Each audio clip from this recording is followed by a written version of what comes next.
Thank you. Just a friendly reminder, if you could remember to silence your phones. We've got quite a few people here, so if you could do that for us, that would be great. Next, we have the approval of the final agenda. Are there any amendments to the final agenda? I'd like to pull some things from the consent agenda. If this is where I do it, or Yes, sir. I'd like to pull D through M, please. What was the first numbers or letter? Sorry. D is in dog. D through M. Okay. Well, there's not much left to pull then. What's that, Bill? I'm sorry, I didn't catch it. Yeah, then I was within that net. I was going to pull something, but Okay. I think John, that's a pretty broad net. Anything Big- else? Big guy, Anything else, Councilor King? that'll do it for me. Thank you. Vice Mayor Adderholt, you have anything? No. Councilor Woodson? Did we want to talk about when public comment would appear for some items, or? Yeah, I was going to bring, I've got that. Okay, written down, so. okay. Anything else besides that? No. Councilor Veach? No. Okay. I've got a couple. I see that Hudson Gill is here, and he's at the very end, out of respect for his time on the Jameson case, which is under the town attorney items. Would anybody be opposed to moving that up after the proclamation, just before local achievements and recognition? No objection. No. No objection. No Okay. objection. Does that work for you, Mr. Gill? Okay. Put that here. Also, the public hearing that we have here, it's essentially just I believe it's just staff looking for recommendation. Is that something that has to be in public hearing, or is that something that we can move into the administrative agenda, as opposed to opening up a whole public hearing? It's just giving direction to take to the LPA, correct? That can be put in the administrative agenda. Is there any objection to that? None. No objection. Okay, so we will move the public hearing A to administrative agenda item number, or letter E. And then the last thing I have is, there was a request, some people are coming in late to have public comment during. Just a point there, Mayor. I Yes, think sir. there might be a scheduling conflict with Sarah if we move her thing too far back. You want, we can make it the first one if you'd like. Okay. So we will move the public hearing to the first administrative agenda. We'll call that A1A. How's that? Does that work? Okay. It's a highway, I think. And then the last thing I have is, there's been a request to have public comment under one of the items on administrative agenda. And I feel that if we do it for one, we should do it for all, if that's the will of the council, or we could keep it the way it is and have the comments made at the public comment at the beginning as well as the end. I At mean, least I that's- would like to see it under the administrative agenda for each item. Public comment for each item? Public comment should they for choose to each wanna do item. that? Can we do Correct. that procedurally, Becky? Sure. Okay. Vice Mayor Adderholt, you have any? No objection. Counselor Kane? I'm good with that. Counselor Veach? No objection. Okay. So for any of the administrative agenda items, if you choose to speak on those, we will allow public comment. Any other changes to the agenda? And I know I'm going to ask for help because my notes are all over the place. So, all right. With that, is there a motion to approve the final agenda as amended? So moved. I'll second. Motion by King, seconded by Counselor Woodson. Any other discussion? All those in favor signify by saying aye. Aye. Aye. Opposed? Hearing none, motion carries unanimously. Next, we have public comment. Madam Clerk? First up, I have Rita Murray, and following Miss Murray will be Rose Larkin.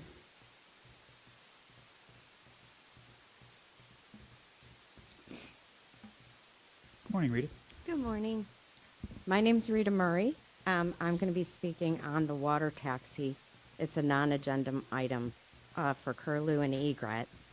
I live at 219 Curlew Street. My husband Terry and I, who are both registered nurses, chose our home on a peaceful block on a lovely serene Canal Street. We chose this block as it was zoned as a residential neighborhood and have always appreciated the low amount of boat traffic on our canal. The canal is not very wide or deep, and we have both witnessed boaters actually hit the docks with their boats when they tried to turn around. We cannot imagine boat ferries or taxis shuttling people to the beach utilizing our canal. We do not believe the canals can support this kind of traffic. My next door neighbor had 5 generations of his family live in his house. He told me when he was a child he could remember riding his tricycle over a rickety bridge by Charlie's Boathouse. His father would tell him Curlew is actually an island on an island because of the waterway at the end of the block. As we approach the 1-year anniversary of Hurricane Ian, the pain is real. The wounds are still raw. We lost everything. We suffered real grief and loss and financial crisis. Every time we take our boat out today, we still hit furniture that is in the bay today. We are against the idea of having additional boat traffic who may not abide the no-wake zone and may cause damage to our seawalls, boat docks, not to mention the invasion of privacy. We do not believe our privacy should be compromised for a money-making proposition and promises that a developer is hoping to make to bring people to Fort Myers Beach. It is unreasonable to have commercial developers come in to take away our security and our privacy. As we start our new beginning post-Hurricane Ian, please let's remember who we are and who we, Fort Myers Beach, wants to be. Per Patty Thornberry's letter, I speak for the wildlife. We watch the beautiful manatees and dolphins go up and down the canal. This is their habitat too. The additional traffic will be a hindrance to the environment and their well-being. I ask the people responsible for considering this think what they would do if there were proposed commercial boat traffic coming by their backyards. It is truly unfair that a corporation can come in illegally, take down the mangroves on the weekend in the evening, then turn around and say, we want docks, we want traffic, we want to make a lot of money. These are per Patty Thornberry's letter. She speaks for the wildlife. We watch the beautiful manatees and dolphins go up and down the canal, and this is their habitat too. The additional traffic will be a hindrance to their environment and their well-being. I ask that the people responsible for considering this do think about it. I believe people don't plan to fail. They only fail to plan. As I stand before you, I pray that you consider all things when making this very important decision, because we, the people, the wildlife, nor the environment can afford to get this wrong. I implore you to please get this right. Thank you. Thank you, Rita. Rose Larkin, and after Ms. Larkin is Nadine Genoa? Oh, Rose Larkin's first. You got to be fast.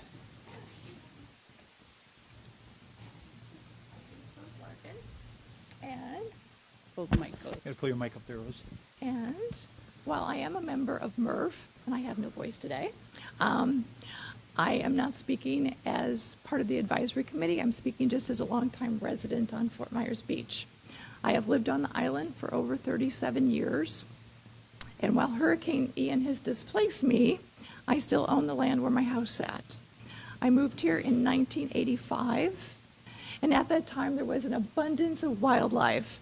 Fish were prolific around the island and in the canal on which I lived, and it was teeming with a variety of fish, and including mullet. And I would frequently see or hear mullet jumping up and down out of the canal, the entire length of the canal, and fishermen would frequently come in with their cast nets and catch the mullet. This went on for many years until the population of the mullet decreased to the point where they were no longer fishing. And in the last few years, if I even saw or heard a mullet jumping, I would be surprised, and I would think to myself, oh, there's still a fish living out there. While walking the beach, I'd see large flocks of shorebirds, not just the migratory birds that visit the south end of the island, of which we had a tremendous nesting season this year, but our yearly residential birds, like seagulls, sandpipers, and terns. The size of these flocks has dwindled tremendously. Also, while walking the beach, when the tide was going out, the sand would come alive under your feet with all the little coquinas wiggling back down into the sand. Those beds of coquinas used to contain hundreds of the colorful mollusk, and they were quite numerous along the shoreline. Over time, the size of the bed shrunk, and I cannot remember the last time I saw a living coquina. While walking the beach with my husband 7 years ago, we spotted a sawfish swimming along the coastline. We took some video of this endangered animal, but the clarity of the water has diminished since I moved here, and so the video is rather blurry. At Bowditch Point, on the bay side, there used to be a huge area of seagrass. If you walked out into it, you could find little juvenile shrimp, little fish, and even baby seahorses. All of that is gone. Hurricane Ian had nothing to do with any of these situations I just described. They occurred because of the lack of good judgment on how we treat the environment. So now, it's 2023, and you have all been elected to be the guardians of this island.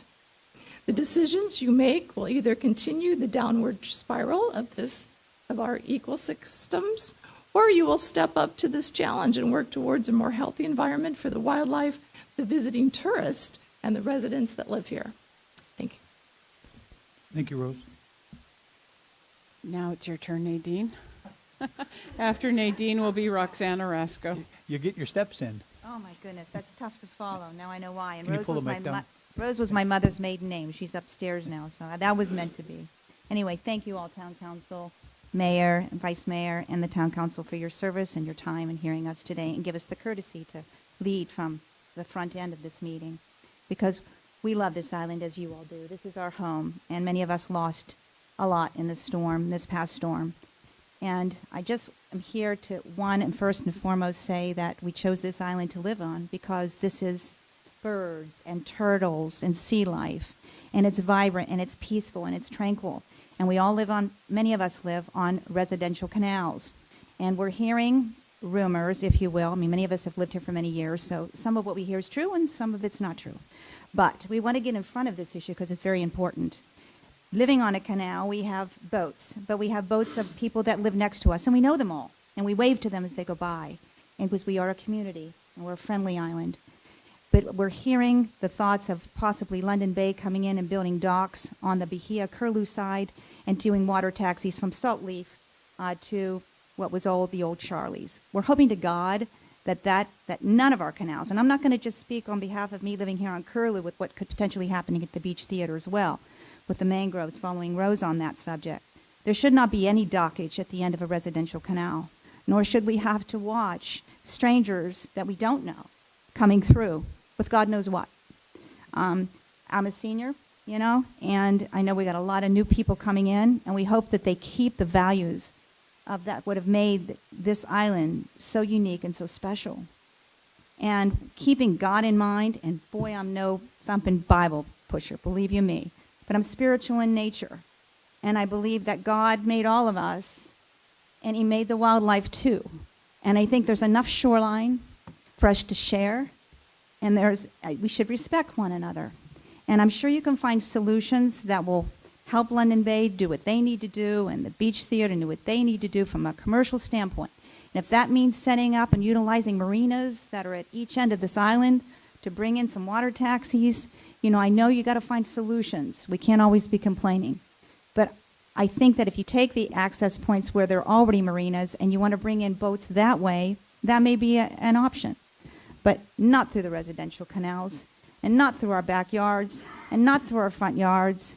And if you just keep God in mind as you make these hard decisions moving forward, I know you're not going to fail. Oh, and one last thing. I know this is a meeting today to discuss the walkover. Keeping birds and nature in mind, if you do it for one, you got to do it for all. And I have 14 letters in hand here that have already been entered into the public record. These are the people that speak in my neighborhood on Curlew Street. And in every single letter, you're going to find, don't keep nature in mind, keep our wildlife in mind. It's why we moved here. And when you address that walkover, keep that in mind too. Because I can't read just one letter here. I got 14. I don't have enough time. So I have to be one voice for all these people. You, by the same token, have to do the same thing. You got one person wanting a walkover. There are a lot of other people that probably want to do the same someday. Just keep that in mind. I can't speak. I can only speak for all these people as best I can. But I can't pick one letter. That wouldn't be fair. Thank you. Thank you, Nadine. Roxana Rasco, and after Roxana will be John McLean. Good morning. Nice to be here. Just brief comments on the same topics that Rita Murray and Nadine spoke about already, which is the idea of bringing essentially water taxis down residential canals. We're looking at a situation where, of course, all of us have already had so much damage, so much just crisis, of course. But this is something where there's just, we cannot see a way that this is going to be a viable idea, even though it's an interesting idea, to Nadine's point. We'd love to see commerce on the islands. We'd love to see the new Charlies, whatever it takes form as, succeed. But at the same time, taking it down a narrow canal where we still have manatee, we still have even residents having problems with boating, let alone commercial use. Also, I can't think of another restaurant that is accessed via a residential canal or narrow residential canal in Naples. We do a lot of boating. We go to every restaurant out there where we can dock, Snug Harbor, and all the ones that are open right now. And we haven't seen another one, even Coconut Jack's. You don't go through narrow residential canals to access that restaurant. So we're kind of curious how this even came up. Lastly, I have a little bit of a different perspective of what happens if we take this opportunity to make it more commercial and less respect for nature.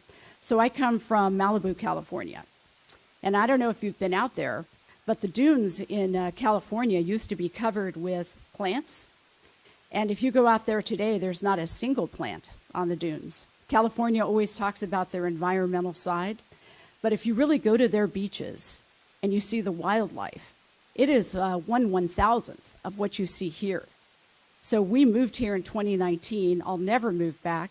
And the nature out here is stunning. It's amazing. And we have this opportunity now. California lost the opportunity. When I was a kid, I saw the plants on the sand dunes. We saw the birds out there. They're gone. They're absolutely gone. So I've seen the other side of this. So I just wanted to give you that perspective as well. Thank you for allowing me time. Thank you, Roxanne. John McLean. After John is Jim Dunlap. Ah, the man with the name that makes me bring back my childhood. Yippee-ki-yay, Council. Yep, I knew that was coming. Mayor, Vice Mayor, Council, staff, Town Attorney. Thank you all for all that you do here. My name's John McLean. I'm a permanent resident at 237 Egret Street. And what I'm here to talk about today is to follow on and reiterate some of the comments that were made about the canals and commercial traffic in the residential areas. I believe the canals are about, at least the Egret Canal, Curlew is, I think, about the same. We're about 60 feet wide. You're allowed by right to extend 25% in. That leaves 30 feet width for the canal. I'm fortunate enough to have a boat that I love to use, and I can't turn it around in my canal. I back it out. So do some of my neighbors. If you go down a little bit further, where the docks aren't built out on both sides, then you can swing it around. I have a single engine boat. It doesn't quite pivot, but it's with engine, it's 30 feet. Doesn't work. Physics. Doesn't work. So I back it out 6 from the bay. And hopefully the currents and the wind aren't bad because it starts, it'll crab a little bit.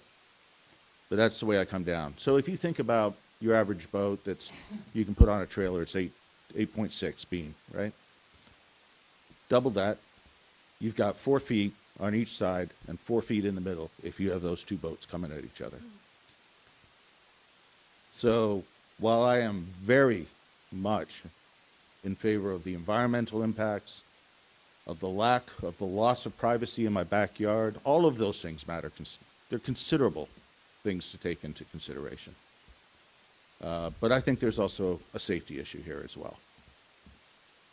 We cannot take that kind of commercial traffic in our residential canals.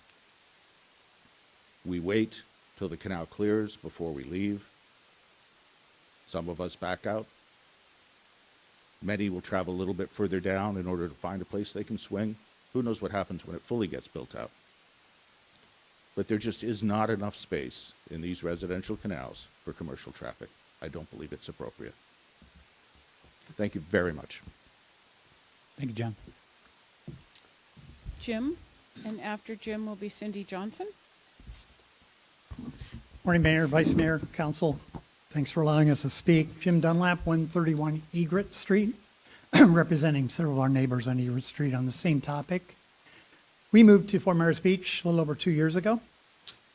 July 2021, we bought our 1954 home there, quiet, residential, mangrove-lined canal. And we all know what comes up here 2 days from now, celebrating the most devastating event we've had in Fort Myers Beach.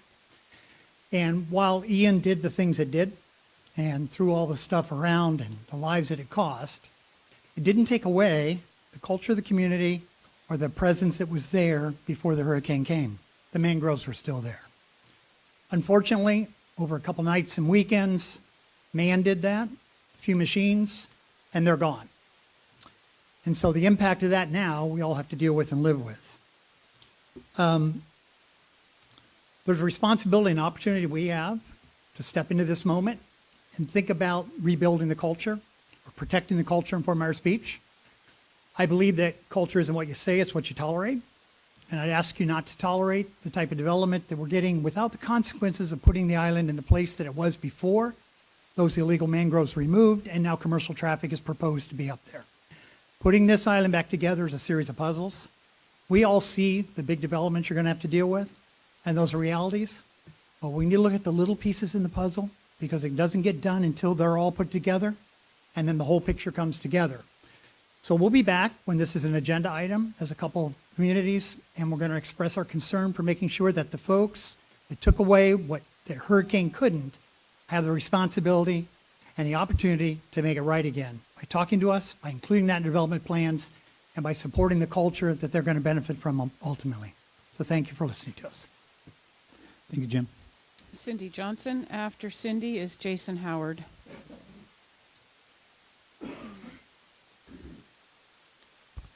Good morning, Cindy Johnson, Seminole Way, and I'm not supposed to talk about the walkover at this time? Dan? Yeah, the council said it was okay to have public comment during the agenda item, administrative Okay, agenda. I have So a if you- few other things to talk about Okay, then. go ahead. So I want to support not having commercial traffic in residential canals. I currently live on a canal, well, they're finished now, but they were hauling the debris on the barges through our canal. And for those of you that don't live on canals, I want to give you something to think about what it's like to live with someone with commercial traffic. That was pretty similar, going up and down commercial, residential canals. Sure, we got to know all these guys that were working on the barges, and we yucked it up. We had good times. They came and took showers on our dock after they went diving. That was all good and well, but that was not a permanent situation. I would liken it more to an attraction at Disney World, like the attraction at It's a Small World or Pirates of the Caribbean. It's a constant interruption of your peacefulness and your private residential area. People are constantly looking at your property through your windows, what you're doing, making comments to you. It's not a comfortable situation, nor is it a relaxing situation. So really, please consider doing that at marinas, having the traffic go to marinas and not down residential canals. I have two positive things that I want to let you know, Council. We had Steve Matuska come to our residential neighborhood. Many residents met him to talk about our stormwater project. And he not only put us at ease with what our project was going to be for Tier 1, he gave us great hope after decades of communicating with the town of what was needed to fix our situation. So we are very hopeful and very thankful for Steve for taking the time, and the other Steve that he brought with that we'll be working with when the projects take place. And the last thing, I am the chairman of the Design and Infrastructure Group for Let's Go FMB, and I want to invite anyone that's listening to our meeting on Wednesday at 2 o'clock. My groups, parking and transportation, will be presenting little mini presentations, but our peer committee will be making a major presentation, and it's pretty exciting to see what they have come up with. So please come join us or watch it in any way you can. I think it will give will give you a good feeling about the future of our town. Thank you for your time. Thank you, Cindy. Jason Howard, and after Jason will be John Cameron.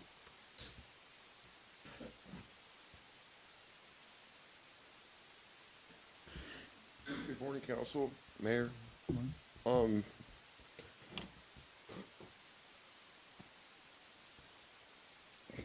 so elated to be here this morning. Fort Myers Beach, the recovery of this beautiful island, is number one on everybody's list here in this and at this meeting this morning.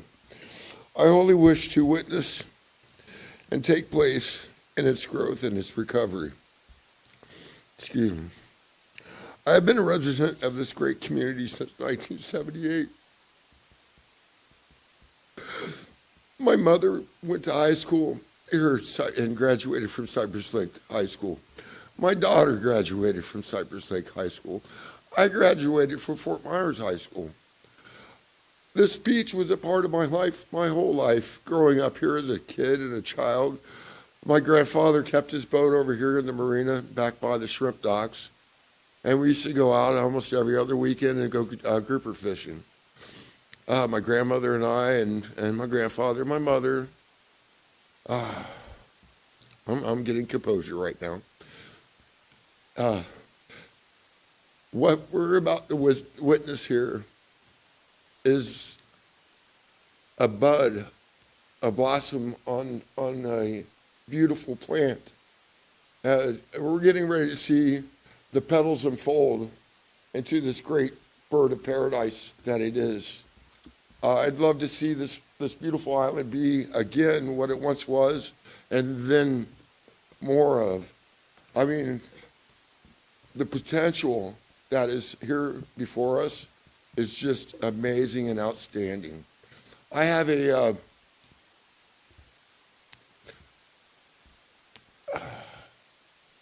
tentative lunch date with the mayor of Fort Myers, Kevin Anderson. He's a good friend of mine. He was my school resource officer at Fort Myers Middle School. As we graduated, my peer group, and we went into high school, Kevin Anderson went into Fort Myers High with us. So when we were freshmen, he was also a freshman. So when I get to go see him on the 12th and talk to him about what's going on with Fort Myers and where we're going and where we're bound to wind up eventually, I want to propose the growth of here at Fort Myers Beach and also what can happen, the potential in Fort Myers. A lot of the businesses that were here, my great-grandmother and grandfather lived down here in one of the trailer parks years ago. God bless her soul. My great-grandmother and grandfather had a lake up in Ohio that was a farm, and they lived there during the recession years. And that farm, that lake, they made it into a park, a destination.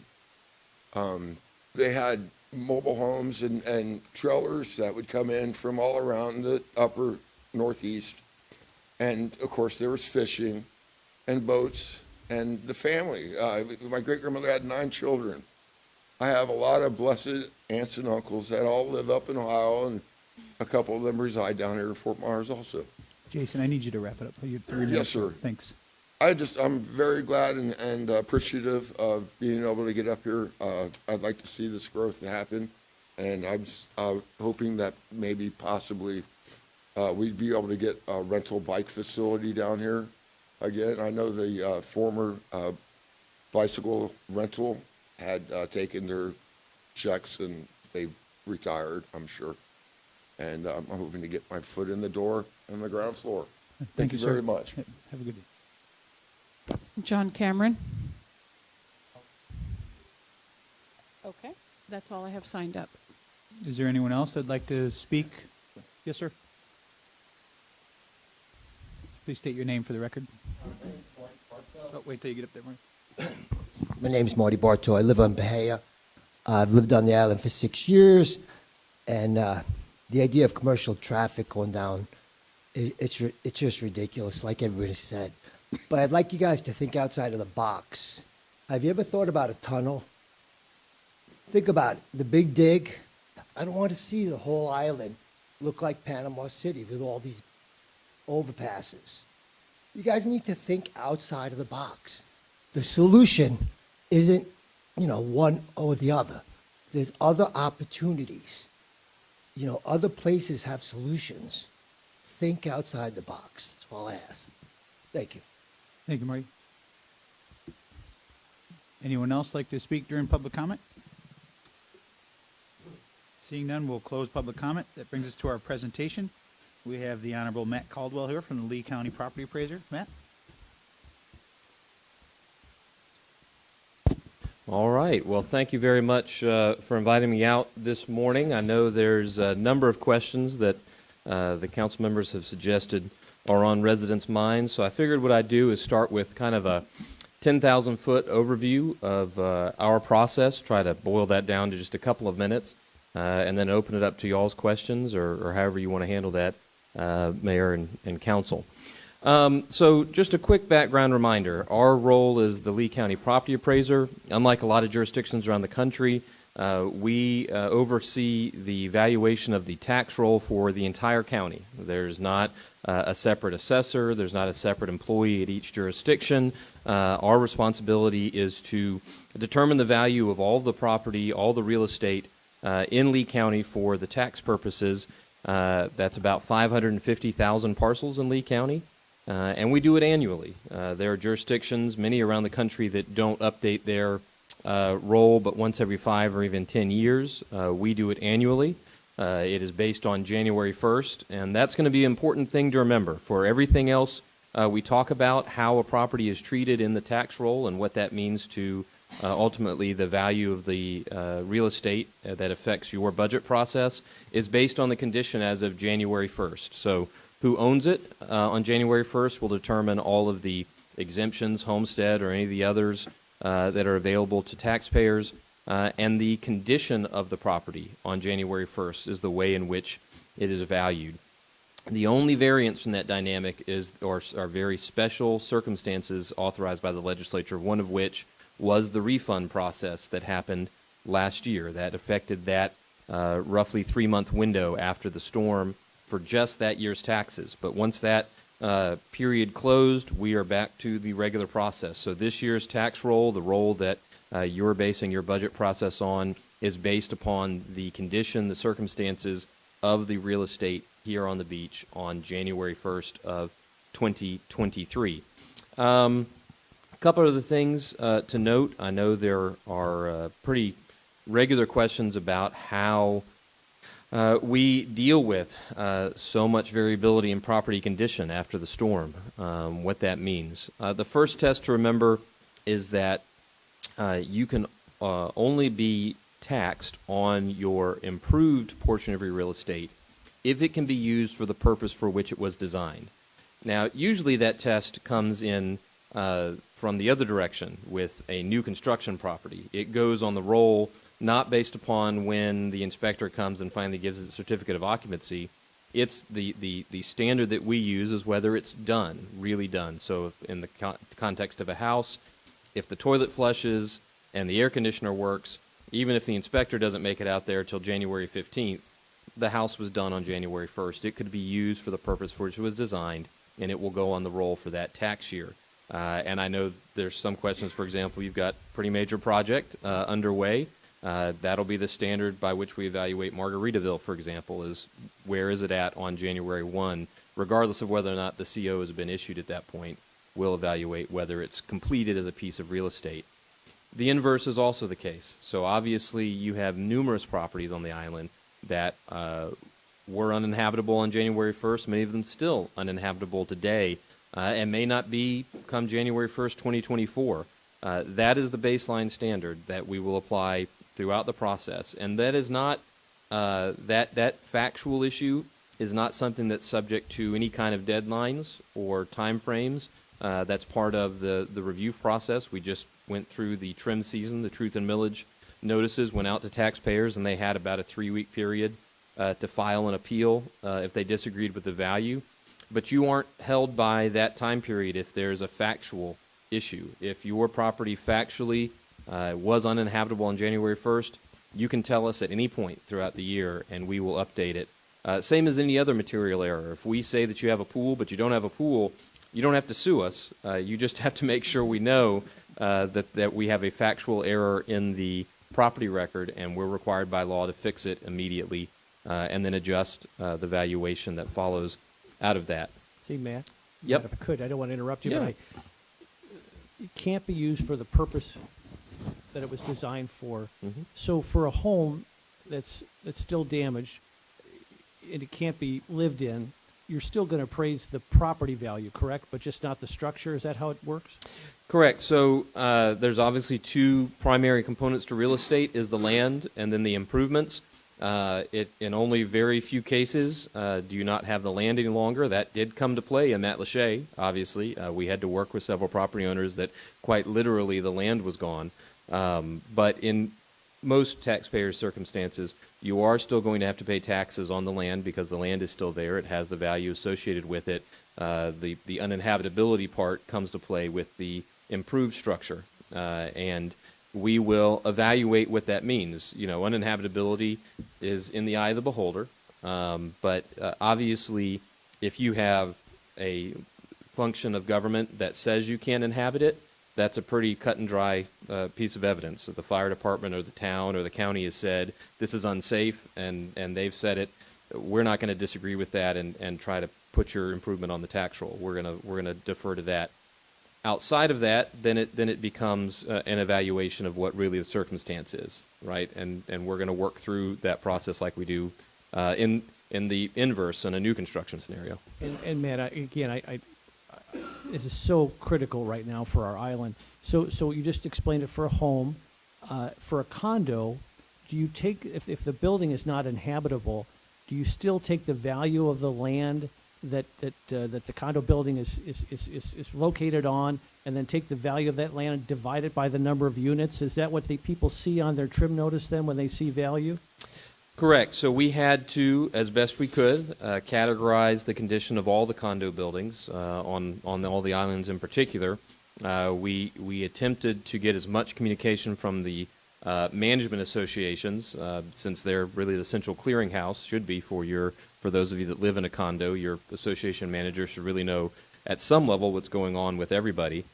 We tried as best we could. I'm not going to say we got 100%. Frankly, we could have used a little more input from the association managers. But the litmus in the condo context is really just an expansion of what we talked about in the single-family context. What's the condition of the building? So if first and foremost a level of government has forbid you from occupying the building because of a public safety issue, even if, you know, as a practical matter, the top floor unit has no hurricane damage, it's perfectly fine from a physical standpoint, but you're still not able to occupy it because the mechanical room has still not been replaced, or there's a safety, an ingress egress safety issue, we're going to mark that building down from the tax roll purposes until it can be occupied. Now, at the other end, there's obvious damage. If you see that all the windows have been blown in every single unit, you're also going to mark that off. What does that mean as a practical matter to the tax roll? You're going to see on all the buildings that are marked as uninhabitable, you're going to see a $10 value assigned to those units from the improved side of it, so that the structure is still there. We're still keeping track of the fact that there is a structure to be considered, but the balance of the value that's captured then is an allocation of the land value, because ultimately, and just bluntly, in many cases, in both Fort Myers Beach and Sanibel, and especially in the older complexes, you really don't, you don't own a condo unit anymore. You're a one whatever share owner of a couple of acres of land on the Gulf of Mexico. And as an association, you've got to figure out, are you going to rebuild that building, or are you going to do something else? You obviously have that discretion as an association to do something else if you want to. But we want to try to, as fairly and equitably as possible, capture what is the value that remains there, and in those cases it is the land on a fractional interest basis amongst the property owners. So for a condo owner of a unit, they would, let's say there's 50 people in that building, they would see the value of that, they would see 1/50th of the value of that land as their appraised value if they couldn't use the building at all that year. Is that correct? Correct. That's really helpful. Thank you. Yeah, absolutely. Other questions? Are you done with your presentation? Well, I think we dove into it. Jim got right after the. I was going to go into condos next, but he beat me to the punch. First, thanks for coming out, Matt. Yeah. There's been a lot of questions. I'm sure you get a lot of emails. Before I ask my question, I just want to make sure I take the opportunity to thank you. What a lot of people may or may not know is back in February when FEMA made the decision to challenge your thoughts and your processes and the ability that you have as Lee County tax appraiser, you immediately went to bat, not just for the town of Fort Myers Beach, but all of Lee County. And I think it's that phone call that you had with Director Guthrie that quickly changed their mind. So thank you for that, because I could tell you, at least on our island, there was an immediate uproar, as you can imagine, when that came out. So Absolutely. we tried to stay ahead of it and say it wasn't a Fort Myers Beach thing. This was it came from a higher power. So thank you for that. The number one question that I get is if someone goes, let's say they don't like your evaluation, if they go get their own private appraiser, will that private appraised value be considered as their taxable valuation? Would that be their tax value? So to be clear, there's two scenarios typically where a property owner will get their own appraisal. One of them is in the appeal process, that process that goes through TRIM, and that, depending on the outcome of those appeals to the VAB, that could become incorporated with our ultimate assessment because, but in that scenario, it is a direct public hearing between ourselves and the property owner debating what the value of the property is for the purposes of the tax roll. So I want to make sure to delineate for the audience the two different scenarios. In the scenario where you're directly engaging with us through the VAB process, well, absolutely, that'll be a part of determining what the value of the property is. In the context of the 50% rule, which is the reconstruction of your home, we don't see those records. We don't use those records. That's a separate process. Ultimately, the way the FEMA guidelines work, they allow multiple ways of demonstrating the value of your property, and thus what 50% of that is for your equity consideration. One of those is to use our tax roll. One of those is to get your private appraisal. Those don't interact with each other. The only time that those two even would meet would be at the town or the city building office. We don't see that, and we don't consider that in our process. Thank you. Yes, sir. Just to continue to follow up, Matt. So, again, thank you so much for being here. I don't think people realize we didn't read your bio. We should have before you got up to the mic. But Matt is not, he was a former state legislator, but he's not a former state legislator who's just a political guy. He has all the certifications that and more that one would want to have as an appraiser, so extremely qualified. So, Matt, with respect to the homeowner who's trying to rebuild an existing home and make repairs, they're always dealing with contractors who, it'll be ready in July, and then, no, it won't be ready till September. What do you advise the homeowners who are going through that process? Should they just stay in contact with your office? Because obviously we're past this deadline, but you said factual information would still be received. How do you advise people who are living in this very volatile, fluid world here on Fort Myers Beach, businesses as well? Well, the first test for this tax roll year, the condition as of January 1st is what controls. So whether or not you get your rehabilitation, your occupancy resolved later on in this calendar year won't affect your taxable status because it'll be entirely based on January 1 of 23. And so the first thing is just making sure that everyone that was affected has communicated with our office. If you go to our website, at the very top, there's the hurricane email inbox that you can just put in your address as the subject line and tell us your story.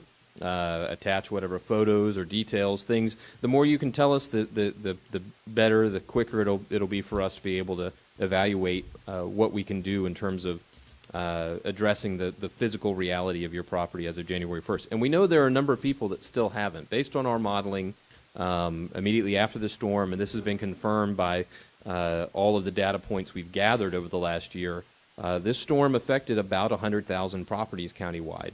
And we have, through our side, I will give a lot of kudos to our team. In a normal cycle, we have to see a property once every 5 years. So with 500,000 properties, we handle about 100,000 properties in an average year.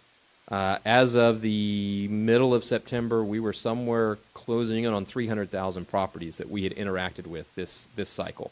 In order, some way, shape, or form, we've touched that record because of a point of contact either we generated or a homeowner generated. So kudos to our team for actually that we're even on time this year to get that done. But we still know that within that subset of those properties that were directly impacted by the hurricane, we've only heard specifically from probably about half. So there are still a lot of folks out there. I'm confident that, the kind of stuff that we can see right out the window here, we've got that categorized. Those are things that we can see and we can handle even if the taxpayer didn't communicate with us. What we really can't see is flood damage. So any property that the entirety of their damage is interior from a flood, if they don't call us and talk to us, there's no way that we're going to know that. We don't go and knock on every door and go inside every single house. So if there's nothing we can visibly see from the air or from the street, we didn't capture that. And if you were still suffering some kind of uninhabitability as a result of particularly that flood water on January 1, the only way we're going to know that is if you communicate with us about it. So tell us about that. Let us know. In your scenario of, everybody's trying to get back in all at the same time, and contractors, God bless them, are, given the benefit of the doubt, doing the best they can in the circumstance. If they don't get that work done by January 1 of 24, then you're going to be taxed for the tax roll of 24 based on an uninhabitable residence. You still aren't able to use it for the purpose for which it was designed. It doesn't meet that metric of being available for occupancy in a realistic sense. And so we're going to reflect that on the tax roll. Again, communication with us is great. So, if it's pretty close, we'd love to keep things fresh and updated so that we have it flagged to check next year after that. But it's really incumbent on the taxpayer to communicate with us and let us know what's going on. I just have, I want to yield to my colleagues, but I just a couple quick, kind of a two-part question. Matt, if you could, I know you're not a soothsayer, but if you could get your crystal ball out, particularly being a former legislator. A two-part question. Number one, obviously we're approving our budget tonight. We took a huge revenue hit here as the town of Fort Myers Beach. Given what your experience and what you see in Fort Myers Beach and around Lake County, what do you see the prospects in terms of revenue stream to the town in the near future, and then the long distance or a little bit further out, A, and then B, could you talk a little bit about what you're hearing at the legislature? Will there be additional relief for towns like Fort Myers Beach? Or, again, you go ahead. Well, let's take the second question first, because that's the easier one. Yes, there's absolutely a willingness to assist financially. It's not lost, particularly on our local delegation. The financial distress that particularly Fort Myers Beach and Sanibel found themselves in as a result of the value loss this last year and what that meant to your operations. The state did provide the additional borrowing capacity, and I know there's been some suggestion, discussion about turning that from a loan into a grant. I would continue to encourage you to advocate that to the delegation as they interact with this session. Unlike the time I got elected in 2010, we were cutting billions of dollars out of the budget at that time. The answer was usually no. This is kind of the opposite time. I think the Revenue Estimating Conference came out, they're about $7 billion over in their current estimate from where they thought they would be back in May. So it's with Florida as a whole is doing very well. It is the picture of fiscal health at the moment. So now is the time to ask for that kind of assistance for sure. On the valuation of property, what changes we're seeing in the market. And I obviously, I'm going to talk about this just with the clear eye of no emotion, right? But I recognize this is a very, very difficult thing. For many, many homeowners, property owners, this is their only asset, and it's their most precious asset, and particularly this asset, this property they had in the place that they loved, and they've lost that. They can't recreate that. No amount of money is going to recreate the life that they had here beforehand. But if you set that aside and just look at the way that markets function, Fort Myers Beach is a case study in the market cycles. So if you're a student of particularly real estate, there's 4 stages of a market, and the beginning, the growth, then a decline, and then revitalization. We've all seen that. We've seen communities, older urban centers that go through those waves of growth, decline, and revitalization. What the storm has done, particularly to most of this island, has taken a natural process that would have gone on for the next 30 years and compressed that into a 3-year time frame. It has taken the reality is we've seen, for example, what's happened on Bonita Beach in the last 10 years. Those of us that have grown up here and lived here, that has gone from being smaller, the old wood frame houses that I love, the kind of stuff as a native that I love to see and love to grow up in. That's transitioned to where the market is, which is high-end, 3-story, multi-million-dollar mansions on each of those lots. And that market force was going to push into this town no matter what anybody did.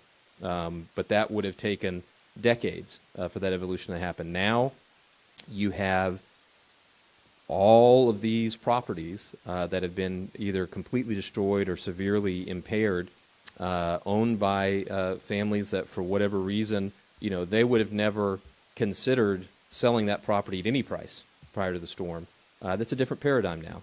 And you have price discovery on property that we came up with a value. That's our job. But these things did not sell. The older houses on single lots up and down the canals and up and down these streets didn't sell with the kind of rapidity that you could say, yeah, this is where it's at. Now you have a once in a lifetime moment where you have tens and hundreds of those properties all available at the same time, vying for interest in the marketplace, and we've got price discovery. And you've seen that now. Red Coconut now is public. What that price point is, it's a pretty eye-popping number.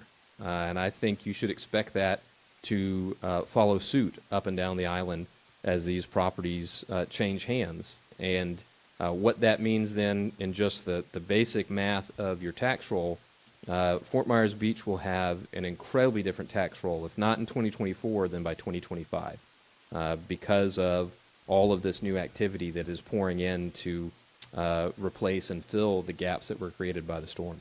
So Matt, just since you brought it up, so if a transaction happens like the Red Coconut, and now of course it's just land, right? There's no house there. When does their valuation set to the sales price? Well, it will happen January 1 of 24.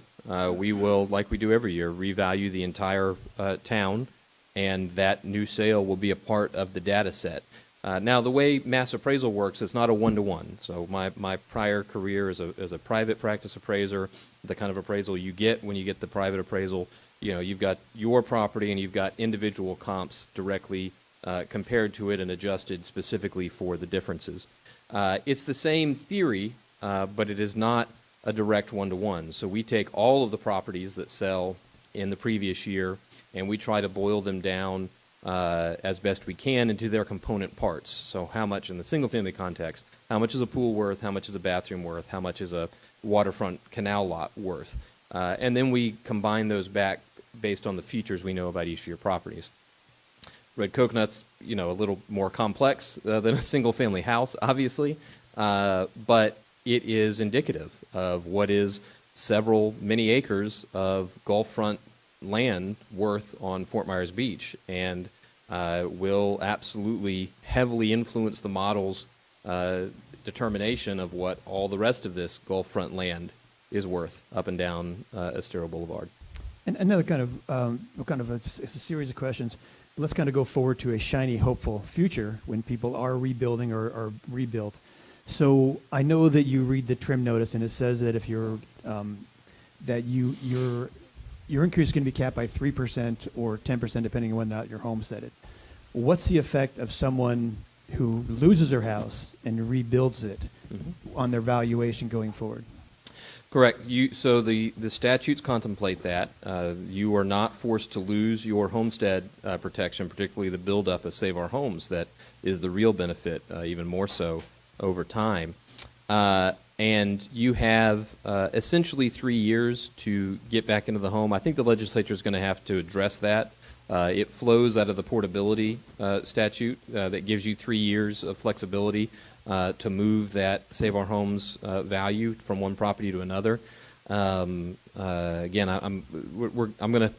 we'll see how things go. It's going to be a little bit of a challenge between the Constitution and the statutes, but we're getting in the weeds on that. Essentially 3 years to get back in without any impact or penalty, and you can rebuild up to 125% of original, and that is a flexibility, recognizing that for many older homes, you can't rebuild what was there. You're going to have to build up to current code. You're going to have to build up to current standards, current materials.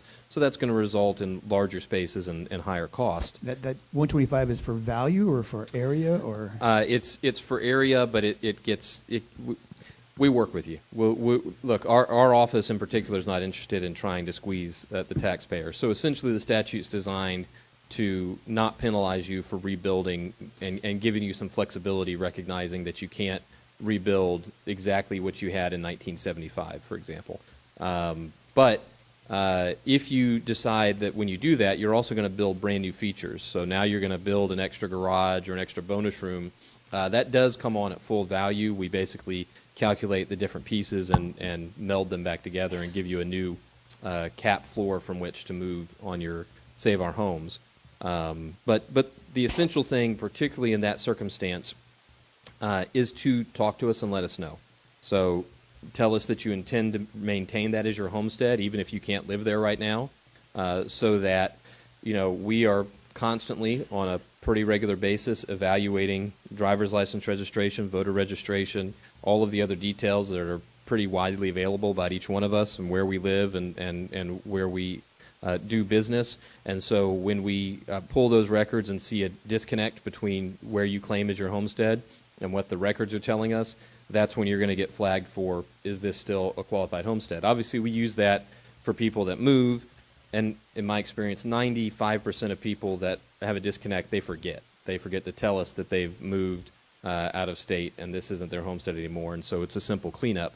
But you don't want to get caught in that net unnecessarily. So if you're a property owner and you have to move somewhere else, and now we're going on a year, so you've changed your driver's license, you changed your voter registration because you got to live life somewhere, we need a note in our system that says you intend for your homestead property to continue to be your homestead property.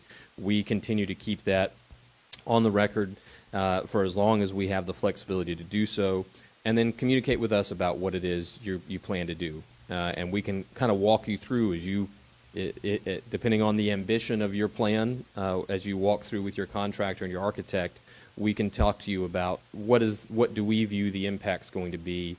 Are you hitting that threshold that the legislature has granted for flexibility, so that you can understand what that's going to look like for your tax consequences. So just to make sure I understand, so if someone has a 3-bedroom, 2-bath house and it gets wiped out and they rebuild another 3-bedroom, 2-bath house, but now up to modern codes, they shouldn't expect much of an increase in their rate. They should expect no increase in their rate. And if they go through and rebuild a 5-bedroom, 3-bedroom house, then they'll get an increase on the value of that additional space. Correct. All right. Correct. And if someone sells land and a new buyer comes along and builds on it, then are they set at market rates? Yes. So the new owner is going to get their valuation, their taxable valuation. Obviously, we come up with a just value before any consideration for homestead or long-term ownership. Everybody gets the just value assigned at the beginning of the year based on what the situation is. But that brand new owner is going to have their taxable value identical as their just value. They're starting at scratch. Thank you. Yep. going back, you'd mentioned Margaritaville specifically when you were doing your presentation. How does it work if they do like a partial opening? I know there's been some discussion that they might do a partial opening. Do you look at it as a property as a whole, or do you look at it, say they get their CO, but they're not going to use their pool or something before they actually open? I believe their goal is to open by the end of the year, and being January 1st is right after that. How do you look at that specific property? Because that's a very large piece of taxable property on our island. Absolutely. It would be, that would be really fact specific. It would be a situation where we'd ask them to come and talk with us about what they plan to do, how they are going to operate the site. That gets back to that question of, is it done? If it's done and there's no legal or physical restriction on the use of the property, I would say the fact that there's a business decision to use it differently wouldn't impact whether or not it comes on the tax roll. The standard is whether it's physically complete and there's no legal obstacles to its use for the purpose which it's designed. Okay. Are there any other questions for Matt? I just have one more, if you don't mind, and it, up to the council and up to you. This is obviously a very important thing, and having your attention for the brief time that we get is very important to our residents. Would you be opposed, or would council be opposed to, if there are any questions from those that are sitting in the audience, ask a specific question that may relate to their situation that maybe we haven't already asked? Yeah, I would encourage, if folks have a question that might affect other people, that would be great. Yeah. But if it's just your personal situation, maybe, Matt, you could chat with people afterwards if you've got a few minutes. Yeah, absolutely. Well, and I know you got a meeting that's going to go for a little while, so afterwards may be longer than I'll be here. Yeah, I don't mean afterwards. Maybe just outside. You could meet about there. Right but away, yes, yeah. after we get done with this, I'll be glad to chat with anybody out in the lobby. But if there's broad questions, I'm glad to answer them as well. I think that's a great idea, Mr. Mayor. Yeah. Anyone have any objection to that? Oh, you got to come. You have to come to the mic. Yep. I think you have to come up. Come on, hey, Marty, just come on up and ask so Just so everybody people, can hear it. yeah, so people who are watching Yep. can hear Marty. Yeah. Otherwise, the people online are going to wonder what you're talking about. As a broad question, as far as flood goes, I was supposed to get a recoverable depreciation, and then after 6 months, they denied that because they reclassified my house and said it was a duplex, even though you have it classified as a single-family home with an apartment. So how do I go? They wanted me to contact you and change that to get my money, but I didn't know what that would affect any other way, so I haven't done it. So that is a question that's both specific to you, obviously, but also I know it's not unique to the island. I would encourage you to let's talk about that, because historically, just the way that the town evolved prior to incorporation, we have a number of properties that are single family with an apartment. They're not designed as a traditional duplex, obviously, but they are 2-unit. So I'd want to talk through, before we change anything on our record, I'd want to talk through what the real specifics are of, I guess, FEMA is the one that you were interacting with. Yeah, how FEMA interprets that, and make sure we, particularly based on my experience of the 50% rule, what they think a word means and what a professional appraiser think a word mean tend to be two different things. So I don't want to end up creating more confusion than less. Yeah, but it's very simple. So the reminder to everybody, lepa.org is our website. On there you'll see our phone number, you'll see the online chat. So if you use that chat feature, by the way, you're not talking to an offshore service, you're talking to one of the folks that are in the office that meet you at the front door if you come down and visit us. And you are welcome, if you want to come downtown and make a day of it, you're welcome to come see us on the 4th floor as well of the what we affectionately call the Darth Vader building there on the corner of Fowler and MLK. Other specific questions outside?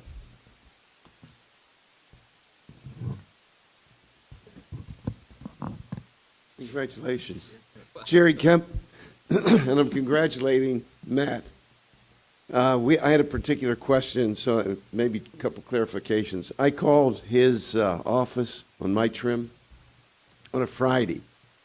They were very busy, and they said, you can leave a message, and we'll get back to you. And this was just a week ago. Excuse me. On Saturday, I get a call from your office, and I didn't have my paperwork with me to note both calls, who they were. But I got a call back on Saturday, and the one lady handled part of my question and then said, but I'm going to have to refer you to another person, and they will give you a call back. Sunday, I get a call from your office, very nice lady who totally clarified what I was looking for. And I thanked her, and she said, that's because of my your leadership, the former appraisal leadership. And I said, I can't believe it. You guys are working Saturday and Sunday. She said, that's what we do. There's a disaster. People need help. We work till 7 at night. We start early in the morning. And I was shocked. So I wanted to congratulate you, number one, and thank you. And I wish that more of the services that we're employing right now would do the same. And I'm going to point something out, with all due respect. Our permitting is behind. We have looked at permitting for how long, okay? We had long extended hours. We had Saturday hours. We're not through the crisis, but now we're back to the same old, same old. 4 o'clock, we go home. Saturday, Sunday, we're not here. I commend your office. You took the bull by the horn and did what the people need, not what the workers need. I'm sure they might even, she wasn't grumbling at all. Somehow you have made that work. So thank you. Thank you. But I have another question.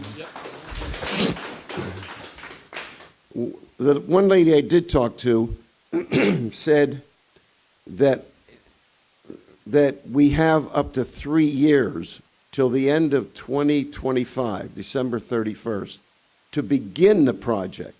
So you said to be back in your home. What she said was that if you started on December 1st of 2025, then you fall within that 3 years to be able to carry back your homesteading. No, thank you very much. I appreciate well, that. Let me give you the other one, then I'll Okay, And the second one, which I found amazing, she said you have up to 110%, and you said 125, but she included, like on our property, we had roughly 1,450 square feet.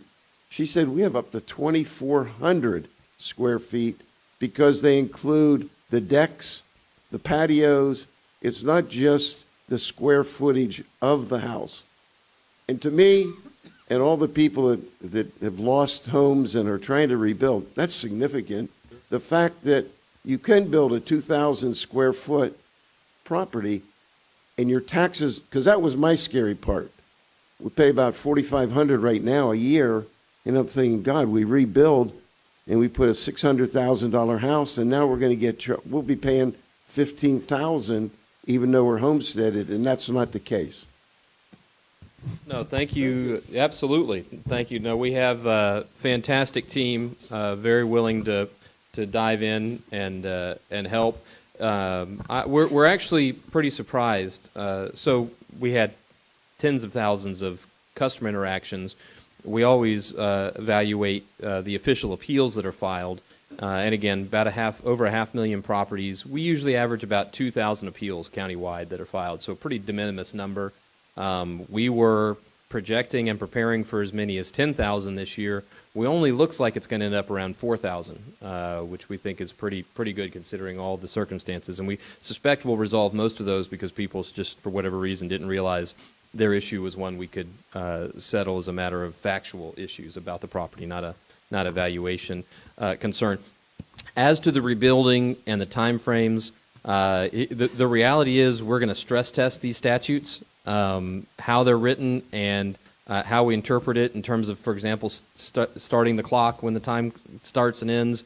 It's why I kind of said I was going to not get any deeper in the weeds, because there's a few things we're going to I'm going to go ask the legislature to give us some clarity on.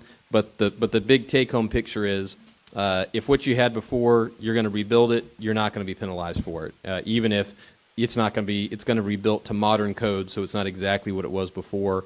And you're going to find our office is going to take it to the limit to the benefit of the taxpayer in every single one of those circumstances, and continue to try to work with the legislature to get some clarity.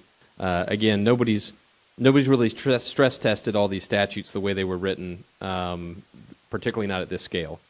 So we're gonna find out together on this journey about where the friction points are. But certainly in terms of the administration of the office, it's going the tie goes to the runner, and as far as I'm concerned, the runner is the taxpayer in all these situations. Yep. Thanks, Matt. Yep. Tie goes to the runner. All right. Mayor, I don't think I can do any better than my team was answering phone calls on Saturdays and Sundays. We only risk going downhill from here. So unless you have other questions, and if people have specific questions, again, I'll hang out in the lobby for a few minutes. I just had one quick one. Someone Yeah. asked that, just a clarification on what Bill asked you. So if someone has a 2-bedroom, 2-bath condo, obviously can't be expanded, it can't get any bigger. It is what it is. But it gets rebuilt. Say it was a first-floor condo, gets built back, but it's all new. That will not have any change in their value? No change in their value. Okay. They just wanted some clarification. So No change in their value. Okay. They will see a new just value based upon the new condition, but in terms of their taxable value, that's determined by their homestead protection. Nothing will change about that. Okay, great. Yeah, what Well, they thank actually you. pay taxes Thank you on. very much for providing quite an amount of time for us here to answer these questions. And what we're here for. Really thank you for your team showing us up here today. Thanks And to Jerry I'm for bringing that up. And I'm guessing January 2nd is going to be a big move-in day. Well, again, we do just to reiterate, it's the move-in day doesn't really affect anything. We do have people that try to wait and tell the inspector not to come out till January 2nd on their new construction, but that's not the standard. Like I said, if the toilet's flushed and the air conditioner works on January 1, it's going on the tax roll. Yeah, not your first go around at this. We've run into a few, and I will just take this note. We've seen people try to multiple years play this out. That taxpayer I'm thinking of in particular absolutely pays more taxes today because they gave up their homestead protection for multiple years rather than going on the roll at the earliest possible point.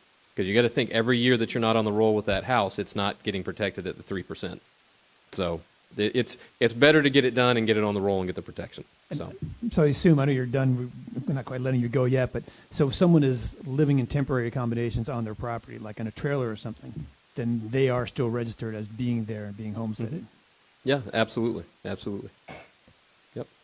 Thank you very much, Matt. Yeah. Thank you, guys. Thanks, Matt. Appreciate you all very much. Appreciate you. Thanks, Matt. Looks like we have the Matt 2.0 is here. Come on up, Matt. Matt Squared? Yeah.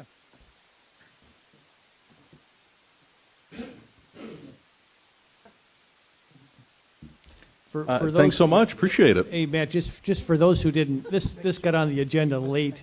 For those who are watching, this is Matt Devitt. He's the chief meteorologist for Wing TV, and really an institution in the Southwest Florida for those who watch weather. And certainly we were watching weather the night of Ian, and Matt was not only a professional and subject matter expertise, exhibited subject matter expertise, but he was a calming voice in a really critical time. So, again, Matt, thank you for being here. And Thank you. Again, Matt's going to talk a little bit about his experiences with the Ian, how it was categorized to Cat 4 versus Cat 5, and then things we need to be watching out for because we're still in hurricane season. So thanks for being here, Matt. Thanks so much. And unfortunately, we are, as much as we would love to just wrap it up and call it a season. And thanks again for the opportunity to speak. And I just want to commend this city for everything that you guys have done over the past year, the resiliency and how we will get back every single day to what we know and love. So you guys are doing a fantastic job. Ian was a storm to which, during the off season, I did 200 years of data keeping, every category. Wind, rain, storm surge. This was the worst, and there's no denying it. The second highest storm surge ever recorded in Southwest Florida history was a hurricane in 1873, and that was 13 feet. We easily had 15 feet here on Fort Myers Beach, and confirmed by the National Hurricane Center. So it was number one in storm surge. it was also because, as we know, just a slow, long, drawn-out event. It was also the wettest system that we've ever had in Southwest Florida history. We had 27 inches of rain in Charlotte County. It was also, as we know, in terms of Southwest Florida, it was the deadliest. It was the costliest. And we also tied Hurricane Charlie for the strongest wind speeds at landfall of 150, and that has been it has been a sense of and a source of controversy, and that's why you guys have been kind enough to bring me in, and it's been very debatable. Was it a Category 4? Was it a Category 5 at landfall? And what I can confirm, and this is directly from the National Hurricane Center as well, is that it was a Category 5 off of the Southwest Florida coast. No doubt it was. That is one of only 2 known cases of a Category 5 even near Southwest Florida. Another one was an infamous and terrible storm in 1935. And Ian, at its strongest point, was a 160. This one in 1935 was a 185. It actually holds the lowest pressure ever recorded in United States history at landfall of 892 millibars. And Ian was 941 millibars at landfall. So this was, it was a smaller, compact storm, but it was an absolute beast, almost wiped the Florida Keys off the face of the earth. So this was our worst and closest Category 5 hurricane since 1935, and that was also the previous deadly hurricane across our state. So how do we know that it was a Category 5 offshore? So what we do is we analyze Doppler radar, we analyze ground truth, and then we also use satellites and the hurricane hunters. So through all of those observations, we did confirm that it was a Category 5. And then as it was nearing Fort Myers Beach, Sanibel and Captiva, we were impacted by the eye wall of a Category 5. Now, the worst part of the storm is not the eye. That's the calm. That's the quiet, as we know. Worst part of the storm is that eye wall. So we were impacted by a Category 5 eye wall. And for a window of time, it was brief that it was a Category 5, but, you know, at the end of the day, it's, you know, I think we need to not so much focus on the upper Category 4, lower Category 5. In the grand scheme of things, it's only the difference of about 5 to 10 miles an hour. But if we're going by technicality here, we were impacted by the eye wall, the worst part of the storm, during that 6 hours that it was a Category 5. Now, what happened was, and this is what can happen with hurricanes, is it was going through what's called an eye wall replacement. There's so much wind energy and there's so much power that with these hurricanes is they oftentimes will cycle. They'll maximize, they'll weaken a little bit, they'll maximize, and that's actually what's been happening already with hurricanes so far this year as well. It's been happening for decades, centuries, and as long as we've had hurricanes on Earth. So what happens is they go through these eye wall replacements, and what happened was it completed that the morning of September 28th. It strengthened into a Category 5 as a result. And then what happened was it was starting to go beyond that eye wall replacement cycle and weaken a touch, just a little bit. So the message here is that it went from a 160 at its strongest point that September 28th morning, 160 miles an hour, to 150 at landfall. So how do we know it was 150 at landfall? There's unfortunately, and this was a real struggle for me, is that, you know, as you can imagine, the anemometers that measure the wind, they oftentimes will lose power, or they'll just get completely ripped away or snapped in half. So observations were incredibly tough. Officially, Fort Myers Beach, and we do not actually have an official observation from Fort Myers Beach. I have to use one from Lover's Key. It was between 100 to 105. Now, let's be real. It was not 100 to 105. That is when the anemometer either lost power or got snapped in half. Sanibel was the same way. Highest official observation I received was near 100. It was not 100 on Sanibel. It was significantly higher. So the highest official gust that I received was 140 miles an hour in South Cape. South Cape, well inland from Fort Myers Beach. So at our absolute lowest, 140. In my opinion, our gusts were probably in the ballpark of about 150, 160 even on the upper end, probably 170 for Fort Myers Beach, in my opinion. And some of that is based off of our Doppler radar in Babcock Ranch. Brand new. It was put in about 4 months before Ian, and it got knocked out as well. It came back 2 months later. But there are different ways that we can analyze these hurricanes. It's with sustained winds and wind gusts. And when they make the determination of these various categories, you don't use the gusts, you use the sustained winds. It's an average over a 1 minute period. And so when you have a Category 5, you have to have sustained winds, not just the gusts, but the sustained winds of 157 miles an hour or greater. Now, another thing I did deal with during Ian, and you guys may have as well, is the spread of misinformation. And oh my goodness, the numbers and the winds that I heard about Ian were pretty wild. And for example, I'll be more than happy to explain a situation that I had. I had viewers that were getting angry at me that, hey, Matt, I feel like you're holding something back. I heard the Charlotte County Commissioner, no names, that went viral for saying that Placida had winds of 175 and gusting to 200. So what I did is I reached out to that commissioner in Charlotte, and he went viral, millions of views, and I had a lot of viewers reaching out to me and asking, is this legit? It should be a Category 5 at landfall. And why aren't you telling the viewers this? So what I did was I reached out to the commissioner. He was very kind, and he showed me his source. So then I reached out to the source, and I said, this is what the commissioner is saying. Can I see your data? Can I see your information? And he respectfully said that commissioner is wrong. Our equipment measured nothing above 120. Now, again, this was in Placida. It was the northern eye wall. And, but that was something that was a problem during Ian, was a lot of hearsay. And I want to see the data. I want to see what the observations actually had. And I, as of today, I do not have any official observations and nothing credible that shows at least Category 5 at landfall. It was a Category 5 offshore, but I do not have anything that is credible of Category 5 at landfall. Now, if you're wondering, well, if your observations lose power and they get ripped away, well, how do you know that for certain?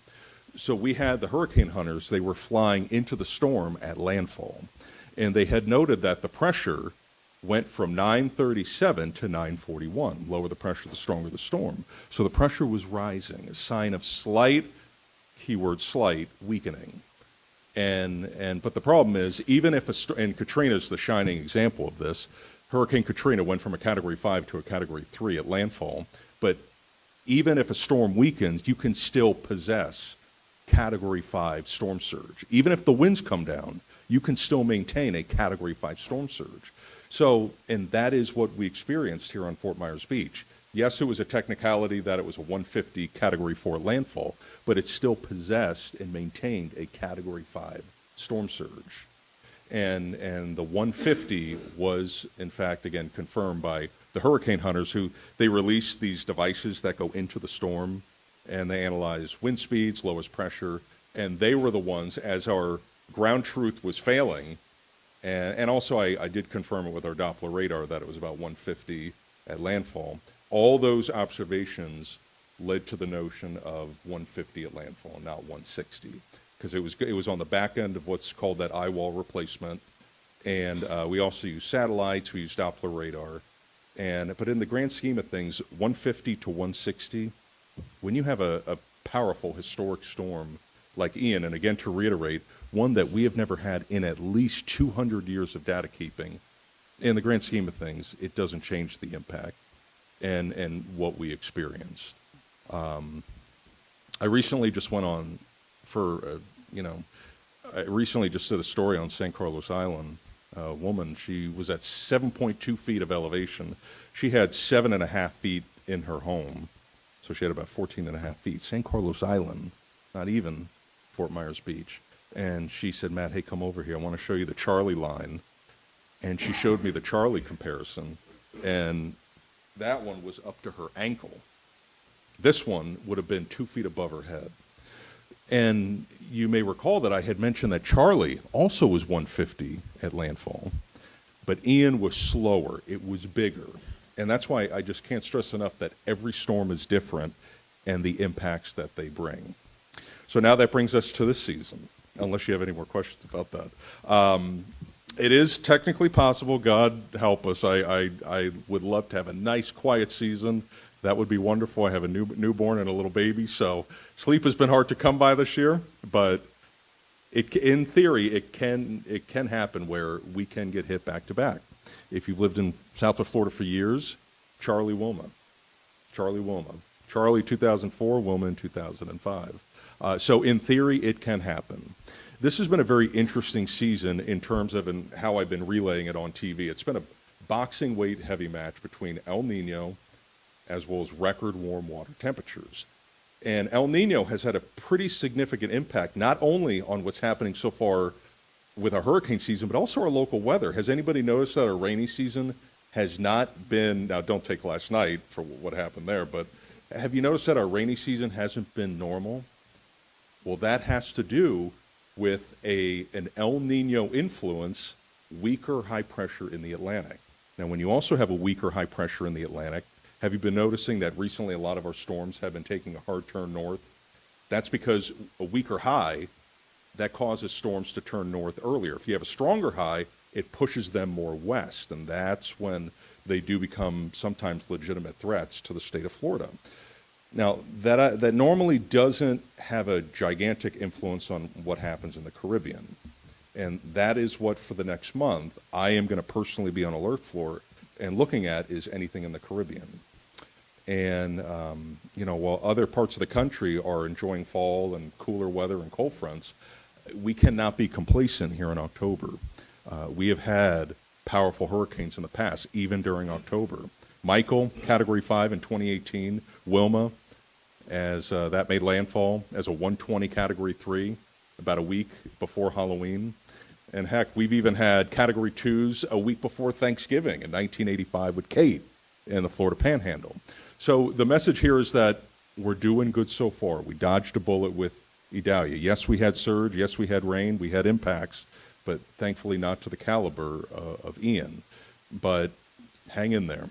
We got another month to go of the absolute maximum potential impact. And we hope that they all stay away, and I hope that they do too, but we just need to be vigilant, and we need to have a plan just in case, and I'll do my very best to give you as much as a heads up as possible. The way that I am, and as Jim had noted, is when you have so much going on in your life right now, one less thing to worry about is the drama and the extra business with the weather. And I am a very hit-it-to-you straight type of guy, for better, for worse, and that's the way that I will always be. And that's the way that I was with Ian, and that's the way that I'll be with every future storm, because that's what you need. You don't need the extra stuff during an approaching hurricane. But we'll see how things go, but we are starting to transition to the point where we focus our attention on the Caribbean. And the reason why we focus our attention on the Caribbean is it's still warm. Cold fronts are not going to touch it to lower the temperature and lower the power on the fuel. But also, whatever is south of us has the potential to be picked up by now cold fronts that pass by. Florida is oftentimes, during the month of October, it is a big month. So we'll hope for the best, prepare for the worst, and that's all I have on my end. Matt, if I could, just briefly, because we still have a big program here, but could you just, having watched you the night of Ian, my wife is a huge fan of yours, I would just ask you, that evening, your studio was impacted to the point where you had to go off air. Would you just kind of just give us a thumbnail sketch Sure. of what happened that night? Because we were watching, and obviously we lost power, but we still figured out a way to listen, and then you guys were forced out. Just talk just briefly about that. Sure. And the elephant in the room is, why were you in a building next to the Caloosahatchee with an approaching hurricane? And that's a wonderful question. For the record, they were advised, my owners and management, they were advised multiple times. But to their defense, and this was a common theme, I think, with a lot of Southwest Florida residents, is that it's never happened before. And there was almost like a false sense that we've never had storm surge like this, it's not going to happen. And I think that false sense of complacency false sense of, it's not going to be as bad as they say. And I will tell you that I think one of the mistakes that was made was a lot of people tried to make comparisons to previous hurricane events.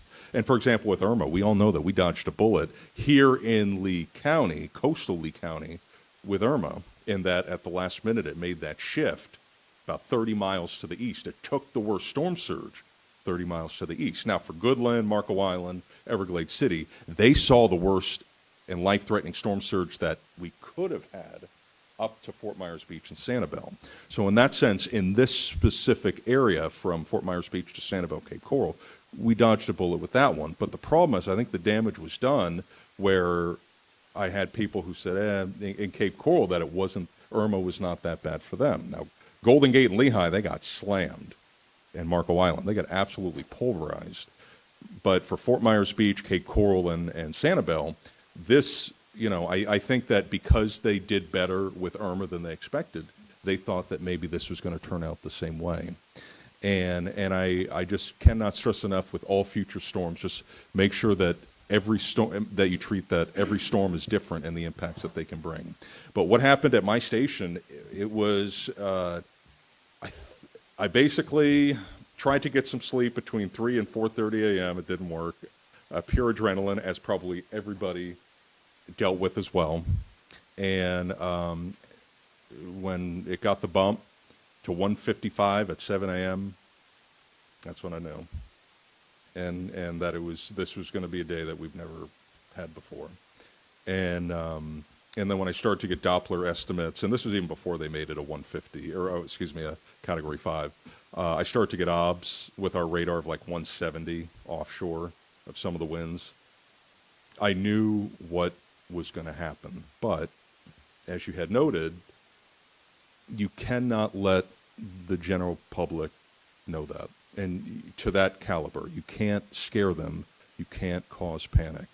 I knew what was going to happen, but you have to, and there was a point in time, I think it was that morning, it was about 7 or 8 a.m., I begged and pleaded for people to get off of the island. And if you're Sanibel, Captiva, Fort Myers Beach, that I knew that the storm surge was going to be life-threatening.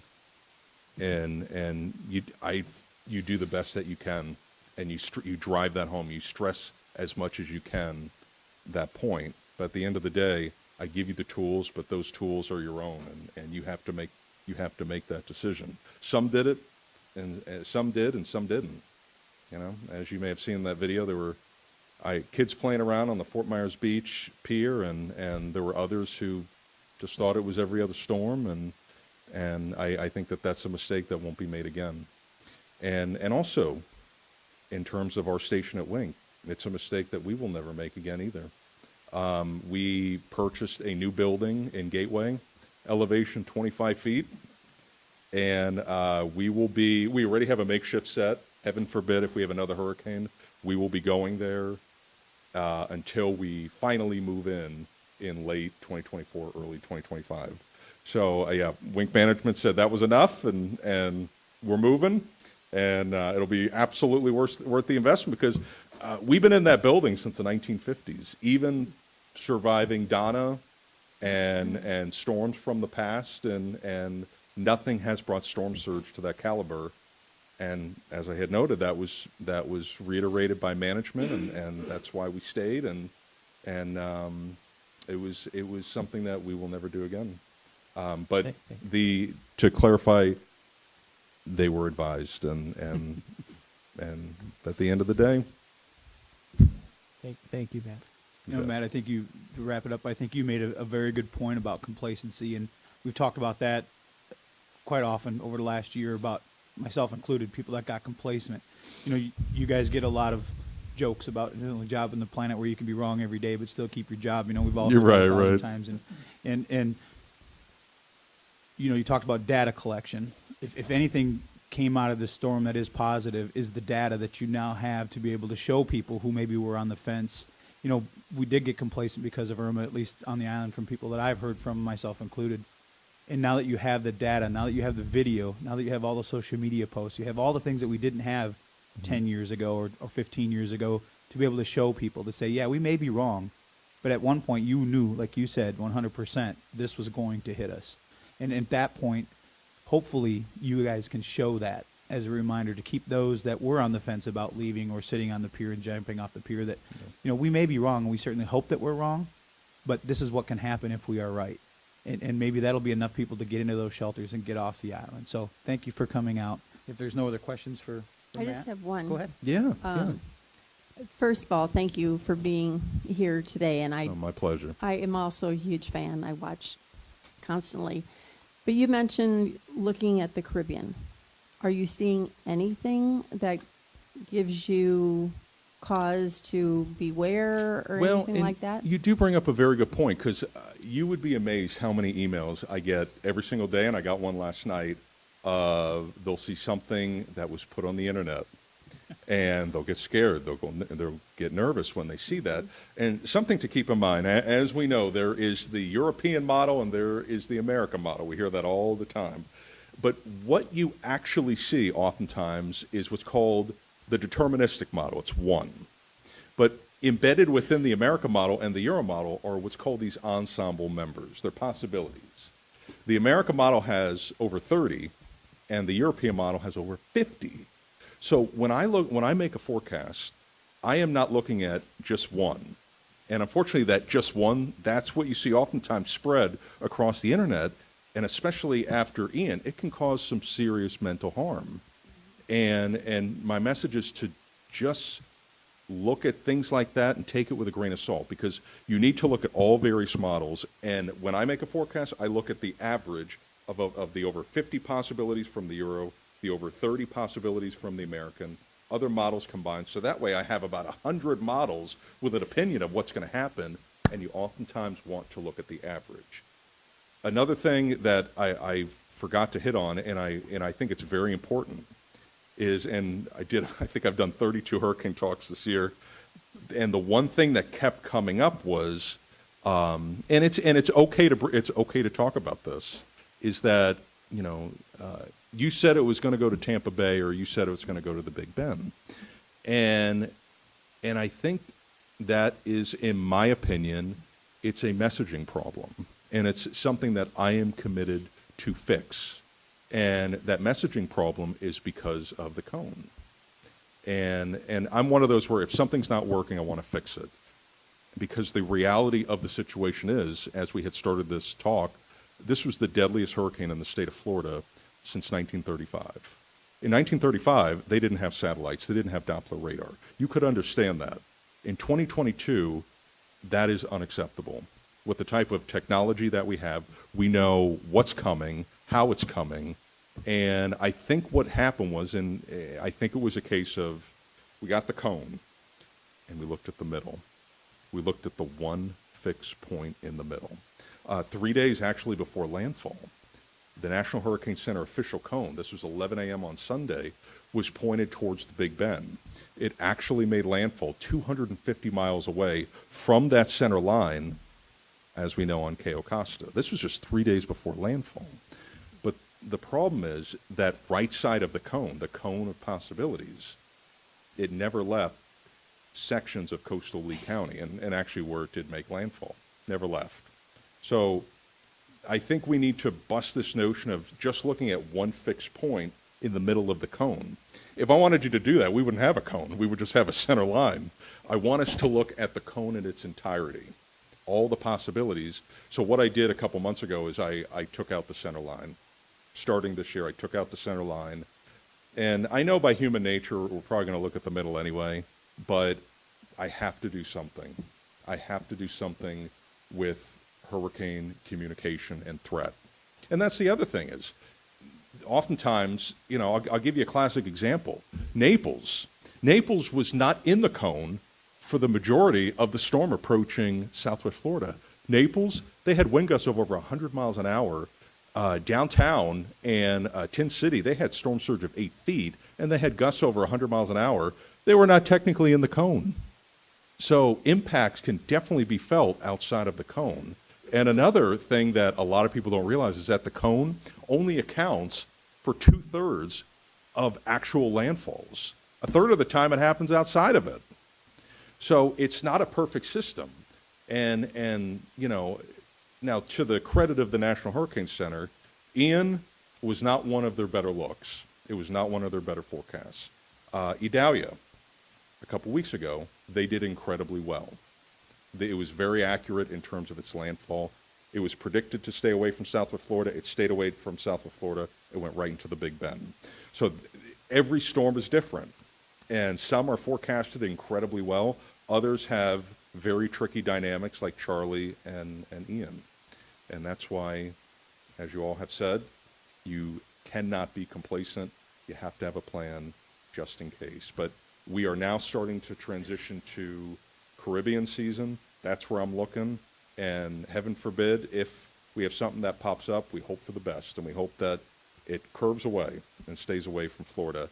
But oftentimes we are dictated by warm waters in the Caribbean. Cold fronts pick them up. But does it pick it up away from Florida? Does it pick it up into Louisiana? It has to depend on the situation at the time. Is the Caribbean a shorter window? I mean, watching this morning, Nash talked about how when he left Friday, there was nothing in the Caribbean. Yeah. And then this morning, 10%. 10%, yeah. And that one so far is nothing too alarming, at least personally for us in the state of Florida. We'll watch it, but that would not be the source of any type of, you know, I'm not seeing anything with that one specifically for us in the state of Florida that would be considered a threat, at least for now. But in general, is the Caribbean a tighter window than storms coming off Africa through the Atlantic? Yeah, and the other thing, speaking of the tighter window, that's right. You don't get oftentimes as much of a heads up, like with, as you may recall with Irma, we watched that thing for 2 weeks. It was a long, drawn-out event, and then obviously made the turn to the north. With the Caribbean, that's not the case. And Idalia was an example. Michael was an example. In 2018, Michael went from a nothing to a Category 5 in 3 days. So, but that's the beauty of having that hurricane plan early. You want to have that plan when it's sunny and it's beautiful on a day like today or months ago when it was March and April. You want to have that plan just in case because of storms like Michael. The National Hurricane Center has admitted Michael is it's that type of worst case scenario storm because it can flare up so rapidly that it can sometimes catch people off guard. But that is what happens in the Caribbean because of very warm water temperatures between 85 and 90 and low shear. If that can coincide, these things can form very rapidly. Thank you. Yeah. And I just like it because one really interesting point. I watched the presentation with you and Allison did at a conference. Oh yeah. And is that the track that you predicted was pretty accurate, but we evacuated the day before the storm and it was saying 7-foot storm surge, which for us, our bottom of our house is about 8 feet. So we piled things up, but just a little bit of slowing and a small change in the trajectory really changed the outcome. You know, even though as far as we were always in the cone, et cetera, but even just very subtle differences can make a huge difference. So I think, you know, it behooves people to really think about the worst case scenario in these events. The other thing is you talk about a lot of rumors and things that spread. I know a lot of people have lived on this island 40, 50 years, and they'll tell you every storm has a different personality. And they said the ones that scare them the most are the late season ones that tend to pop up in the Gulf and the Caribbean. Yep. And like Councilman King was saying, you don't have a lot of warning. You know, they can pop up right in your doorstep and be on shore in a couple of days. Yeah, and Michael oftentimes is brought up as the hypothetical worst case scenario that the National Hurricane Center, along with myself and our weather team, that we fear the most, going from a nothing to a Category 5 in 3 days. And we fear that because it's if you don't have a plan, you will get caught off guard, and you will be scrambling at the last minute, maybe making a decision that you didn't think you would make, or something that could be costly. So that's what we fear the most, and that's why we just stress endlessly that you need to have that plan and activate it just in case. Well, Matt, thank you very much for coming out. It's been very enlightening, and hopefully people that weren't here were able to watch it or can watch it back. But we appreciate your time, and hopefully we can have you back on a lighter note at some other time. I would love that. And good luck with the newborn. And hey, thank you for all that you do. We really appreciate it. So we will get back every single day. Thanks, guys. Thanks. Thank you. Thank you.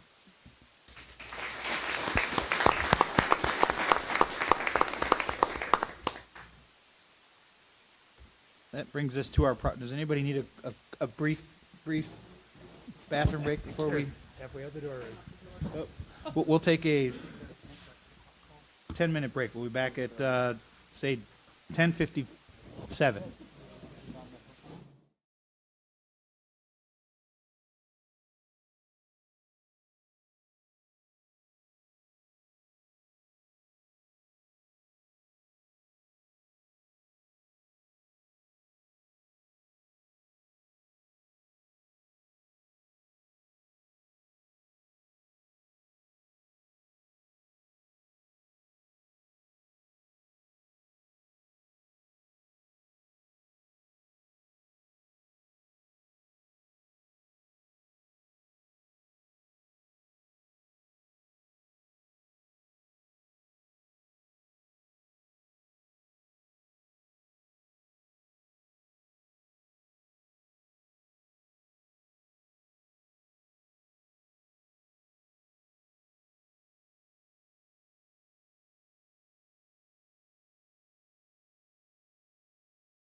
All right, we're going to call the meeting back to order. It is 10:59.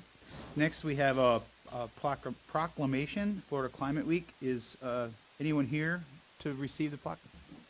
You must be Allie Dessard? All right, let me read this, and then we'll give this to you. This event seeks to unite industry leaders, frontline advocates, businesses, and individuals alike to address the urgency of the climate crisis and its impact on our state. Florida Climate Week will focus on solutions to reduce carbon emissions and create more resilient communities. Whereas the Climate Change 2023 Synthesis Report listed a current temperature rise of 1.1 degrees Celsius, leading to constant unnatural weather events, bringing disarray to the planet and its inhabitants, and its reports an increase in weather-related disasters with every rise in temperature level. And whereas Florida and its 825 miles of shoreline and low elevation points of 100 feet above sea level make the state highly susceptible to sea level rise and other natural disasters related to climate change, and the high level of CO2 pollution also threatens to harm Florida's coral reefs and a variety of sea organisms. And whereas Volo Foundation, along with other nonprofit organizations, local, state, and federal partners, elected leaders, news medias, volunteer, and professional associations, is committed to educating Florida citizens and visitors about the climate crisis so they may take action to bring about positive, influential change to protect their families, businesses, and themselves. And whereas the citizens of Florida are encouraged to become more aware of your changing climate and participate in the various programs during Florida Climate Week that will present and discuss solutions by visiting Florida Climate Week. Now therefore be it proclaimed that the Town Council of the Town of Fort Myers Beach, Florida, does hereby proclaim October 2nd through October 8th, 2023 as Florida Climate Week, given under the hand and the seal of the Office of the Mayor on this 25th day of September 2023. Mayor Dan Allers. Allie? Thank you. All right, my name is Allie Dysard, and I'm a climate scientist with the Environmental Defense Fund, but actually grew up here in Fort Myers and Fort Myers Beach. Cypress Lake and Orangewood is where I grew up. So it gives me great excitement to thank and applaud you for your proclamation of Florida Climate Week, October 2nd to the 8th, especially in light of recent events like Hurricane Ian. You are joining dozens of other cities by proclaiming Florida Climate Week, and this is a significant step towards recognizing the urgency of climate action and demonstrating the city's commitment to a sustainable future by addressing one of the most pressing challenges of our time. Florida Climate Week serves as a vital platform for bringing together communities, businesses, and governments to collectively address climate change and its associated impacts, including intensification of hurricanes and extreme heat events. On behalf of the Environmental Defense Fund and the Volo Foundation, I look forward to working alongside the City of Fort Myers Beach to leverage this proclamation as a catalyst for meaningful change. Thank you for your dedication and this opportunity to drive progress towards a more sustainable Fort Myers Beach. Thank you, Allie. It's Thank you, Allie, Allie. right? Yep, Allie. You want to come up and get a picture with the council?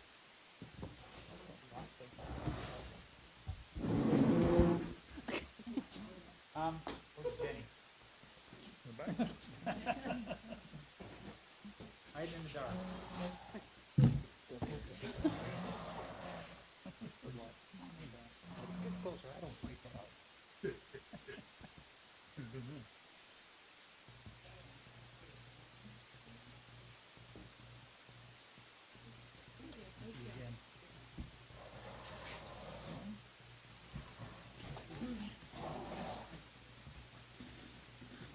Next, we moved up the proposed Jameson settlement agreement. Mr. Gill? You have approval of minutes?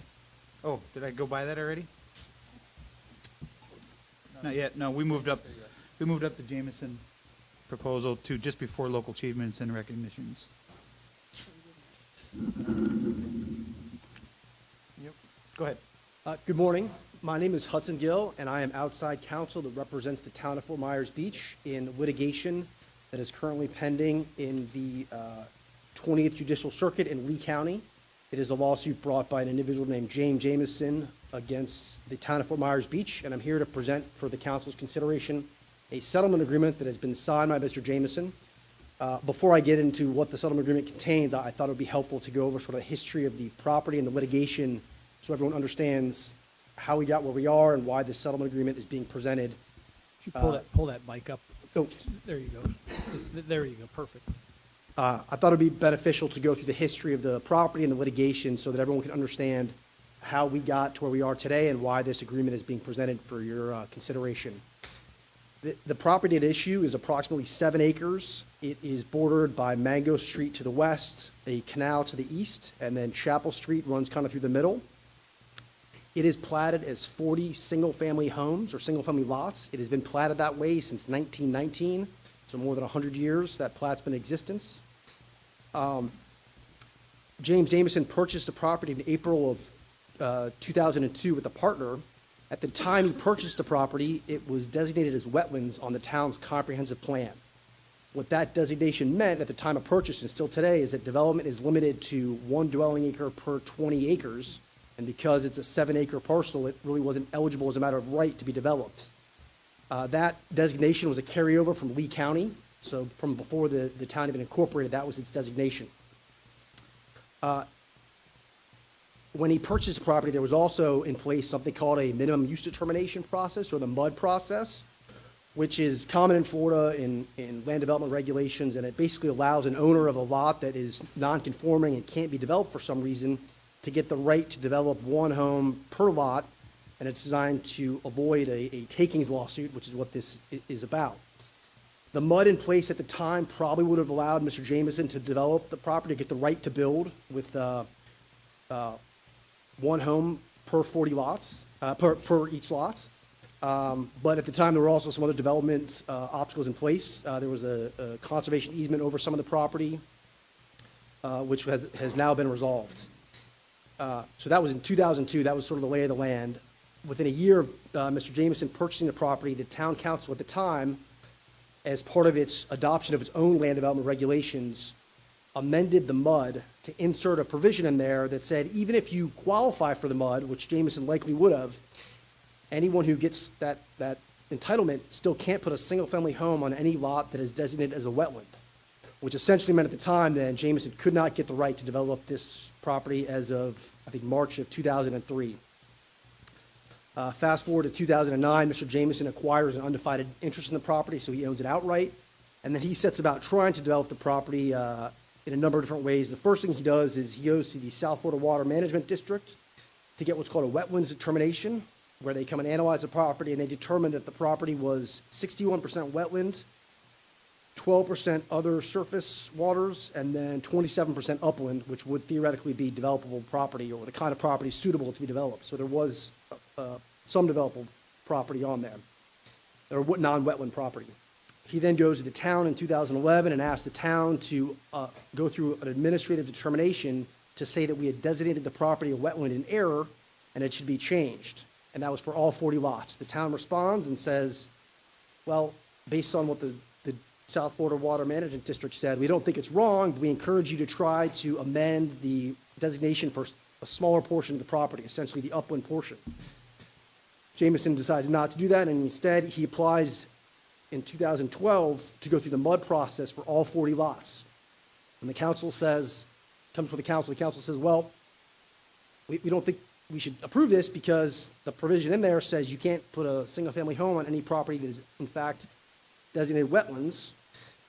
And he appeals that, and then the parties agree to stay that appeal while Jameson applied to create what's called a sending overlay district to transfer the development rights off the property and send them somewhere else. And staff at the time actually supported that, but when it came before the council then, the council voted to deny it. Jameson then comes back on his appeal of the MUD and says, well, I may not be able to develop property. I'm still entitled to this MUD approval, so you should give it to me. And the town council then agreed, passed the MUD saying, we recognize your rights to this MUD process to the 40 units, because there's 40 platted lots, but you've got to comply with the rest of the code. So that's what we've said. He then applies for a variance of that provision that prohibited development of property designated wetlands through the MUD, and the town denied that, basically saying that the code doesn't allow a variance of that. He then, in 2016, provided a notice letter under the Burt J. Harris Act, which is one of the claims he has here, and it is a precursor to filing suit. You have to provide notice to the council of your intention to file suit. And the town attorney at the time looked at that and prepared a response and offered, after conferring individually with the council, to allow the development of 3 of the 40 lots, the 3 lots that had the most uplands on them. Mr. Jameson did not accept that offer and filed suit in 2017. And essentially the claims are, there's 3 claims at issue. There is a taking claim under a Supreme Court decision called Lucas. There's a taking claim under a Supreme Court opinion called the Penn Central decision. And then there's an inordinate burden claim under the Burt-Harris Act. Suit gets filed. We go through a first round of summary judgment motions. The town actually prevails before the trial court judge, and the basic theory was that the trial court accepted was because Jameson hadn't tried to develop anything less than all 40 lots, the claim wasn't ripe, so he needed to do more. It goes up on appeal to the Second District Court of Appeal, and the court reverses and says, nope, I find that Mr. Jameson's claims are ripe, so because of, in part, that 3 of 40 lots offer, and directs it to go back down for further consideration by the trial court. The town then, and the attorneys really interpreted that, okay, the issue is whether this 3 of 40 lots constitutes a taking. There's another round of summary judgment, and the town again prevails before the trial court judge, who says, I find that allowing development of 3 of 40 lots isn't a taking, it isn't an inordinate burden. The town wins. Mr. Jameson again appeals to the Second District Court of Appeal, and we are reversed a second time by the appellate court. And that's the Jameson 2 decision. And there is some definitely concerning language in that decision from the town's perspective. Number one, the court questioned whether that 3 of 40 lots offer was binding on the town. And so directed us to, that would be part of what's at issue at trial, which whether that's even enforceable. And if it's not, the issue would be, well, there's really no development rights with the property, which is problematic from the town's perspective. The court also said that, I'm instructing the parties that there's no more summary judgment. You have to have at least 2, maybe 3 trials. There would be first a bench trial on the taking claims. And if Mr. Jameson would prevail there, meaning the court finds there's a taking, we'd have a jury trial on compensation. But even if the town wins that first trial, we'd then have to have a second bench trial on the Burt-Harris claim. And if Jameson prevails there, then there'd be a jury trial on compensation in that regards. So that's where we are right now. After it came back down, the parties have engaged in settlement discussions. But just to outline what the exposure to the town is, if we do go before these 2 to 3 trials, Mr. Jameson is going to seek, based on his own appraisal that he has to provide as part of filing suit under the Burt-Harris Act, he alleges that his property, the value of compensation to be owed was over $7 million. He would also, if he prevails at these trials, be entitled to attorney's fees, which we estimate through 2 to 3 trials would be, the number they'd put up for attorney's fees would be $1.25 million to $1.5 million in attorney's fees. So the exposure to the town is those 2 numbers, looking at over $8 million in exposure. So pursuant to the council's directions after this and discussions between the town, we engaged in some back and forth settlement negotiations. And the settlement agreement that we have now for your consideration is a product of those negotiations, and it has been signed by Mr. Jameson. So he has approved of this. And I and the town attorney also recommend that it be approved, and I'll go through the details of what it provides. Essentially, the idea behind it is to recognize that Mr. Jameson has those MUD rights that he received approval before, the rights to build, the rights to 40 single-family units on those 40 lots, and that the town would process those as the code would have existed back in April of 2002 when he purchased the property. So we would remove that provision and waive that provision that says you can't put even if you obtain MUD approval, you can't put a single-family home on a new lot designated wetlands. The town would waive that and essentially give him the approval at the local level to build up to 40 single-family homes as it's platted today. He would then have to still go to the state to get approval to develop, because the state is the entity that has a jurisdiction to regulate wetlands. So even if the town approves this, he has to go to the state to get approval to build. But the town did agree that we would not oppose that process, we would not interfere with that process while he pursues that development. In exchange for that, Mr. Jameson would dismiss this lawsuit with prejudice, and each party would bear its own attorney's fees. So the benefit to the town is you resolve the uncertainty, there's no exposure, and you don't owe any money out of the town coffers to go forward. Mr. Jameson has the right to develop this property with up to 40 single-family homes, either as they're platted, or if the state asks him to come back and replat it, the lots can't get any bigger, They'd have to stay at least that size, but would probably get smaller because he'd have to go through the process to get that approved by the town council. Hudson, for those of us that aren't attorneys, to try to break that down, we've talked to you several times about this, but so essentially we are, for those listening, we are not going to get in the way of him potentially being able to build 40 lots. It's not saying that that's going to definitely happen. It's just saying that we're not going to stand in their way to pursue that through the state level that you raised. That's correct. I mean, it is I'm not a wetlands expert, but I do know a little bit, and it is a long process to go through that he has to apply to either the state or the federal agencies that regulate wetlands to get approval to develop, and that's a long and uncertain process. But I will say that there's likely to be some development approved by those agencies. And is it safe to say that we're essentially granting him what he would have had the right to be able to pursue before we changed the code? Yes. Back? That is the idea behind the settlement agreement, that we would simply apply these regulations as they existed back when he purchased the property before 2003. And then one more thing, with prejudice. Can you explain that to those that Yes. maybe don't understand? So if we sign this agreement and it goes forward and gets approved, this case would be over with prejudice, meaning he cannot file suit again. A subsequent property owner should be able to file suit over these same allegations. It has been resolved. He's got the right, and then there's no attorney's fees or costs to the town. So the case would be over from that perspective with finality. All right. Any questions for Hudson?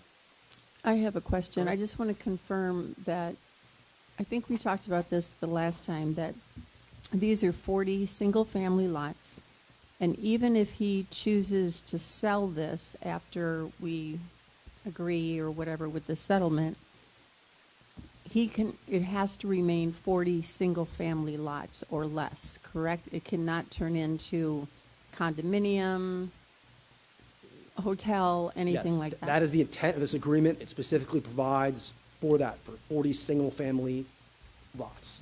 So Okay. it does not, no one should be permitted then to use this to develop condominiums or something more dense. Commercial, anything like The- that? The intent of this agreement is to limit it to entirely single-family homes. Okay. Yes. I would just say again, for those who might be listening, since I've been on the council now for roughly 3 years, and I can say, and I think my colleagues would agree, the town, the strategy of the town has been to minimize any potential development on this property. And we've had some successes and we've had some failures in the courts. But as I understand it today, the advice of counsel, and it's, I think correctly, the exposure to the town, the litigation risk to the town is no longer in our favor, and the settlement therefore would be in the public interest. Is that a fair characterization? It is. I mean, the Jamison 2 decision, which is publicly available to anyone to read, has some very concerning language from the town. So that is where this comes from. There, as a result of those particular issues, I'm in support of the settlement agreement. Any questions? Councilor King? None. Councilor Beach? No, thank you. I assume you need a motion to approve this? Is that, Becky? Is that I would defer to Becky on the mechanics, but I Yeah. believe so, yes. I would take public comment. Okay, we could do that. We'll open it up for public comment. Is there anyone that would like to speak on the Jamison case? Seeing none, we'll close public comment. Now, would you prefer a motion or is just a Yes. consensus? Okay. Nope. Needs Vice a Mayor motion Adderholt, and a did you vote. want to make that as a motion? I would move approval of the settlement agreement that's before us. Second. Got a motion by Vice Mayor Adderholt, a second by Councilor King. Any further discussion? All those in favor signify by saying aye. Aye. Opposed? Hearing none, motion carries unanimously. Thank you, sir. Thank you. Thank you for being patient. Next, we have local achievement and recognitions. Councilor King? Sure, catch me when I'm drinking. Ooh, that sounded nasty. I just want to thank all the volunteers who prepped, primed, and painted, can't even read my writing, the wavy wall in Times Square. Thanks to Beach Talk Radio for their coordination of this and the fundraising to make this happen. Thanks especially to Tony Bone of Anthony Bone Painting for his time and his hard work and his expertise in making this happen. In talking to Tony, he grew up on the beach.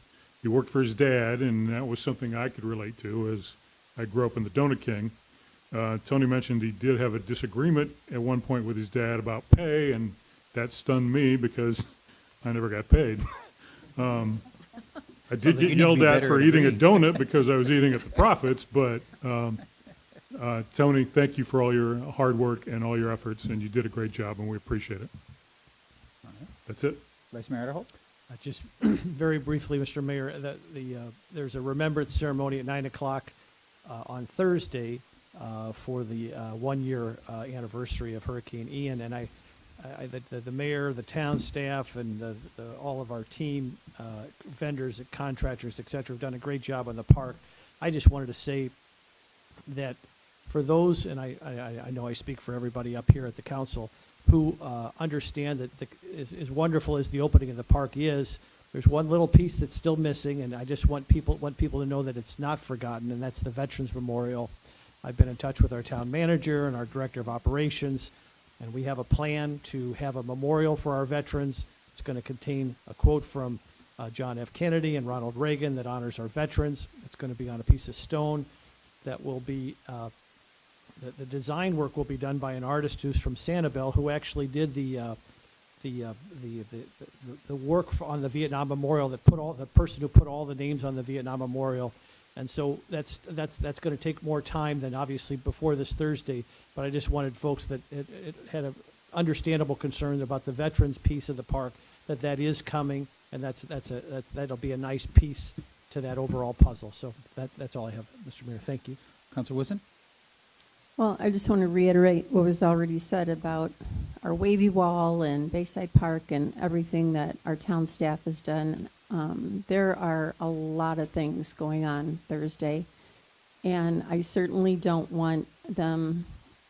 We need to keep our focus on the remembrance of what happened to us a year ago, the people who lost their lives, the recovery that has taken place. I know there's a lot of festivities going on, but I truly don't want to lose sight of what this day really means to everyone. Councilor Beach? You know, with the coastal cleanup that happened a while ago, one thing that was pretty obvious from Adelia is sometimes these big storms, they give us an insight into what's out in the waters. And a lot of that stuff washed up on the shores, but it also brought a lot closer to the shores. So I'm hearing a lot of reports of pretty heavy debris out in the water. The clarity's not so great now, so I just encourage people to be careful out there because there are things that you can get scratches, and that can lead to all kinds of nasty infections and whatnot. And as far as the events coming up on Thursday, there's a couple that I think also are noteworthy. I know that someone in the Pacific Island tradition is proposing a paddle out at 6 o'clock around sunset. The idea is if you're interested, just bring your paddleboard or your kayak to be in your kayak by 6 o'clock, and people are going to paddle out and make a ring, have a little memorial around sunset. I think it's a very, very touching way to remember people from the Hawaiian tradition. Well, all mine have been covered, so I won't reiterate them all again. So again, thank you to everybody that just spoke up here. Every one of those were on my list, so again, I won't reiterate. So we'll move on to advisory committee items, reports, and appointments. Ms. Anita?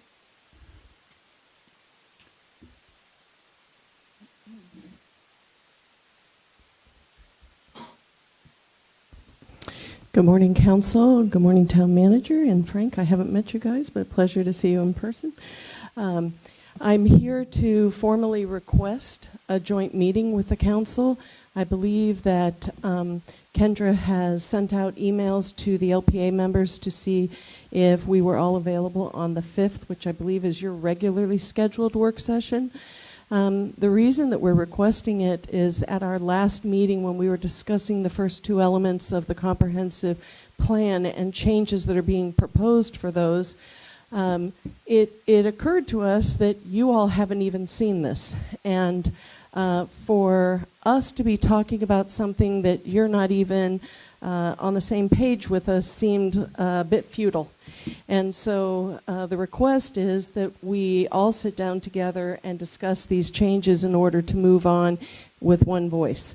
The other thing that I would recommend if you approve this is that you all ask, as we did, to have the original comp plan sections along with the recommended pages from the consultant, because it was about 2/3 of the way through, and some folks, I certainly recognized that what we were looking at was the consultant's recommendations and his work, not our plan, and they do vary. So I think, in order, I said to Jim the other day, you can't get where you're going unless you know where you've been. So if you can't look at that original text, if you're missing a step in the process of making changes. So the other thing that we did request, there is a change to the future land use map. And of course, what you get is an 8x10 piece of paper with changes to the land use map that you really can't identify. Dan knows this because he happened to have been at my house one day when I had it all taped together up on a wall. It looked like I was charting a murder or something because it was a little bit scary. But in the previous version of Town Hall, we did have these large land use maps on the wall, and it's very helpful when you're dealing with a zoning case, or in this case, when you're talking about changing the future land use map. It would be extremely helpful for you to actually be able to look at a map where you could identify streets. There's been a lot of talk about the Women's Club neighborhood, whether or not that's a node, what sections, what streets it would entail, and on that 8.5 piece of paper, you just can't identify those. You can't identify it. So I kind of asked Sarah and Jason, since I said you all are in this business, I haven't volunteered to pay for them. I would suspect that Diamond Head would probably let us put those maps up here, and it just gives you a constant visualization of the island as a whole, and you can really look at it. So if you have any ability to do that, I think it would be very helpful to us as we move forward, and that's my formal request to you on behalf of the LPA. So thank you. Any questions? Yeah, I have one for you. I think it's a great idea. I know I've spoken to you privately about having this, and I think it's a good idea, and I haven't said anything that I haven't said publicly or said to you privately, that I think what needs to come out of this meeting is a very clear direction to not just our residents but developers, what we have a willing to do and what we don't have a willingness to do.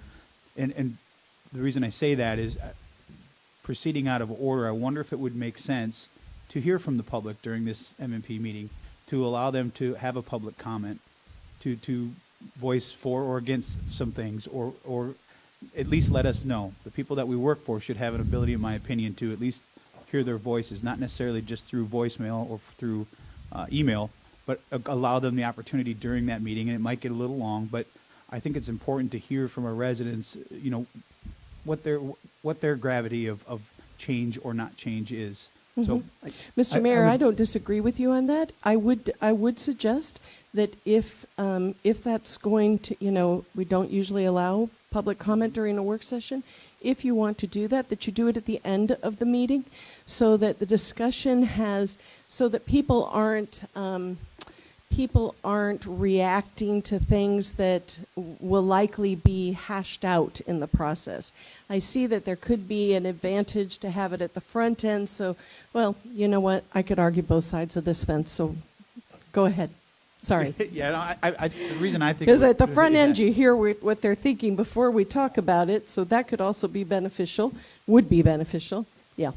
Mm-hmm. Well, we can talk about before or at the end. I just think, to me, public comment makes more sense to have it at the beginning. Sure. If you've already had a discussion, Yep. and decisions have already been made before you hear from the public, it's kind of counterproductive, in my opinion. Yeah. And I would maybe expand that a little bit, that if especially we have visuals that people can actually look at and get a feel for, that maybe in a separate event, maybe in the afternoon of Thursday, we can have a charrette, a formal charrette.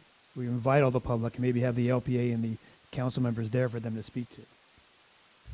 So instead of people coming up to coming up and speaking in the microphone in a formal affair, there's visuals, and they can casually meet with people and talk and express their feelings. Those visualizations are extremely important when you're talking about changing land uses on people's property. Mm-hmm. And especially when it's something as dynamic as our current situation is. So You know, I would hate for something to be lost on an 8.5 piece of paper. And I think it could be. So that, I mean, of course, you know, you look at it on your computer and you can blow up a section at a time, but then you lose the scope of the island as a whole. So unless you're really, I mean, when I had my murder chart up on the on my dining room wall, another friend of mine was there, and they said, "Really? This is a CPD?" And I said, "Yes, really, that's a CPD." So I think people don't. The public, for sure, does not necessarily know what the zoning classifications are that already exist on the island, and I think that's important.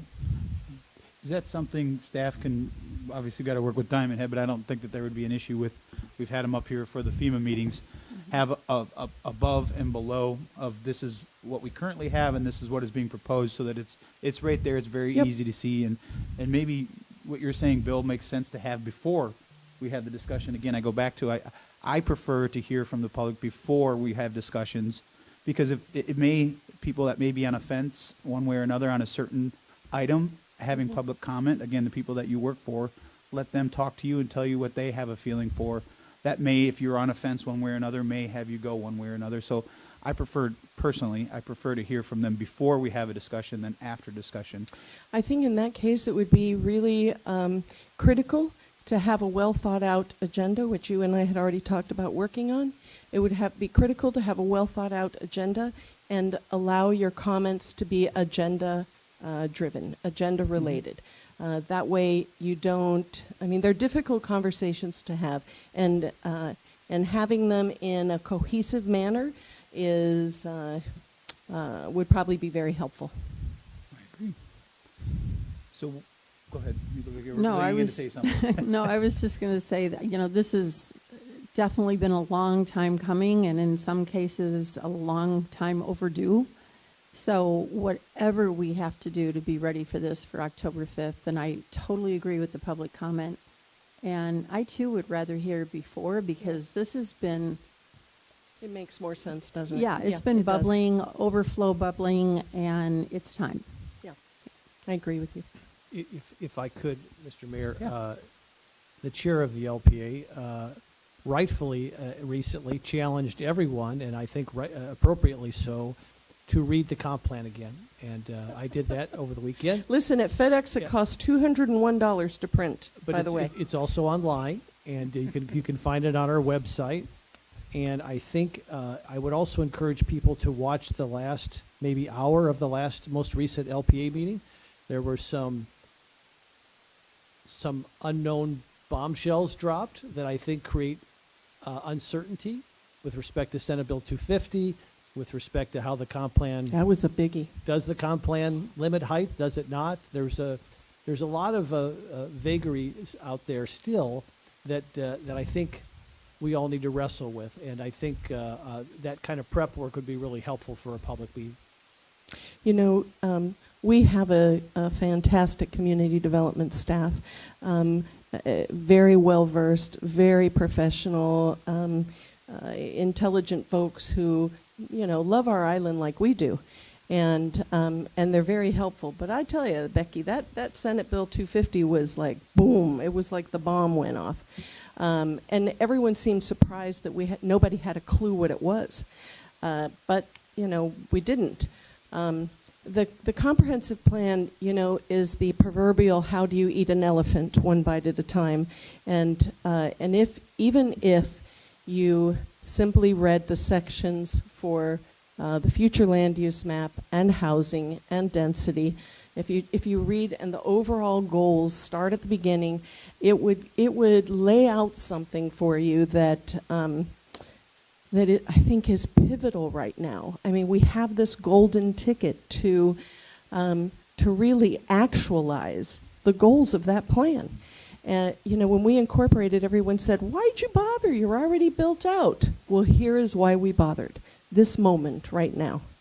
And Councilmember Woodson, you're absolutely right. It's time to move on so that our residents have security in the knowledge of what we're doing. I've said this a bunch of times. And our investors and our developers have some predictability in what they can expect from us and what they can do with their $52 million, $38 million, $25 million, $100 million. That is fantastic that they see that kind of future with Fort Myers Beach. So, anything else, folks? I think just maybe Andy and Becky, structurally, how can we do, does everybody agree that maybe we should have some sort of charrette ahead of time to allow to hear from the public before they have a public comment, allow them to see exactly what you're talking about? I don't necessarily want to use the chart that you talked about, but it was good, Dan. I did notice that my house was highlighted on that. With a red arrow. Right, Yeah. exactly. You know, with Sarah, not to interrupt you, but because we did talk about charrettes, but I just don't know if it would be premature. But go ahead, Sarah. I think we're using the term charrette incorrectly. At this point, we're very, very late to be talking about doing a charrette. At this point, we are doing question and answer. We're looking at the language. We're looking at the map, making sure we're all on the same page. A charrette is really something you do at the beginning to figure out if there are major overhauls that are wanted.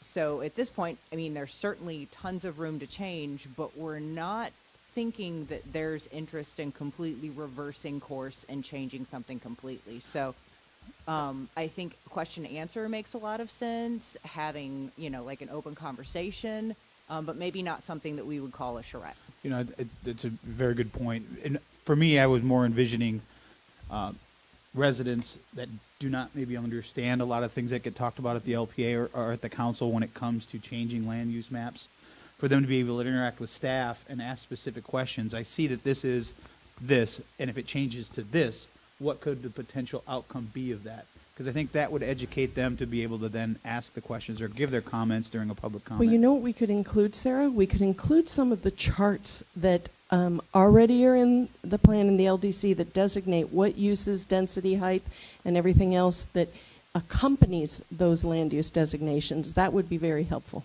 Okay. That would I be agree. helpful. Could we also maybe do something like we've done before, like open it to the public at 8 o'clock, 8 a.m., and have all these things posted with explanations where people can walk around, talk. We can have staff there, LPA council can be there. And so have it maybe an hour before. Kind of an informal. Right. That's a thing good before. idea. Right. That's a very good idea. But Before it would the still have to be MMP. advertised as a public meeting because we With some coffee and something else, I don't know what. I know a donut guy. Yeah. We have our in-house donut guy, always. Maybe a little fruit this time. I think we may not have enough time to prepare what you're talking about. I think that's a good idea. But there are things that have to be done in advance of that, and we would have to notice that. The map, Sarah? Is there Oh, time for the map? The map is easy. I have a guy who prints. I can do that quickly. But setting up a meeting, getting the public involved, making Yeah. sure that everybody's aware, you know, sending out the notification that really would be important to have. It's too late to get it in the newspaper at this point. So there may be if we want to do this a different week. Or what we can- Karen's we can- suggesting could be very simple. If we just have the map up and then along with the map, maybe just have the heights, density, use chart with it. Does that Yes, that is something that is doable. That would It's would just be the whole, enlightening like, to people. including everybody, and we can get the maps, we can get all that together. Yeah. I just want to make sure that we're not planning something that we can't actually pull off. Yeah. in a week. So then, I guess what I'm trying to get, so what you're trying to say is that not necessarily a publicly advertised meeting, because you're saying we don't have time to do that by the 5th. But just open the doors But early. open the doors with, and let- with this information on the wall. To allow the public to interact with staff. Maybe the council and LPA won't be there, and we have access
The meeting back to order.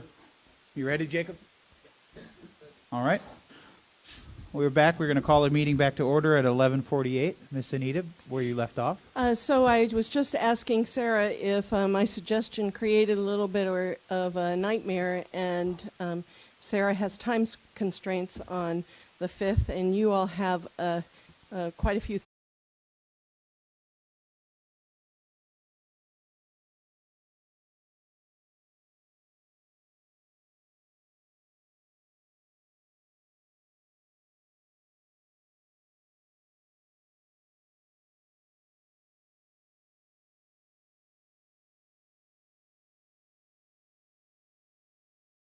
All right.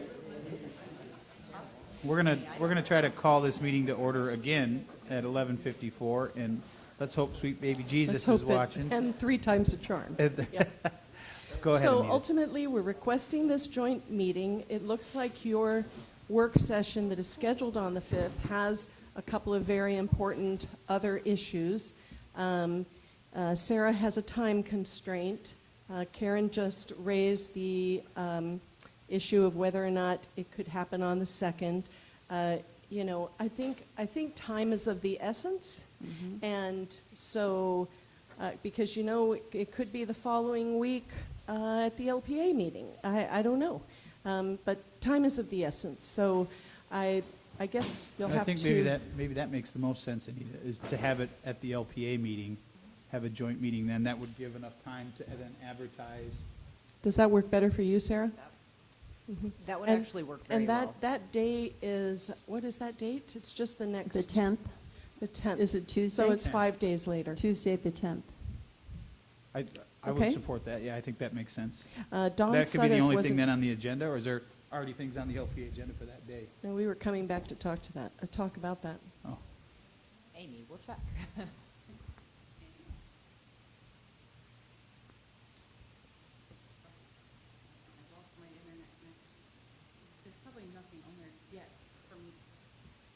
I don't think that agenda is, I think what we said was that we were going to have a work session with the council, and then we were going to come back to that meeting.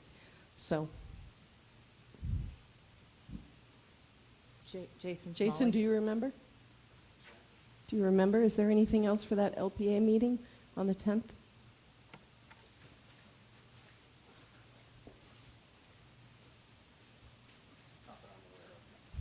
Jason says not that he's aware of, so maybe that works out. Jason, But would you pull up the schedule that I sent, the Excel sheet, and just see But what since is you all supposed have to be on such a there? long day, you work this out and let us know. And So we'll be have there. it on that day. We'll do it, one way or another, we'll do it on that day if that works for everyone. The 10th works well for me, John. Does it?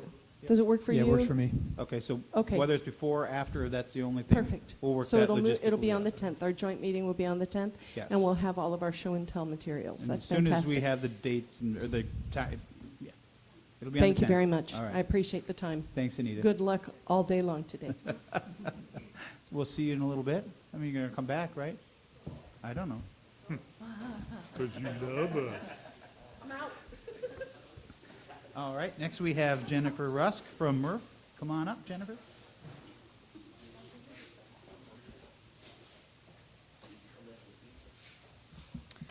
I wanted to say good morning, but I think I'm now saying good afternoon. Nope, you got 3 minutes. You're good. Oh, okay. Good morning. Good morning, Town Council. Good morning, Mayor, Vice Mayor, Amy Baker. Good morning. Good morning, Becky. Good morning, Town Manager. Good morning to everybody. I'm Jennifer Rusk, representing Murph, and I've got 2 motions to bring to your attention. Number 1 is issue of commercialization of residential canals. This motion was approved 7-0. Motion, the Murph Advisory Board has been informed by residents at our August 9th meeting of the prospect of potential changes regarding residential canals, which would allow for commercial usage. Murph shares the residents' property owners' concerns that such commercial traffic would negatively affect and degrade the owner's property, have deleterious effects to the ecosystem, harm wildlife, especially manatees, and increase erosion. The MRF Advisory Board would like to elevate these concerns to Town Council to address, and MRF remains available to provide additional help as directed by Town Council. The support with this 7-0 is, in a similar case, the Town Council elected to avoid intruding on a residential canal, and the environmental consideration presented by property owners in their decision to dismiss the idea of constructing a mooring field upland facility, which would introduce commercial mooring field boat traffic that would encroach on the residents of Tropical Shores Way. The second motion that was passed 7-0 is to re-advise Town Council of potential destruction in environmentally critical zone. The motion, the MRF Advisory Board would like to re-advise the Town Council that in their deliberations regarding issuance of a permit currently under appeal, to choose the option that would prevent unnecessary damage by constructing and demolishing a 1,500 square foot structure in the environmentally critical zone if the appeal were to be successful. The support on this 7-0 motion is during the discussion on this matter at the 9/11/2023 Town Council meeting. This consideration was never voiced during deliberations. It would be a dereliction of the MRF charter not to remind the Town Council of this potential ramification in the decision-making process. Any questions? Are there any questions for Jennifer? Okay, I also would like to give you an update on our pop-up. We are back, and we were invited by the farmers market to have a pop-up. And so just to let you know, the pop-up will be, you can find us at the farmers market in Times Square area, September 29th, October 13th, and October 27th. And moving forward, the committee will decide on more dates to participate, and hopefully other locations, and get down to the south end of the island as well. We will also be at the October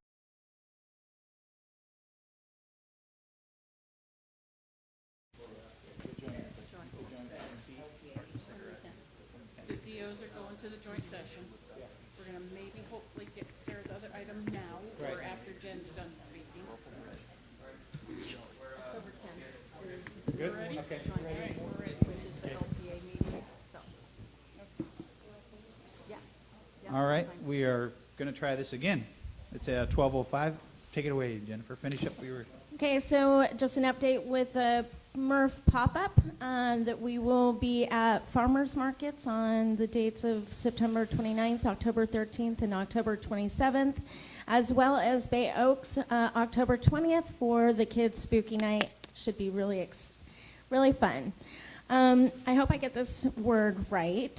Also, the Cocoloba chapter, Native Plant Society, this is very exciting to me, and it should be for all of you, is donating plants to MRF for us to be able to get Fort Myers Beach green again, and we'll be handing these plants out to residents of Fort Myers Beach. So just come to our pop-up and we'll give you a plant That's to great. get going. And I agree. I believe one of the council members a couple months ago said it's depressing, and it is. We need greenery. We need healthy greenery, native greenery. So thank you to Cocoloba chapter, and they will be also accepting donations to help us get our Fort Myers Beach green again. And that is all for today. Thank you. Thank you, Jennifer. Thank you, Jennifer.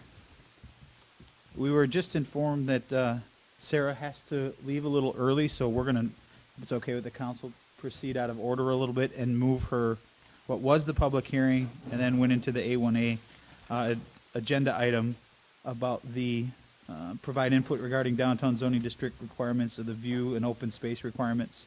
Is there any objection to, I know it's a little out of order, but in the sake of trying to get it done, there are people that came specifically for this item. No objection? None. None. Go ahead, Sarah. Good morning. I'm not sure if you want me to do sort of a whole presentation explanation, or if, you know, you read the staff report and you just wanted to take it from there. What would be your preference? I read the staff report, but does anybody need a full presentation? I don't think we need to do a full presentation. Okay, perfect. So really, I'm here because I want to find out what you want from staff. We're just not clear on if you're requesting a code change, and what that might look like. So please discuss and advise. Well, I think just to give a little background as to what, there was an issue, if I'm understanding it correctly, with the interpretation of what a view corridor would be. And it's staff's interpretation that it would be from the ground to the sky versus... So actually, that's a misrepresentation of the issue. Okay. So the downtown zoning district requires that 70% of the lot frontage has a building between 0 and 10 feet. It's different distances depending on what part of the zoning district they're in, like where within the downtown zoning district they're located. However, so that's 70% of the lot has to have a building at the front. There's an exception that's allowed specifically for properties between Estero Boulevard and the Gulf of Mexico. And that is, you can decrease that frontage requirement all the way down to 35%. So any place between 70 and 35%. However, in exchange, the code says, so the required, I'll just read it. The required building frontage percentage may be reduced to 35% for properties between Estero Boulevard and the Gulf of Mexico, provided that the open space thus created allows open views to the Gulf of Mexico. So the issue is, it says that whatever portion of the property that doesn't have a building at that front area, if you decrease it anywhere from 70 down to 35%, you have to provide that as open space. And then it also has to provide an open view. So open space is defined in other places in the code. So open space is areas of preserved indigenous plant communities, beaches, archaeological and historical sites, including any area that contains evidence of past human activity, protected trees, landscaping of parking and vehicle use areas, and perimeter buffers. But it's not a place that a building can be. So we were asked to reinterpret this code section that the area below a building could be used as open view. So even if we call that open view, we can't call it open space. So that can't meet both of those requirements. So if there's interest in changing this exception, we would have to change the code. We can't reinterpret it. And that would be a global change across the entire downtown zoning district then? For any properties that are between Estero and the beach, yes. And if it isn't changed, is there a path that an applicant could come in and ask for this specific change if it was needed to make their project workable? Is there an avenue for them to be able to ask for variance or deviation? Or? They could ask for a variance from the code requirements. I mean, that's a setback requirement, and they could ask to deviate from that. And I mean, I think the thing that's important to point out is this is an exception. So this isn't required of them. It's just an option so that they can change their layout. Questions for Sarah? I guess I wonder, is it better to make things more clear, is it better to change the code rather than having to go through this deviation process, the exception process, even though there might be an avenue for it? Because what always happen is staff goes by what's in there and they recommend not approving, and then if we listen to everything and we go around. So, I mean, isn't it cleaner to, as long as we're going to have code changes probably, isn't it cleaner to change it? So I guess the bigger question is, do you not care about preserving that portion of the code? Currently, there are only 2 places in the code that supports clear views to the water. Although the comprehensive plan talks about it quite a bit, the code only really gives you a way to do that in 2 ways. It's through this section with the downtown district and through preserving rights of way that end at the beach. So I guess the question is intent. Do you intend to preserve these open view corridors to the water, or is that not something that council is interested in maintaining? Go ahead, Vice Mayor. I would answer Sarah's question is yes, I think those are things worth preserving. And in this unique situation, I'm not troubled by having folks come on a case-by-case basis. But that's just my personal opinion. Yeah, I struggle a little bit with making global changes to something so critical. You know, you look at other properties that pop into my mind that would fit this criteria, and what could potentially try to think about the adverse effects of a decision you make now globally versus allowing that process. I'm all for having a process to be able to come in and ask for something that you want that is outside of what is required, but to just do it globally, I'm a little hesitant to do that. But John, I believe this was something you brought up. I'd like to, or you asked to have specifically put on the agenda. Yeah. I guess I think I would at this point agree with you, Mayor, that if it's not, if I'm trying to word it correctly, but yeah, I don't want to create another issue when we have avenues to address it. Does that make sense? Yeah, and I think if the way Sarah put it, it's like, I think we all want to reserve the right for those view corridors. I mean, that's something we've talked about for a long, long time. So whatever process that is, that we have an option for that, I think that's what we need to go with. Councilor Veach, you have any input? Well, yeah, I'm kind of a little torn by the whole, view corridors through private property on certain properties. So we're like saying if you live on the Gulf, then you have to maintain a view corridor, but if you're not on the Gulf, then you don't. If you have a back bay view or, some other thing, I think it's a little, concerning. And also when I was hearing Sarah talk about that some of these you could do, it'd still have open space, it'd be like some vegetation and this kind of thing. Well, if you're sitting in a car and there's a row of bushes, you don't have a view anyway. Yeah, I think it's important to point out, though, that again, this is just specifically, you're talking about just the downtown zoning district, not the entire island of properties between Estero and the Gulf of Mexico. The comprehensive plan does encourage the LDC to find ways to sort of encourage those views across the entire island. And I do agree that is pretty subjective to think that the beach is more a valuable view than the bay. However, that is sort of the reason many people have moved here. And I think that the comprehensive plan sort of recognized that as one of the components that really create the character of the island. So I think that's the main reason why this was language that was included throughout the comprehensive plan. And I think I know there's one specific case that at least I've heard where there's a company or a group, it's like a timeshare, where they want to have less of a frontage so they can give the views for everybody, but they pretty much don't have that view corridor. And I assume that's kind of the example that's driving this? Yes, that's the one that has come forward to us. We've had some meetings, and I know that they're still working on a design. Yeah. Yeah, I don't know. To me, it's I guess stepping back, I don't really see. I know that when you're really in the downtown, the heart of the downtown area, and I know that the downtown area ends right next door, right on our future land use map. that I can see you want to get things up to the street so you don't have a parking lot in front of a business. It's more sidewalk friendly.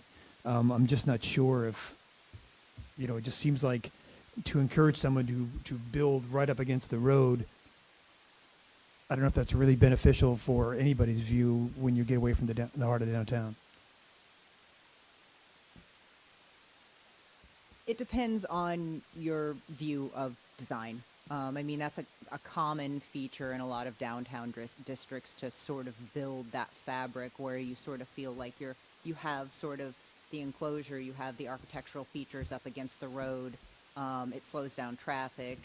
It depends on if you care about that design concept, but that was the design concept that was brought forward with the current comp plan and LDC.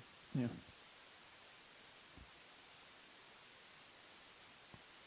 Well, it sounds to me like you have your direction. Do you need us to lay it out a little bit more?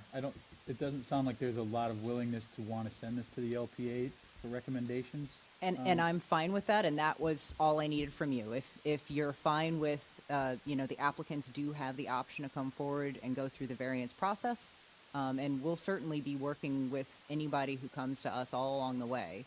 And if you're not interested in changing the code, that's fine with me. Is everyone okay with that?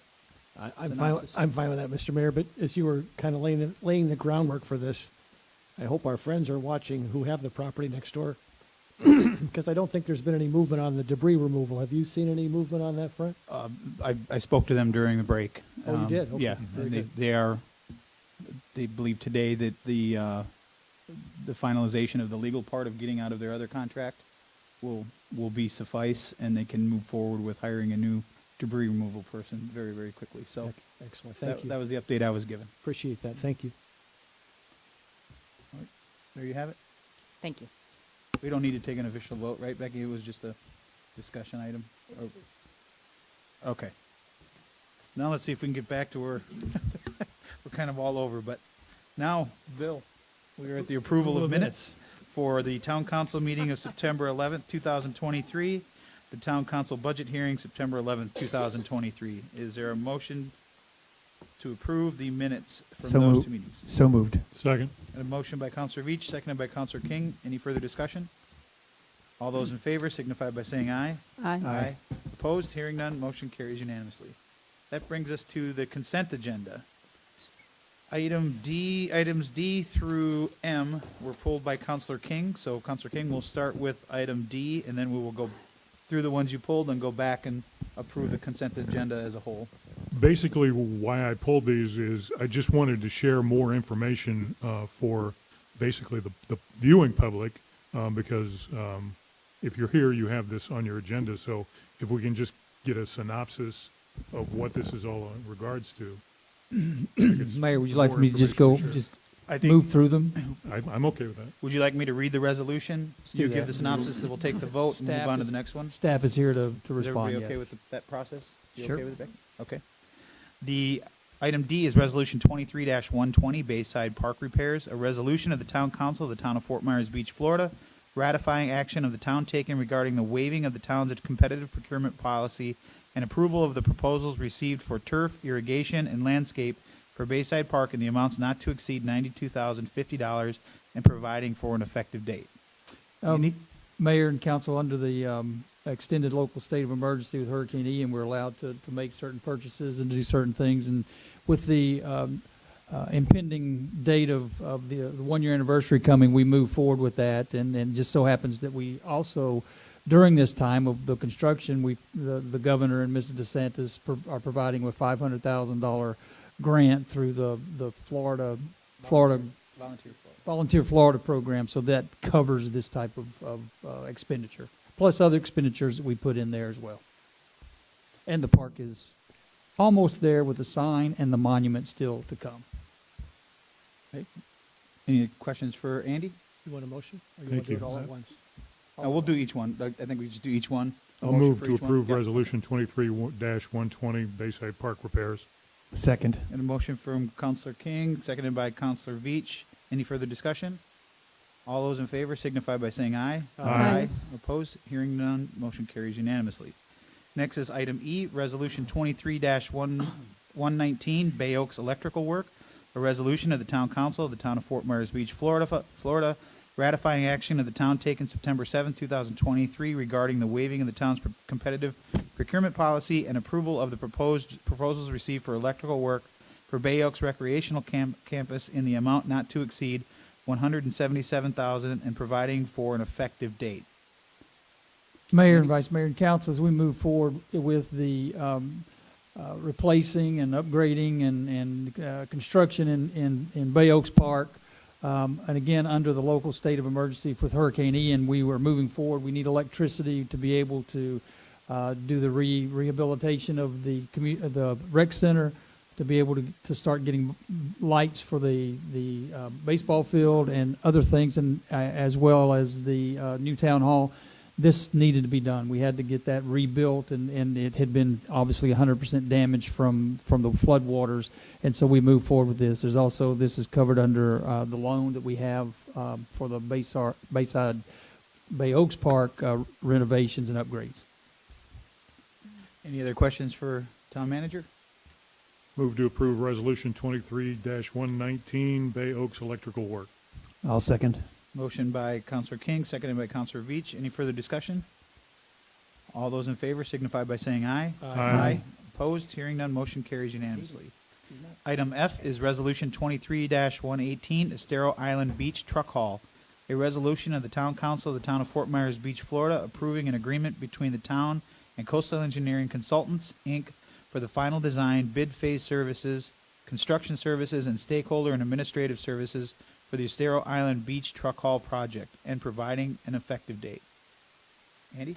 Mayor, Vice Mayor, Councilors, I've got Chad Schutz coming up to explain this one. It has to do with what we're doing on our beach. Hey, morning everyone. Chad Schutz, environmental staff for the town of Fort Myers Beach. So staff and our friends at Coastal Engineering Consulting were successful in getting on the order of about $1.9 million from FDEP, the state's Hurricane Ian and Nicole Recovery Fund.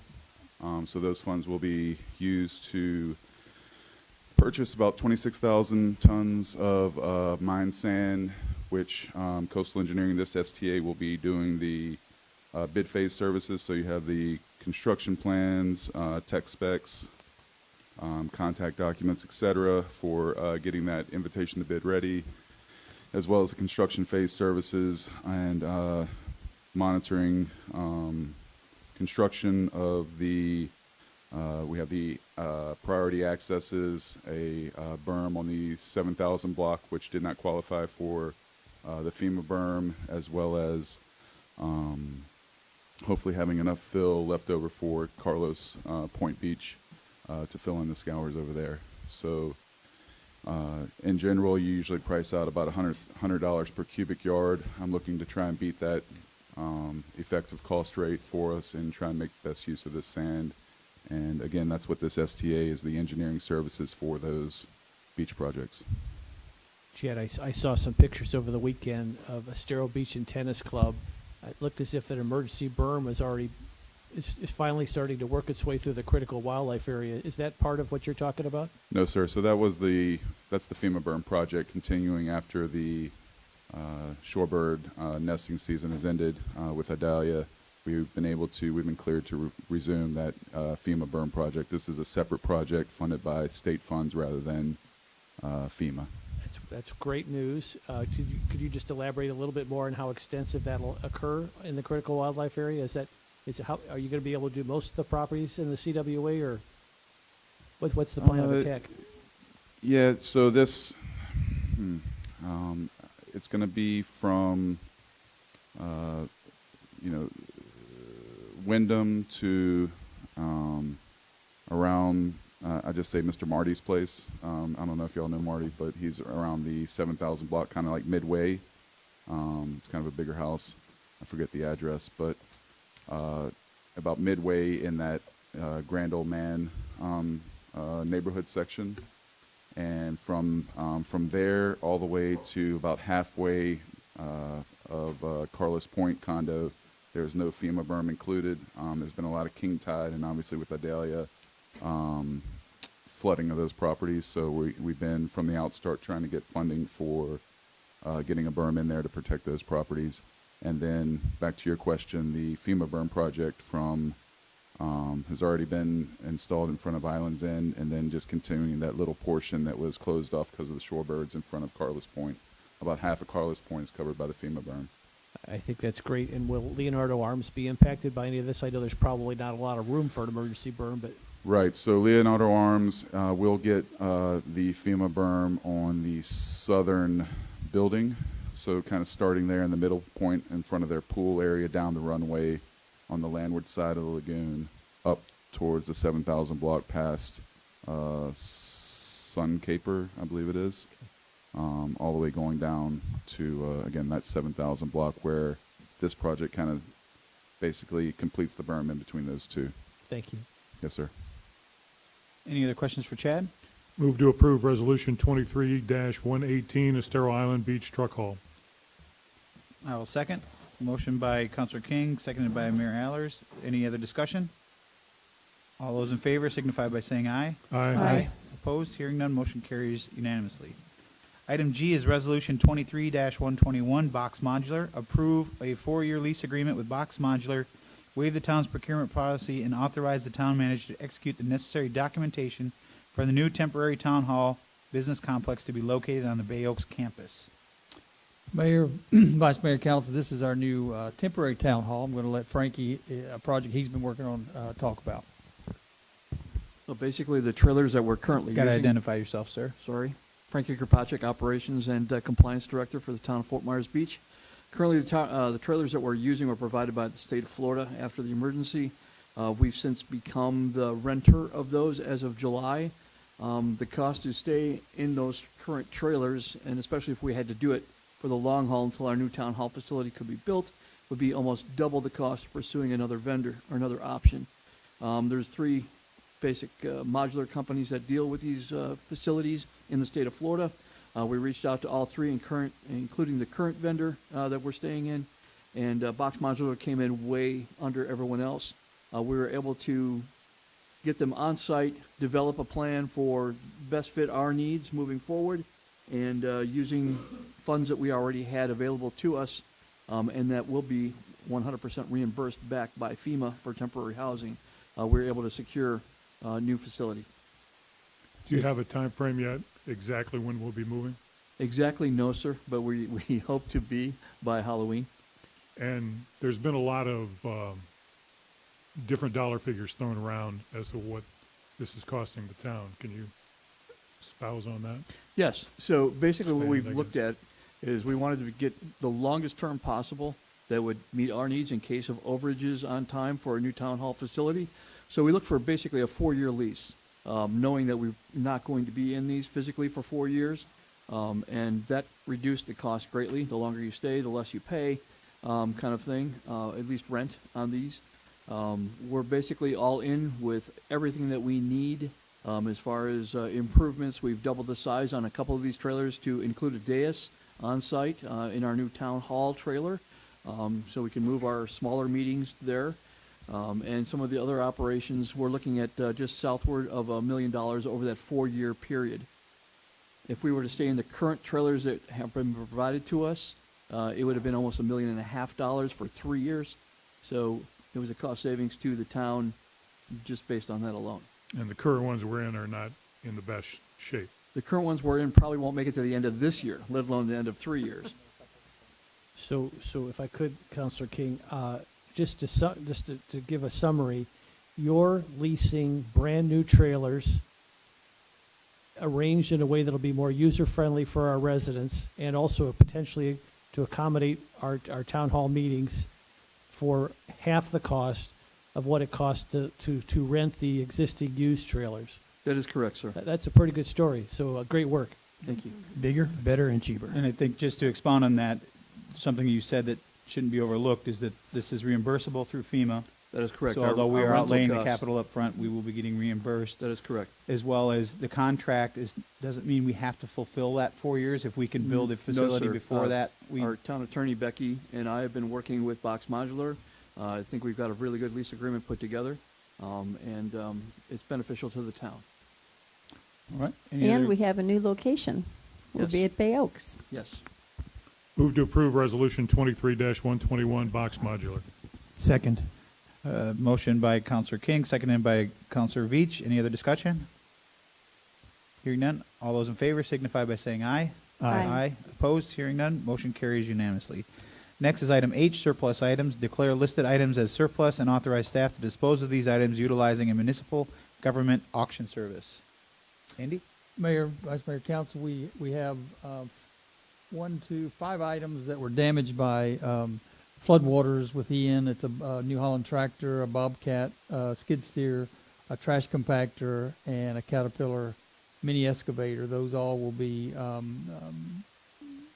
salvaged and tried to sell them on govdeals.com or through a Royal Auction Group, whichever is better. And also a 2014 F-150 that is just broken down and is no longer of use to us. So we are going to scrap those or sell them actually and get something for them.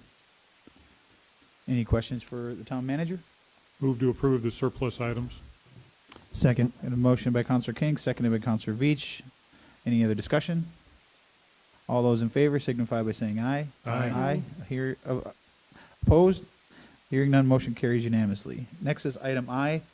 Authorize the town manager to renew and execute an agreement in amount of $45,000 with the town's state lobbyist, Ronald L. Book, PA.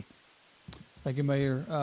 Just asking to extend this for 1 year. That gives me time to review our wants and needs and desires for lobbyists and how we want to proceed going forward. If you ever, once you get into this type of thing, changing, you have to put out an RFQ and do some research there, potentially. So there's just some things we wanted to do to be able to just keep moving on. We've got some things coming up in October that are very important. I'll be going to Tallahassee, and Ron's working very closely with us to get some appropriations and some funding and forgiveness on some of the money we've gotten. So this would help keep moving that along. So if I may ask, what happens if we can bring this to a close earlier? Are we able to get out of that contract, or how does that work? Yes, we should have a 30-day notice clauses in all these contracts. Yes, ma'am, and including the next two that we're going to discuss. Okay. And I will say, up until before the storm, I don't think any of us really had any background on Mr. Book or working with Mr. Book. But over the last year, I've worked with he and his office at great length up in Tallahassee and by phone. And he has, in my opinion, served his weight in gold for this amount of money that we're paying him. So I fully support this. Always willing to look at other things down the road, but I think this is in our best interest of the town to continue on with Mr. Book and his services.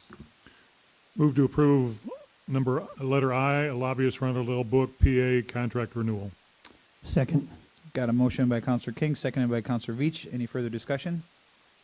Hearing none. All those in favor signify by saying aye. Aye. Aye. Opposed? Hearing none. Motion carries unanimously. Next is RFQ-20-22-AD, ongoing professional services renewal number 1 of 2. Authorize the town manager to execute renewal number 1 of 2 to the firms contracted under RFQ-20-22-AD, ongoing miscellaneous professional services. Andy? Mayor, Vice Mayor, and Council, under the RFQ that you read out, we reached out for professional services, engineering, and certain things that help us day to day to get things accomplished. This is to renew that, and this also gives me, after 5 months now, be able to start reviewing these. And there's also a 30-day notice you can get out of these agreements as well. But we just need to keep them on board during a transition that I'm about to make, and this will help us with a smoother transition. Any questions for the town manager? Move to approve RFQ-20-22-AD, ongoing professional services renewal number 1 of 2. Is there a second? Second. Got a motion by Counselor King, seconded by Counselor Veach. Any further discussion? Hearing none. All those in favor signify by saying aye. Aye. Opposed? Hearing none. Motion carries unanimously. Item K, RFQ-20-22-AD, ongoing professional services. Approve 2 supplemental task authorizations for fiscal year 24 exceeding $25,000 for professional services for community development in the areas of planning, zoning, and Building Services and authorize the town manager to execute the required documents. Andy? Mayor and council, this is for Axis. This is Sarah. She serves a great purpose for us. It also allows me some time to, as I move forward in the next 30, 45 days, about continuity moving forward, and hopefully at some point, I've spoken with Sarah about it, and I know Keith and I have talked about it too, about having an in-house planner. So I'm working some of those things out too, and I'll discuss more about that in during my comments in a few minutes. But this just helps us keep going with our daily business and brings her back in October and for the meetings we're going to have. And again, another clause is in there if we have to get out of it. Any questions for the town manager? I just want to make one clarification, as I think it's helpful. I've heard a lot of folks express concern that the residential folks are being held up, their permitting process is being held up because some of these larger commercial projects, and it's my understanding that Sarah's firm handles these commercial projects, not our town staff, and that they are actually their fees are paid for by the applicant of these commercial projects. Correct. So I guess what I'm trying to help convey is that these commercial projects, because we're using an outside entity paid for by the applicants, that it's not holding up the permits of our residential folks. No, sir. This does not have anything to do with it. Just wanted to make that clarification. Thank you. Any other questions? Move to approve RFQ-20-22-AD, ongoing professional services. Second. Got a motion by Counselor King, seconded by Counselor Veach. Any further discussion? All those in favor signify by saying aye. Aye. Opposed? Hearing none, motion carries unanimously. Next is item L, 5-year flock safety agreement. Authorize the town manager to execute a 5-year agreement with Flock Safety to continue license plate reader services for the town for an additional term with increased cost savings. Mayor, I'm going to let Jason address this one. Jason Freeman, Public Works Director, for the record. So back last year, Town Council approved installing 6 of those license plate reader cameras. There's currently 2 on the south end, 2 on the north end, and then 2 located in the downtown Times Square area. Flock Safety reached out to me and offered a discount if we would commit for 5 years to signing an agreement. It's just an annual fee that we pay to get those cameras connected and in sync with the sheriff's office and their online system there. So I just wanted to bring that before you to see. It does require a 5-year commitment, but there is a savings there of let's see, I believe it would be total cost savings of $15,000 over the 5 years if we do commit to the 5 years. Otherwise, those cameras will be $18,000 annually. Questions for Jason? Move to approve 5-year flock safety agreement. Second. We got a motion and a second, and I just wanted to give a quick personal experience with these to let people know exactly how they work. Shortly after the storm, and we were able to traverse around a little bit, my wife and I and my daughter took a trip out to Sanibel. And these, I don't know if it's these specific cameras, but there were license plate readers installed on the Sanibel Causeway.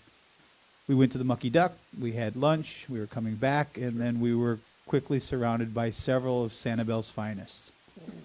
What had happened is they saw my vehicle go over, tagged it as a stolen plate, and they were looking for us, and they found us.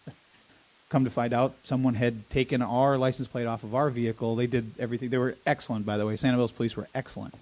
They ran the numbers, they ran the VIN, they did everything, realized it wasn't stolen, and quickly found out that what was going on is people were taking stolen vehicles, taking their license plates off and changing them with properly licensed vehicles. So these work. They are there to deter things like this. It was an ordeal. My daughter reached out to my ex in Minnesota right away to say, "Dad's going to jail." So I had to, yeah. Sound like a setup. Yeah, exactly. Before the second deputy showed up, I was already getting a message saying, "What's going on?" So I just wanted to share that story. So this is the type of thing that these things do. It is, yeah. We're working with Flock Safety. I believe some of the information that goes through with those are restricted for law enforcement, but we're also looking to see if we can pull some data over the past year of how much traffic we're getting, different license plates, that sort of thing. So I'm going to work with them on that, and we can hopefully provide you some statistics on that too. Thanks, Jason. Thanks, Jason. Sure thing. We got a motion and a second. Any further discussion? All those in favor signify by saying aye. Aye. Opposed? Hearing none, motion carries unanimously. That brings us to item M, Bay Oaks Recreation Center fitness equipment replacement. Approve and allocate funds for the purchase and replacement of fitness equipment for Gym Source at the Bay Oaks Recreation Center, not to exceed $64,000. Mayor and Council, Mr. Hoagie's going to come and speak to that. All right. Jeff? Jeff Hauge, Cultural Parks and Rec Director, Town of Fort Myers Beach. So we need to order new fitness equipment for Bay Oaks. We did get 3 quotes to replace the gym equipment. The Gym Source was the best one with the best quality that could provide us with everything that we had in the gym and a few extra things that we wanted even pre-storm. So Gym Source was able to provide all of those. There was a couple other quotes that I had in your packet that couldn't fulfill some of those, or one was extremely high as the cost goes. So this was the best one, and if we want to get these ordered so we can get the fitness equipment in to the new facility when we open in November. Any questions for Jeff? Move to approve Bay Oaks Recreation Center fitness equipment replacement. Second. Got a motion by Counselor King, seconded by Counselor Veach. Any further discussion? All those in favor signify by saying aye. Aye. Opposed? Hearing none, motion carries unanimously. If you'll just indulge me for a minute, thank you for letting me go through this. I thought this was a lot just to be blanketed and approved without discussion, so thank you. No problem. That brings us to the remainder of the consent agenda. Item A, Resolution 23-13, 23-113, 23-114, extending local state of emergency, Hurricane Ian. Resolution 23-109, 23-110, 23-111, extending the declaration of state of local emergency, Hurricane Idalia. And item C, Town Comprehensive Emergency Management Plan official adoption. Is there a motion to approve the remainder of the consent agenda? So moved. Is there a second? Second. We got a motion by Counselor Woodson, seconded by Counselor Veach. Any further discussion? All those in favor signify by saying aye. Aye. Opposed? Hearing none, motion carries unanimously. We no longer have public hearing. That was taken care of earlier. That brings us to administrative agenda. Item A, Town Radios. Public Safety Motorola Radio Purchase. Who's taking this one? Jason? Yeah, Jason's going to come up, but this is something that, as we move into emergency management and we learn from our past and from the hurricane a year ago, communication was key. This is going to allow us to be able to communicate. We'll have radio, for an elected official, radio for us, and it's just going to be a better system, and I'll turn it over to Jason Freeman, Public Works Director for the record again. So I've been in communication with the Motorola rep, who is the vendor who we purchased our previous radios from. The town has a limited number of radios already that hook up to the public safety network with Lee County. We have a couple in our vehicles and then a couple of the handhelds as well. During the hurricane, we did lose a couple of those handhelds, so we're looking at replacing those, but then also with conversations with the representatives off of the state contract, they did recommend some improvements to the radios as well. So we did get quotes for both the N50 and the N70. The N50s are more of a basic radio that can talk just to each other, and then the N70s offer that LTE cellular service on top of it for an extended range. So I wanted to present what we were finding to you all, and then open that up for discussion of purchasing potentially some of them. Jason, do either of these radios, I know in talking with the Lee County Sheriff's Office and the fire district, that there could potentially be a way to have a channel dedicated in the case of an emergency. Could both of these radios do it, or does one is one better than the other? The main difference from what the representative was saying is the N70 just offers that cellular link as well, so you're not relying just on the local radio networks, but you can take that much farther distances. But she did confirm with me that they do hook up to the Lee County Public Safety Network, which is with Sheriff and Fire and all those agencies. So I assume this cellular connection comes with like a monthly fee? Yes, I believe so. And that should be in the quote there. There's a setup fee on top of it, and then it would just be those annual subscription fees, which we currently do pay to the Lee County Public Safety Network. But depending on how many radios we get, that number may fluctuate as well. So. You said that we lost some of these radios, some of this or all of this reimbursable through PA, through FEMA? Potentially. The ones that we lost, I was speaking with Finance and with Tidal Basin about. We're going to seek reimbursement for those, but then anything additional We would have to come up with the funds with conversations with Joe. Not to put you on the hot seat, Joe, but it doesn't look like there's a huge cost difference between these radios. Is that something that would have an adverse effect on your current budget, or have you figured in your budget with the higher cost radios?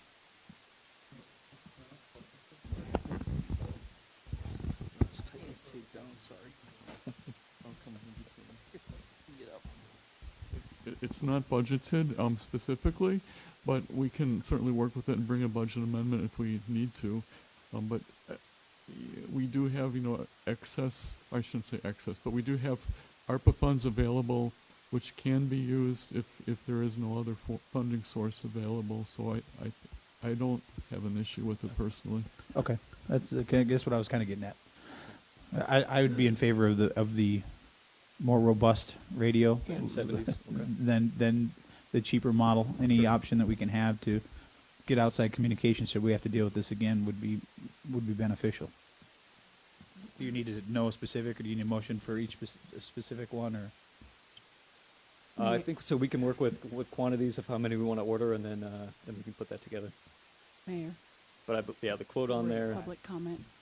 You agreed to public comment for all these Oh, yes, that's right. Before we we did agree to, at the beginning, to allow public comment on any of the administrative agenda items that are here, 1A through D. Is there anyone in the public that would like to speak on administrative agenda A, the town radios? Seeing none, we'll close that public comment.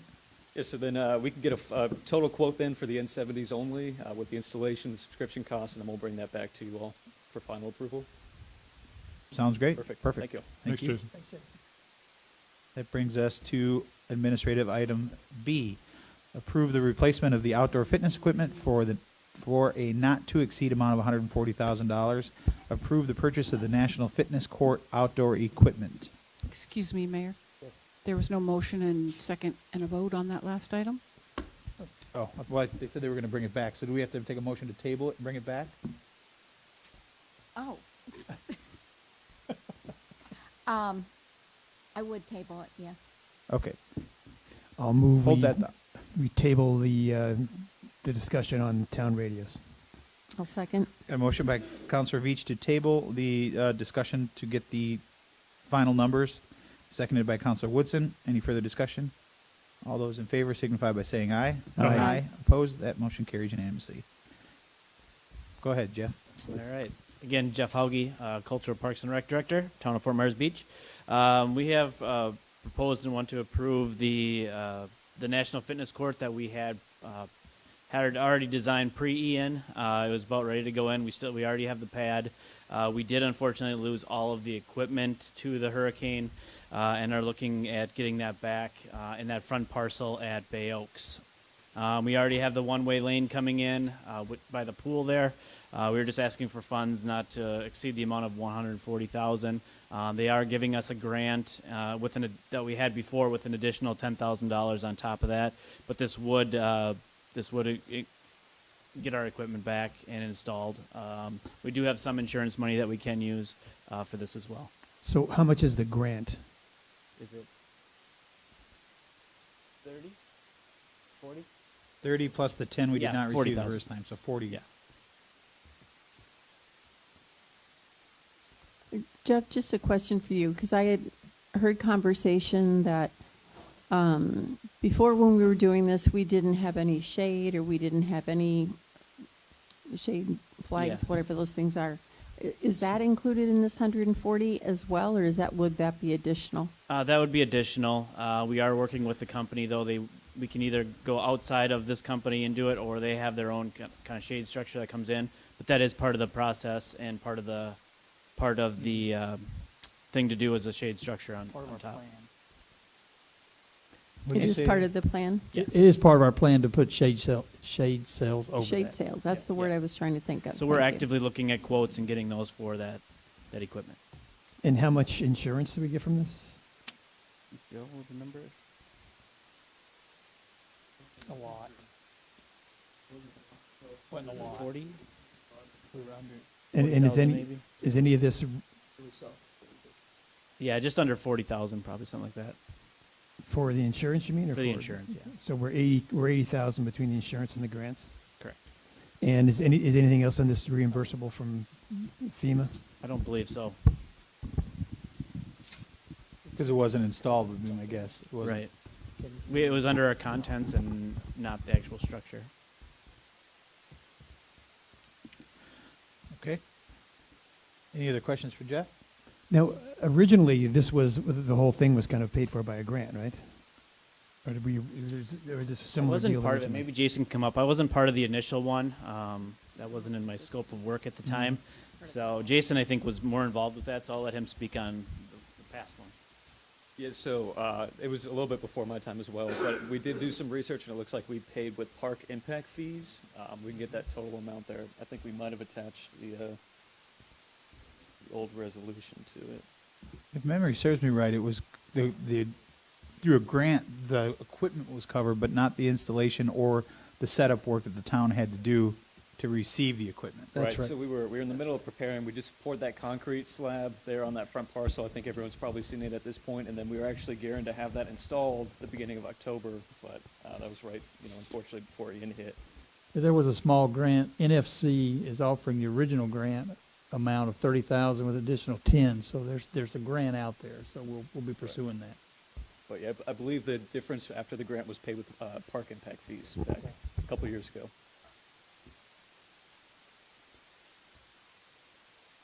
Anything else, Councilor Veach? No. I'm not sure if I really think this is, I guess, a priority for our spending right now. If a lot of this money is going to come from, come from our regular funds, our general fund.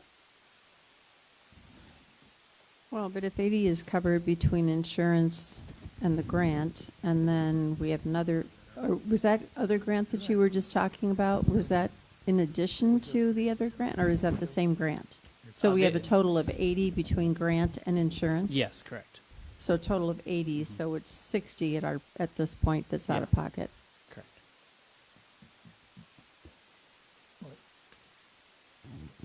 I mean, in kind of context, it's 60, but then the, how much was the amount for the equipment for the gym was? Mayor, if I may, if anything's not covered by the grant, will be covered by that loan that you have on the property, not general fund. Well, the 64,000. Yeah, 64,000 compared, so. But that was replacement. That was covered. Yeah, but I'm just trying to put the two together. We have an entire gym, we're doing 64,000, and then this is 140, minus 80, but still it's that much again for this outside gym. I'm just not sure if that's what I consider to be a priority for spending at this time. Is there a life expectancy on the grant, that 40,000, or have they already committed that we will get that grant? They're committed that we get the grant. The cost, they said, will go up if we decide to do it in the future. Obviously, this is their budget year. If we can get it in by, okay it by the end of the month, then that'll be the set price. Otherwise, he pretty much said it will go up. Yeah, I share some of your concerns there, Councilor Veach, with that, but I also look at what the initial thought process was of this. It was not necessarily just that it was going to be an outdoor exercise equipment area. It was going to be something that, which we've long since talked about, the Bay Oaks was underutilized because nobody knew it was there. This would definitely make sure people know it's there, along with the signage that goes up, and that was a lot of the catalyst to try to push this forward before the storm hit. So I would be in support of moving this along to get that done, to help the bigger goal of drawing attention, as well as, I know it's hard to tell, but I could have probably afforded to do a pull-up or two. And then with the additional shade sails and everything too, I mean, it's going to be a statement area to go into Bay Oaks and whatever we want to do with that. So Yeah, it's right on Estero, right? You'll see it right away when you go in. I would just add too that let's remember that the private sector gym on the island is no more. So there is no exercise facility on Fort Myers Beach. So we're not competing against the private sector, and it's a resource not only to the mayor's point, but it's the only exercise resource on the island at this time. So it seems like a modest amount, particularly given all the other ancillary benefits. What would be the time frame if this gets approved to be able to get it in and constructed? By the end of the year. Yeah, that's what they want to get it So installed by it the would, end it of the would year. correlate with the opening, hopefully, of the gym. Yes. The actual gym itself, Bay Oaks. Correct. Yeah, and season And coming in. season. And Yeah. season. We need amenities on this island for season. Right. Yeah. Any other questions for Jeff? All right, I will move to approve the Public purchase. comment. Oh, public comment, I'm sorry.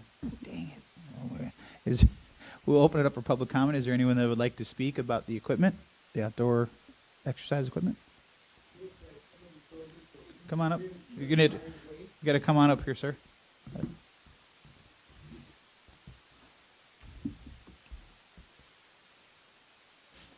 Please identify yourself for the record. Marty Bartow. I'm just laughing. You say exercise opportunities. That's why we all come here.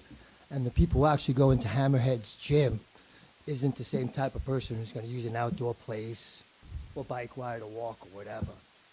You know, not that Hammerhead's gym is, bad, but it's just a totally different clientele than what we're looking at. And I'm not sure why you want to put everything on Estero, because I really don't know if that's going to draw people into Bay Park. You know what I mean? It's just, I don't know. Seems like you got a lot of convoluted points and we're just ready to pass it through. And the Bay Oaks thing has been like one of the biggest failures around as far as use of the property and getting people in there. I mean, it's beautiful and lots of stuff.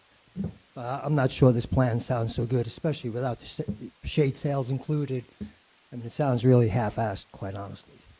So, all right. I'm all for exercise and outdoor, but I wish we had something a little bit more well thought out and planned. All right, thank you, Marty. Any other public comment? Seeing none, we will close it. Now I will make that motion to approve the purchase of the National Fitness Court equipment. I'll second. A motion by Mayor Aller, seconded by Councilor Woodson. Any further discussion? All those in favor signify by saying aye. Aye. Opposed? Nay. Motion carries 4-1 with Councilor Veach abstaining. Thank you. That brings us to item C, the fiscal year 24 fee schedule and budget. Provide clarification on the fiscal year 24 tentative fee schedule and budget items, including special magistrate program, short-term rental program, $1 million FDOT grant, financial impact of replacing contractors with employees, update of the stormwater and water projects, and the status of the SRF loan, and explanation of variance fees. That's a mouthful. You ready, Joe? Okay, good afternoon, everyone. I'm Joe Onzik, Director of Finance. And all of those items that were just listed are part of this hopefully brief presentation. These were things that were either questioned at the last budget hearing or questions have come up since the budget hearing, and so clarifications were sought, and it was asked that it be done at this meeting so as not to prolong the budget hearing. The very first thing that's here is clarification on beach access wedding fees. And actually, I think Patty Prevost is here, and she's really our expert on wedding fees. And so would you like to come up, Patty, and speak on this? The clarification that's needed is, part of it was I did not have all of the information that I needed to have when I presented it to you, because the original presentation was that we were going to waive the beach access wedding fees, and I did not realize that we actually had a fee in place that it would revert back to, but Patty could explain that better than I can. Hi, Patty Prevost. I do special events. If you have any questions, feel free to ask.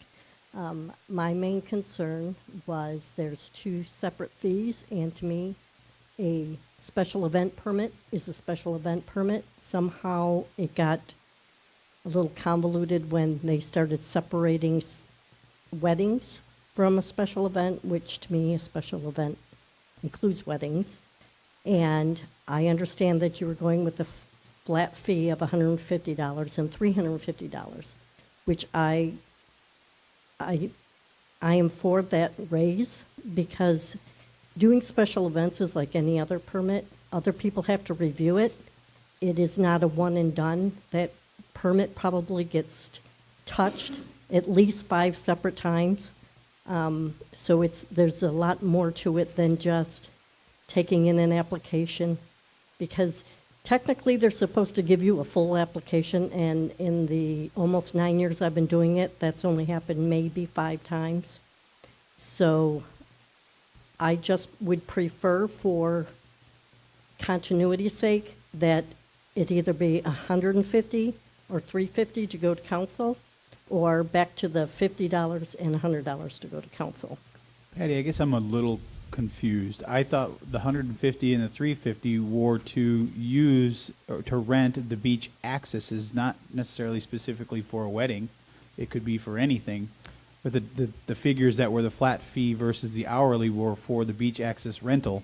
Not I know we talked about weddings being an example, but I thought those were just an example. If someone wanted to rent the beach access for a private birthday party, say, that would be different than a wedding. You would still then have to have your $50 fee for the wedding, I guess would be my. So if I wanted to rent the beach access, that would be separate from wanting to have a wedding on the beach. Okay, then that wouldn't necessarily be a special event permit. That would be renting the access. So Maybe- I think that's where the confusion is coming in, because on the fee schedule it says wedding permit. So to me, it sounds punitive to charge people $150 for a wedding when it's actually just a special event permit. It does not state that it's for renting the access. So I guess I'm trying to figure out what's the cleanest way to do it. If someone wants to rent the beach access, you would still. that would you be technically still beach need access rental. Would you technically still need a special events permit then, if it was just you were going to have 10 of your relatives out there for a picnic? I mean, Yes. you would still need a special events permit. Yes. But it seems punitive to me. So then how do because we- people can go out and not call me and say, do I need a permit for this, and just go get married and not.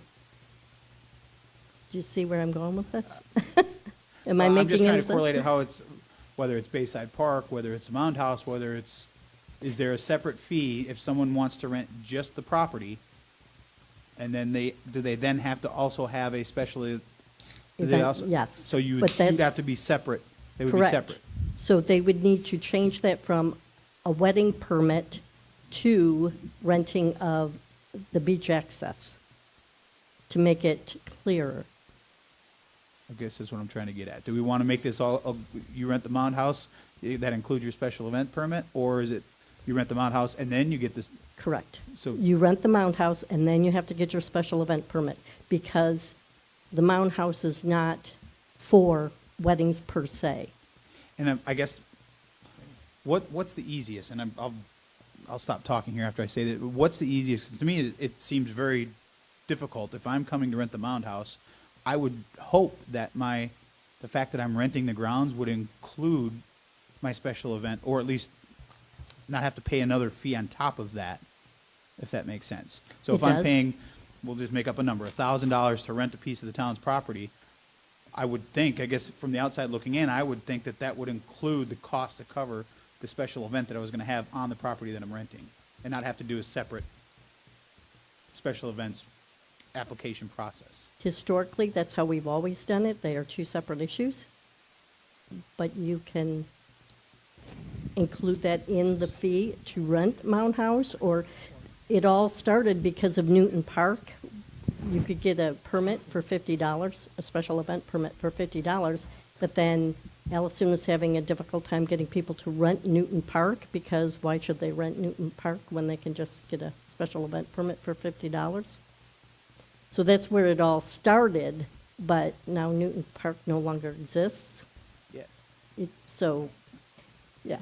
So I'm confused on the beach access part versus when you rent Mound House, you're renting a building, you're renting grounds. You rent Bayside Park, you're renting an area. Correct. Beach access, are you just renting just to walk down to the beach? I mean, I don't get what beach access is, because we don't have Newton Park anymore. Correct. Until that's rebuilt or whatever it does. So, I mean, to me, it's like renting, the special events room at Margaritaville. That's going to be a separate cost in addition to a permit, correct? Because it's a physical building. Right. And this is just a beach access, so you're standing on sand. Right, A lot so- of time, a lot of weddings on the beach access is people will set up chairs and an altar and the whole 9 yards. Right, but isn't that still just a permit? That doesn't involve any town staff, right? They hire people to do that. They don't hire town staff to do that, No, right? we have nothing to do with that. We have a very small wedding company that I've been dealing with for the 8-9 years I've been doing this, and she gets people coming in from Germany or from overseas, and they rent a hotel, and they, so they're bringing money into the town. And she was devastated during COVID and during now Ian, so she asked me to do what I could to alleviate her stress, which she didn't have a problem with the $150 flat fee. So I was, by reading the fee schedule, it says a beach wedding permit. So those are two separate things, a beach wedding permit or renting beach access. They're two completely separate things. So, okay, that, For purposes of clarity, would it just be easier just to take the word wedding out and just work under the presumption that a wedding is a special event? A wedding is a special event. That's Yeah. where I was getting a little confused, because it's like, well, why are we singling out weddings? So why don't we just take wedding out and just, anyone who wants to have a wedding has to get a special event permit? They are supposed to anyway. Yep. This is more of a renting of the beach access, in my opinion. Yep. So that fee shouldn't have a wedding permit attached to it. It should be renting the, No, and I agree with you. the access. So you just rent the access and you get a special event permit, and you could either be having a family reunion or you could be having a wedding. We don't get into the minutia of what the event is. It's just an event, right? I mean, we just take the word wedding out. True, but you would still have to get a permit. It would still Agreed. two separate issues. So would you, Mhm. with a family reunion, or, Mhm. so why do we single out weddings as a, That was my question. yeah, right, okay. But it wasn't, it was presented as a No, I permit. got you, So I I got was, you. I just thought it'd be yeah. easier if we just take the word wedding out and just have it be like anything else, like It a would have to family be a beach access rental. There you fee. go. so then is it 50, 100, 150? What That's is, I know entirely we're up to taking you. out the hourly. Correct. We took that out, the Correct. hourly part. But then what are we actually proposing for the fee? It'd be a flat fee versus the hourly. Right. Previous year it was passed as an hourly rate of the Right. 150 and 350. Now it's just going to be a flat fee of the 150 or 350. Not it's based on the amount of people. But okay, what is the difference between the 150 and the The 350? amount of people. That's 10 Well, or more. actually, 11 or 10 more. or 11 or more. Right. Okay. so that's for the rental of the access. correct? Exactly. Okay. I think we're all talking the same language now when it comes to that. Okay. Eliminate the word. I just wanted to I'm make still, sure. and maybe this will be a discussion for another day, but I'm still struggling. And one thing that drives me nuts, and I hate to use the permitting word, but this to me reminds me a lot of the permitting. When we were dealing with the demolition permits, when you went to click on demolition permits, there was 2 other links you had to click to actually get your demolition permit. And by simply just combining that to one click, are we doing that so that when they click on, they want to rent Newton Park, that there's a link on there that says you also have to then do the special events permit? Or can we maybe make it a little easier? We already assume that if they're renting something, they're going to have a special event. But does a person that doesn't know how the town of Fort Myers Beach works, if they go click on, I'm going to rent Mound House, is there anything in that application or that process that tells them that they have to get a special event permit? Not to my knowledge. They're two That's separate my things. concerning part. I think that's a great idea, Mr. Mayor, and we could maybe further that in another day, but I like that idea. I think to help you as well as the people that are going to do it, try to get it, if there's a way we can work through it after this budget cycle, to get it all under one umbrella so that if I'm renting this, that includes they still have to fill out the paperwork, but it's all encompassing with that one click. One-stop shop. One stop, yeah. So when someone gets when someone gets one of these permits, what does that get them? If they have exclusive use for that beach access during the time they're there, or if it was Newton Park, do they have exclusive use to the park, or is it just they're just allowed to have an activity there? They're allowed to have an activity there, and they do have pretty much exclusive use of that for that time period. I'm just getting kind of back to time. So, if it does mean, if they could close off the beach access and the public can't use it, then it seems like every hour that would be down. They don't close off the access at all. They And- have to be on the side of the access because they have to keep it open. Okay. And so, okay, and it's the same with like Newton Park. They don't control the entire park. It's still open to the public, and they have portions of it? I can't speak about Newton Park. That's under Jeff. Well, we won't know until we build it back, so we'll have that discussion when we build that back. I There think. is no Newton Park right now, so. But that might become more of an issue down the road, that if someone wants an event, that if they're going to be at Newton Park for a day as opposed to an hour, that's more of an impact. Well, Allison always used to, if they were renting Newton Park, she took care of the special event permit also, that side of it. Do you have a comment on this, Jeff? I do. Well, just the Mound House portion, the Newton portion. When someone comes in and wants to rent Mound House, or when it was Newton, they would rent. Like if it was Mound House, we'd close it off for the event because we only have a certain amount of people that can be on there. We wanted to make a good experience for them, so we'd close that off for the time that they rented it. And we are working. I believe Adam is working with our attorneys to have a new rental agreement because we really don't have a solid rental agreement. So we'll throw that in there, and whether it involves the special events permit, because there's things that are asked with noise, that kind of thing. So if it includes that, that's fine. But I know that's how Mound House works. They rent the facility, and then included in that is the permit. Perfect. We have clarification, I think, now, or have we muddied the waters for you, Joe?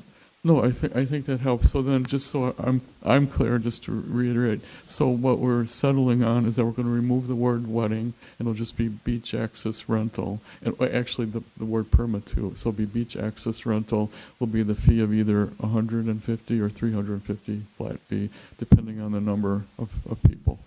Okay. You got so it. Thank you. All right. So I'll skip through these.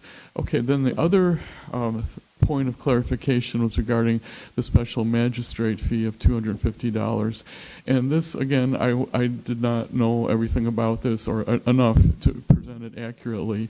So the special magistrate fee of $250 that was proposed on the fee schedule, it's the recommended fee to request of the special magistrate. So it's not a fee that we necessarily charge, it's a fee that we would ask of the special magistrate to order as reimbursement to the town for its cost of preparing, and this is only specific to code enforcement cases, so it has nothing to do with parking or anything else, it's just code enforcement. Well, let's make that clear, Joe. So according to your PowerPoint that you set out, if somebody comes in to contest their parking fee, they're not charged the $250 magistrate fee. Is that correct? That's correct. This is nothing to do with code I think there was a enforcement. lot of confusion There based upon was. the last magistrate hearing, so that's helpful. Oh, Yeah. okay. Sorry. Not from you, but at the hearing itself, there was a lot of concern expressed about someone coming in to contest a parking ticket, Oh. having to spend $250 additional dollars as an administrative fee. But it sounds like that's not the case. Becky's That's got not what was something. intended. Okay, on code enforcement as opposed to parking fees? Yes. Those are brought by the town, Yes. not by the person who is, okay. Those are different because when the town takes something to the special magistrate as a code enforcement, then typically the special magistrate would say, you have a certain amount of time to come into compliance, and thereafter you're going to have a $200 a day fine or a $250 a day fine. So I'm not quite sure where that $250 would go in, because we can't really charge something just to have the special magistrate Okay. rule on it. And this is just my understanding, so someone could correct me if I'm wrong. This is, the way I understood it was that when the town were to bring a case for code enforcement to the special magistrate, the town attorney would present it to the special magistrate, and then as part of what, in the presentation, he would say the town is requesting such and such a fee for to reimburse the town for its administration. That's typically on the parking ticket type things, because they do request a fee. And this for was, that. well, maybe I was brought to my attention that this specifically for code enforcement, they were also asking for a fee, but there was no fee that was pre-established to have, so it was just something that was suggested kind of in the dark without any substantiation for it. So the purpose of putting this on the fee schedule was to have a specified fee, not necessarily that this is what the town is charging, but it's what the town is requesting that the special magistrate order. And the special magistrate apparently has ordered anywhere from no fee whatsoever to somewhere between $100 and $250 in the past year or so. That was the average fee, I was told. So that was for each code enforcement case, and I think there are only 9 cases brought this past year, 2022.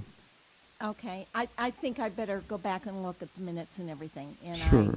Yeah, I think a little I think you're talking two different languages here. I think what you're talking about is, and what brought this up, I think, to the Vice Mayor's point, was if someone gets a $77 parking ticket and chooses to come in and argue it, the special magistrate has the option to add, I think it was $175 at the last magistrate meeting, that they were administrative. Right. What I think this is the amount of fines in a code violation. So if you're operating an illegal parking lot or you're doing something, that this would be the daily fine that could be attached to the finding of that. No, Is I that, think- is I that think- what you're saying? No, that's not it. Okay. This is in addition to the fine. So this is to reimburse the town for the town's expense of having to bring it to the special magistrate. And it's just coincidental. So if I go to the next slide, I know this is hard to read, but this is where the $250 suggested fee came from. You could see it comes down, I can't even read it myself, to $249. And this is just the compilation of the fees that are already in existence, that are already established for the specific items that are involved in bringing a case to the special magistrate for code enforcement. So each of those items, whether it's the recording fee or the administrative support fee or the simplify file fee, those are the individual components of what's involved in bringing a case to the special magistrate that we're already charging those fees for in other cases. So this is a way to just consolidate it, have one fee to recommend to the special magistrate to charge on top of whatever fines, if the special magistrate agrees or would like to go along with it.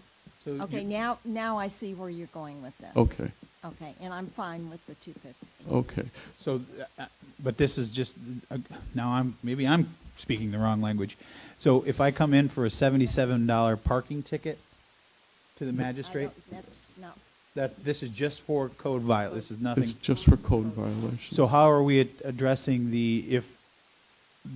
what started this whole conversation, if I'm not mistaken, was if I get a $77 ticket, come to plead my case in front of the magistrate rules against me and then puts another $175 on top of that $77. I thought that was the issue we were trying to address. Because to me, if that is the way that we're doing it, that's just basically saying I wouldn't try to argue your $77 ticket with that you may be getting hit with a $250 total ticket at the end of it.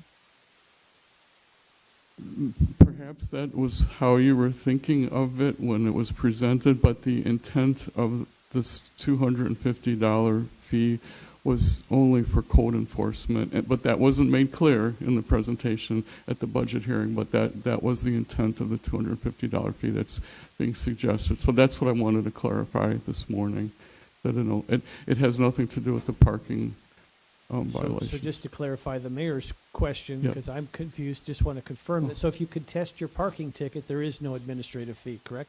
no, there is. There is. There is, and that is typical with with municipalities and with counties. And Becky, that's frankly, doing that. $175, is that? No, it's just, it's some amount, and What the is- idea is, it depends how much you have in your budget for the special magistrate, to pay for the special magistrate, because usually the special magistrate, the cost over time is a wash because of the administrative fees. And I don't know what you've got in the budget. Do you know? Well, this next slide here is just kind of an illustration, because the question was asked, how are we doing with the special magistrate program? But really, this has nothing to do with the parking side of it.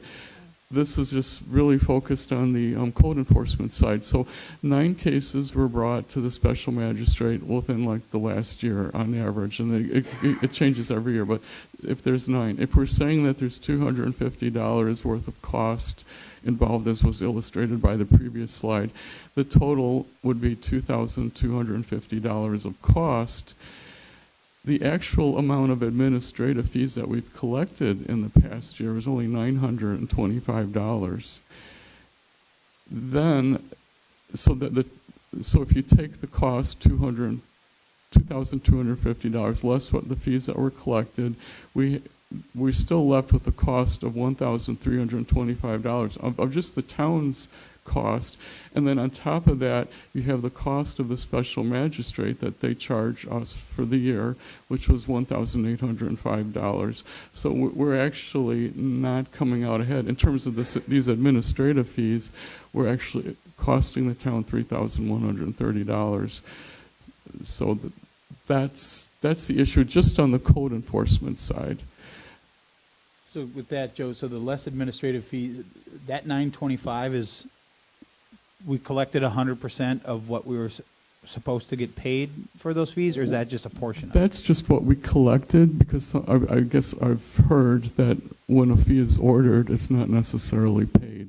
So of the fees that were ordered, only $925 were collected in 2022. So why aren't they collected? Well, yeah, so why aren't they collected? And 2, what can we do if they're not paying it?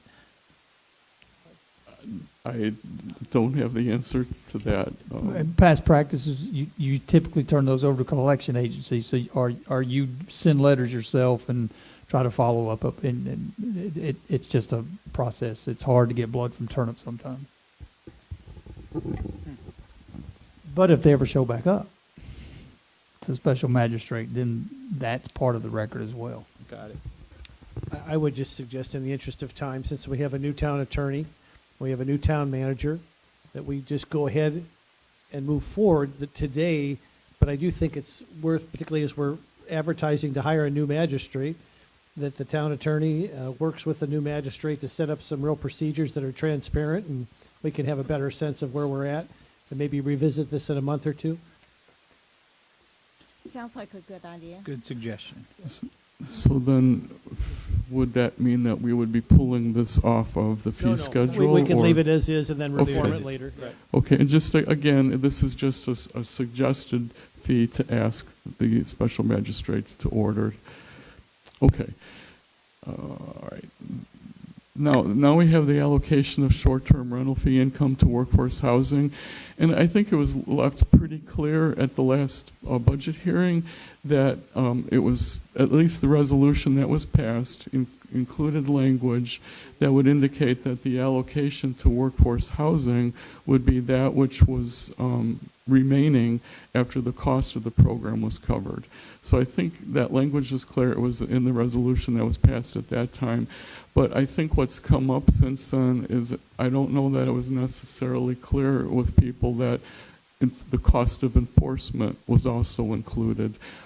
And that, go to the next slide here. So if you add the cost of enforcement, which was the $45,000, that really took up about almost half of the revenue that would be coming in, that we're budgeting to come in for next year.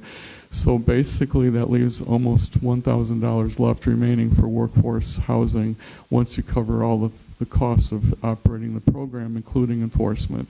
So I just wanted to make sure that that was clear, that that's what we're talking about, that we're talking about also covering the cost of enforcement. And if you disagree with that, then please make that clear so we can clarify the language in the resolution. I'm certainly okay. I thought from the very beginning when these fees were imposed, it was there to cover the cost of the program specifically. And that's what the fee was there for, nothing more, nothing less. I guess I have some confusion around this because what is the real cost of enforcement?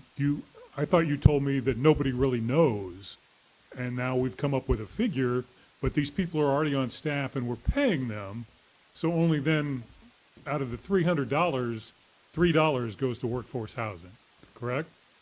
For the $100,000 that is budgeted for next year in terms of revenue, any dollar over that would go to workforce housing. But what I thought you told me was, out of the $300 that Yeah. we're charging, Yes. $297 goes to the cost to administer the program. So then $3 is what is designated to workforce housing. That's That- what you explained to me. Yes, and that's true within this scenario. If there's more revenue, like we're only, the fee is $300. Correct. We're budgeted $100,000 revenue for next year. So within this $100,000 collection of revenue, we have $99,000 worth of cost, which would leave about $1,000 left. So now next year, let's say we have $200,000 worth of revenue. So then we still only have the $99,000 worth of cost. So then at that point, the $101,000 would go into workforce housing. But is the cost really accurate if these people are on staff and being paid anyway for as far as enforcement? Because parking generates $100,000 a year. We have to enforce that as well. Do we then deduct that from the $100,000? Well, and keep in mind, you're dealing with a budget idiot here. So. It's not that we deduct it from the revenue. It's just the question was asked, and that's why this was put together. What is the cost? And so when I first But put... you didn't know what the actual cost was. You were guesstimating, is what I thought you told me. But then he went and did research. Okay, Right. that Yeah, but is now what he I did told you at the time that we met, because I did not know what the cost of enforcement was. I didn't know if it was possible. And then since then, it was asked by another council member, what is the cost of enforcement? And that I better find out by the budget hearing because that question was going to ask. So I went to the staff and I asked, what do they think the cost of enforcement is? How many hours do you spend on it? What do you think? So this is how we were able to come up with a figure by working with the staff in terms of like what percentage of that person's time would be spent on enforcement, and that's how we came up with the $45,000 cost. So that's the percentage of their total cost as an employee spent on enforcement of the short-term rental program. Which you also told me was 25 out of 40 hours, which Yes. I thought was kind of high. That's what I was told, and that's what this was based on. But, So, go ahead. so I'm just thinking, all right, so we have the budget at 100,000 this year. Yes. As more rentals come on board, Yes. that amount will go up. Would that also increase the cost of the enforcement personnel because they possibly could be spending more time enforcing it? Well, theoretically, it's possible, but I mean, that is not what... But that's not figured into this. It's not. You don't know what the It numbers can't are. be because we don't know. But So I would think that the more properties that are being rented, the more time you have to put into enforcement, and the more clerical time you need to administer it. I mean, because a lot of that's just proportional to the number, right? If we had no short-term rentals, then it wouldn't cost us anything for enforcement, presumptively for those ones that are not there. Well, you're absolutely right. I mean, I'm not trying to say this is like a set in stone figure.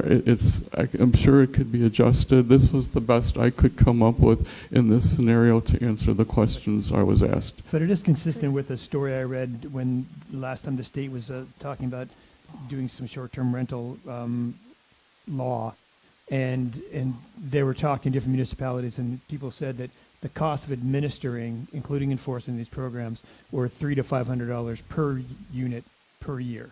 So what you're saying is consistent with what some other municipalities are saying. Well, that's good to know. Could I say something real quick? Sure. Okay, it is typical for municipalities that have a lot of short-term rentals to do a calculation every year.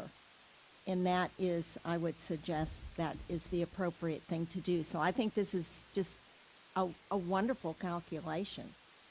Very well thought out for this year. yeah. And I would suggest that every year it needs to be done because there will be different factors going forward.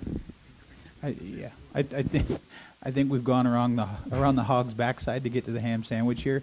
The goal of the entire program was to cover the cost to administrate the program, and you've shown that is doing that. But as Becky said, we'll have to do this year in, year out to determine if that flat fee that we're charging is sufficient as the numbers grow to continue to monitor the program. Fair enough? Yes, okay. So, Didn't make you hungry, did I?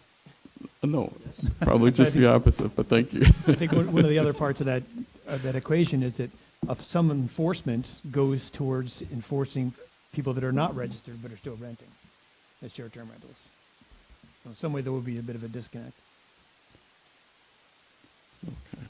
So are you okay with, now we've talked about this around the circle a few times, do you understand, or do we all understand that it's staying $300? Because what people are really listening to at home is it $300 to do the short-term rental? We're not charging the per bedroom fee anymore. Correct.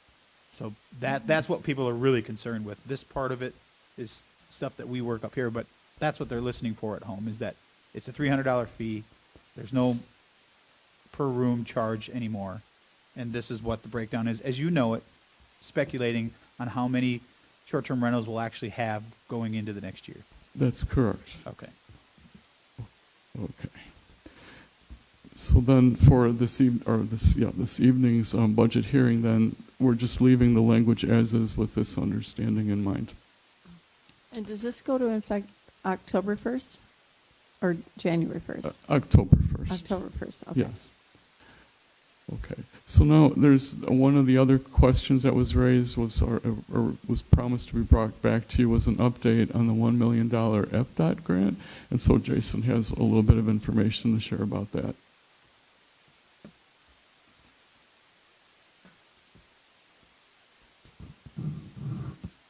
Jason Freeman, Public Works Director for the record again.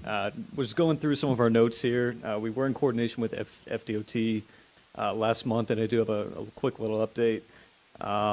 So our letting plan is now for June 2024, just because we weren't going to actually go out to bid to redo those pavers before June of this year.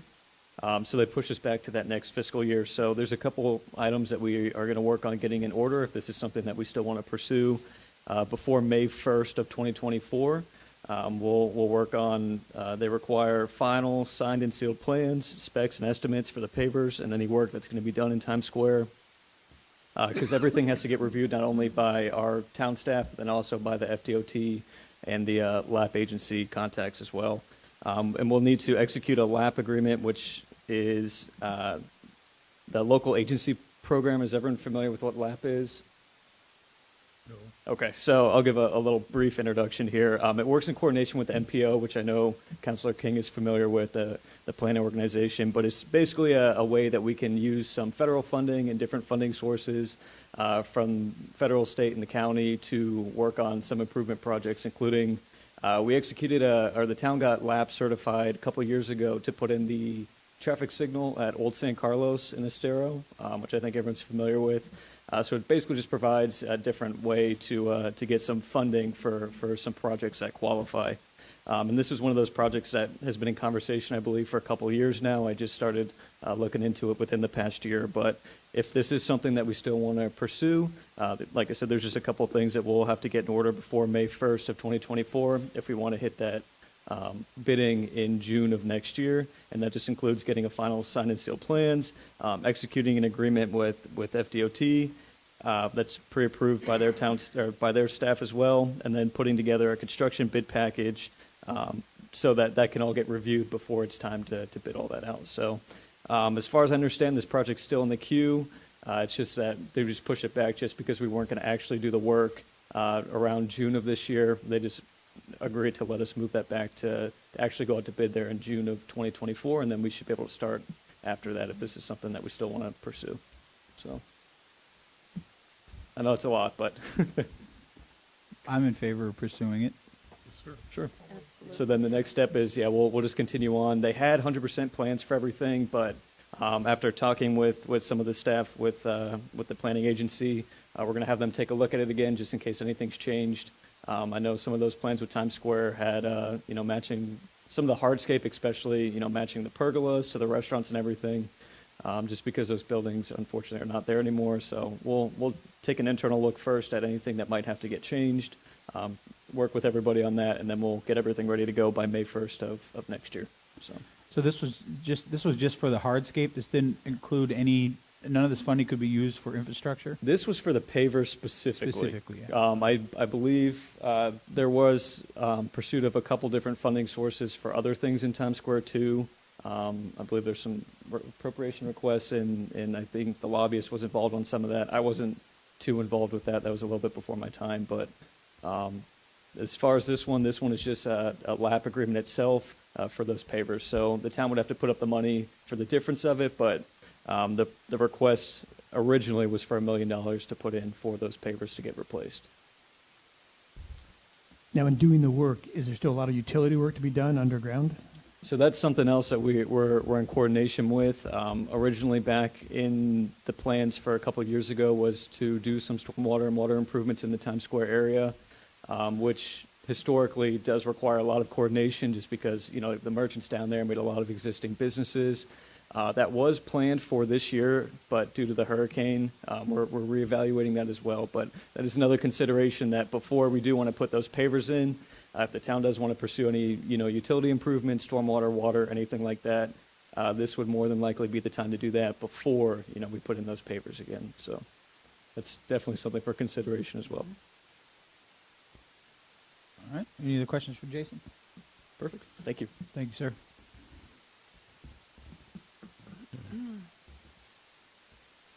Okay, the other question that was asked was what is the budget impact of hiring employees that had been contractors or rather than contractors? And so I went through the list of the new employees that were, or positions that were being added that had previously been contractors. And so I divided them into two groups. One, the top group is those who are in the general fund. And so you can see there that the cost of the new employees versus what they had been or would have been if they had been contractors or continue to be contractors, the net change is we'll have a savings of $46,842 to the general fund. And then the bottom group of positions are the positions that had been or continue to be contracted out that we're hoping to find permanent employees for. And that would be a savings of almost $1 million to the building fund if we were able to fill all those positions. So the total savings would be $1,030,000. So that would offset the cost of the new employees. And so in this list here, the cost of these new employees is $1,050,000, and the cost of the contractors would have been $2,080,000. Okay, so now I just wanted to give you a clarification on the Florida State Revolving Fund. Maybe if I jump to the actual display, it would be a little bit better. At the time when I presented this, I found out afterwards that I didn't have all the information, and some of the information I had was actually incorrect. So I think some of the questions that were asked, there's like 4 different stormwater loans. 2 of them are fully utilized. That's like the first and the third that are listed there. That's why total available is 0. But there are 2 that still have amounts remaining that can be still drawn down upon and are part of the planning that's taking place for the future projects. So I think what I had shown was that almost the entire amount was utilized, but what I didn't realize was that was what the projection was, and that we actually have not drawn all of it down, and we still have almost $20 million, so that'd be almost $8 million in drinking water and $12 million in the stormwater side that we can draw down.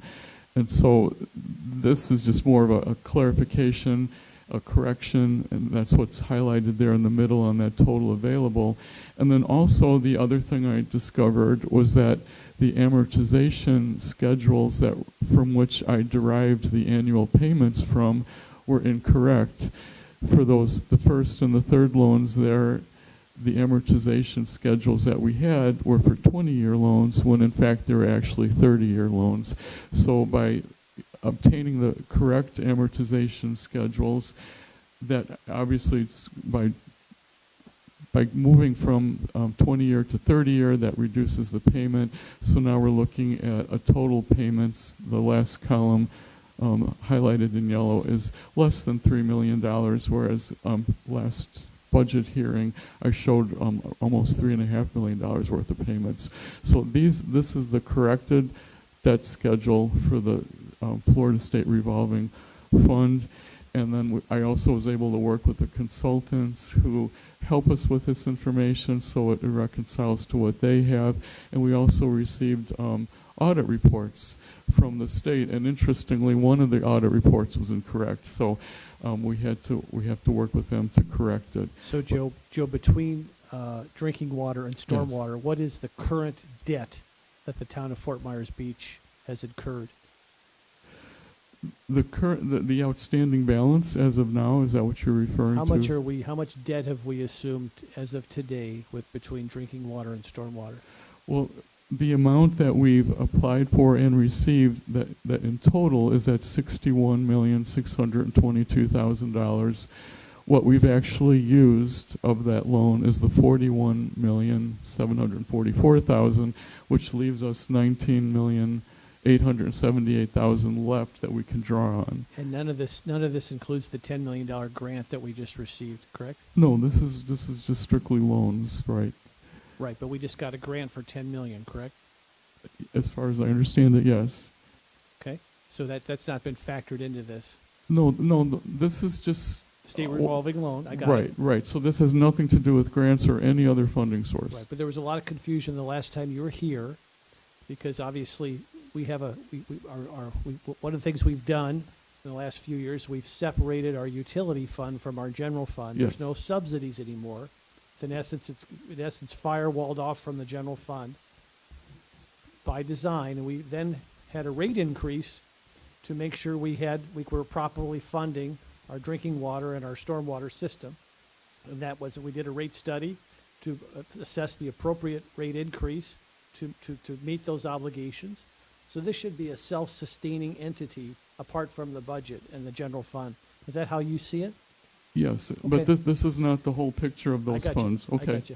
We're getting there, but I think it's an important piece of that puzzle. And that's where people get confused, yeah. Okay, yes, this is strictly focused on the debt side, which is what I was required to do by state statute as part of the budget presentation. Gotcha. Very good. Okay. But I know other questions were asked for an update on the stormwater and water projects, and that's why Steve is here.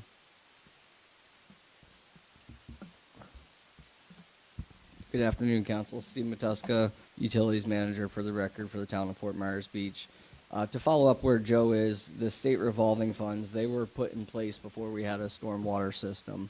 We utilized the state revolving fund loans because we had to tear up the roadways in order to install the infrastructure for the stormwater system.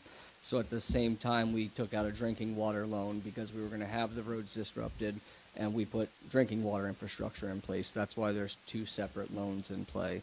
So currently, we have $61 million available. We had $61 million available in the SRF loans. We spent $41 million of that. There's $19.8 million currently available. That money is planned to use for the Tier 1 stormwater improvements. That is what just went to council. A contracted price came in at $23 million for that.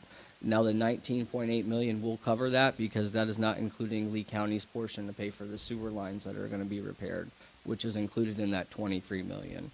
It is also, part of our planning, along with Tidal Basin and the FEMA loans and the $10 million grants that we've achieved. all of these grants that we have received have some type of match to them.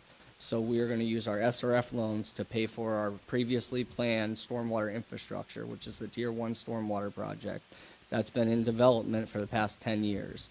So that was originally based around the SRF loans and using that, but the benefit for us is to continue using this SRF loan. That way we can use that as our match towards our FEMA 10 million, so the town doesn't have to put up $10 million in order to get that funding. Steve is and I know you weren't here, but you seem very knowledgeable on these issues. The town supported, in order to no longer subsidize our utility sector with general funds, we supported a rate increase. Is that rate increase sufficient to debt service this obligation? Yes. So what I have reviewed as far as the rate increases, along with the rate increases this year coming across, is that we will be able to self-sustain both of these departments. They are individual departments. The stormwater, we did not do a rate increase on this year. I do anticipate in the coming years there will be some increases on that. We're trying to keep those increases low and spread them out over time for the residents. But as far as this goes right now, with the $10 million in funding, with the additional $9 million in applications that we have out there right now for some of the projects that we're working on for the stormwater infrastructure, between that and our stormwater fee, this department will be self-sustainable amongst itself. Thank you. No problem. So I do want to kind of just give a little update while I'm up here, because I get a lot of questions from residents, and I've got a lot of questions from the council members on, where's the $10 million going? What are we doing with this $10 million? So as discussed, the Tier 1 project would be paid for with the SRF loans. This was pre-planned, pre-developed projects previous to Hurricane Ian. We did not add any improvements into the system or anything from Hurricane Ian because we want to utilize our repairs and our improvements on our FEMA funds. So the Tier 1 will be funded with the SRF project, and then other than the Tier 1 stormwater project, I have 5 other projects that I'm currently working on right now that are all in different phases of their development, but they'll be coming to council in the coming weeks. We are working on an underground stormwater retention system that can hold around 500,000 gallons of water. We are on a barrier island, so there's not many places you can move water to. We saw it with Hurricane Idalia, that the tides have been really high, the back bay is flooding the street, so we got to be able to move the water somewhere. So one thing that we've recently applied for some FEMA assistance for, and we just put in a grant application almost 2 weeks ago, we're waiting to hear back, is for an underground retention facility that would be not visible to the public, and it would store around 500,000 gallons of water. Another project that we're working on is swale reclamation and restoration. Currently, the island has 20... Just before you move on, so this would be rainwater that would be retained? It would be stormwater, road runoff. Yeah, basically. Oh, so, okay. Yeah. Would it be useful for something like, watering Bay Oaks or anything like that? Or? So we are looking at it for possible irrigation, and we might consider using it for one of our properties or selling it to some of the larger resorts. But that's a future thing that we're looking at with it. We need to track how much we're going to get annually and how much we can often supply that water to the residents. There is going to be media and filtration, nature-based solutions in mind, so it will remove some of the particulates that are on the roadways. So it would be good irrigation water to use if we decide to have those capabilities in the future, which would give us excess chance to profit off of it as well. Our next project that we're working on is a swale reclamation and restoration project. Currently on the entire island throughout the side streets, there's less than 23,000 linear feet of existing swales. We are proposing 28,000 feet of additional swales along with reclamating the 23,000 feet of existing swales. That is a grant application that is currently in the process with the state of Florida, and we should be receiving notice on that funding within the next 3 weeks. The $10 million grant we will be using for repairs and improvements to our system. So mainly what the repairs and improvements are is to the actual stormwater system that's already in place. Pipes that have collapsed, boxes that have separated from pipes, the outfalls on the back bay, which allow the tidal water to flood onto the streets. That's a major concern. Even when the original project was planned and designed, they only had 25% of those outfalls on the back bay with backflow prevention devices, so keeping the back bay from coming onto the streets. Our plan is calling for all of those devices to have backflow prevention measures on them. Possibly the same style devices in some scenarios, and possibly improved devices with nature-based solutions around them as well, where we can, again, for additional funding. That $10 million grant will be used up by that entire project, and we plan on applying for another $10 million in the same scenario to continue that project next year. That will all be used up in this one project, which we see in the well over $20 million range. And that is basically to keep the seawalls, the outfall structures in the shape that they need to be, so that way when the tide changes, the resident streets don't flood. Additional to that, we've already purchased new meter reading software. This will allow our guys to not have to be out there in the field reading meters. They'll be able to drive by. They'll have a lot higher accuracy on the reads. There'll be a lot less chance that they're misread, and it'll also give the guys more time in the field to do improvements like replace meters, repair damaged boxes, lids, and those types of situations. I am open to questions if you guys have any. I'll have one last question, Stephen, and I know you've only been here for a few months, but again, you've got an expertise that's pretty unique given your background. So we had a relatively significant rate increase for both water and stormwater a couple years ago. Again, to eliminate the general fund subsidy and to have our utility stand on its own is, I don't want to put words in your mouth, but if you look at we obviously did a cost of service study, and it gave us an indication, but based upon what you've seen and a fresh set of eyes, are you in essence saying that the water rate increase is sufficient, but the stormwater, we may have to raise that in the next year or so? What are you seeing in terms of the revenue from that recent rate increase and how it's affected the operations of the water utility?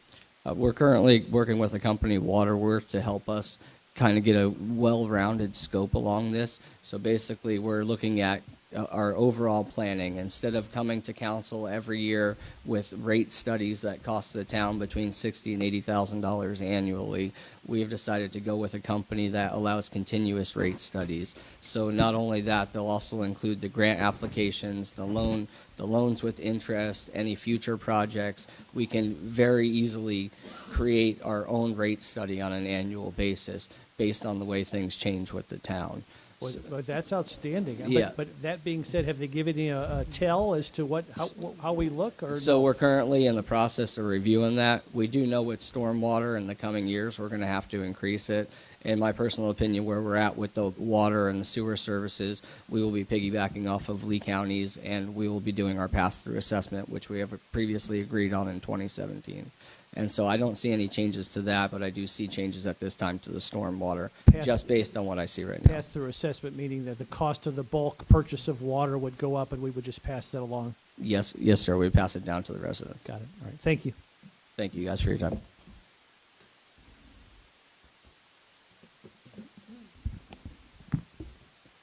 And the last thing on this list here would be there was a request to have an explanation of our variance fees, and so Jason Smalley is here to address that.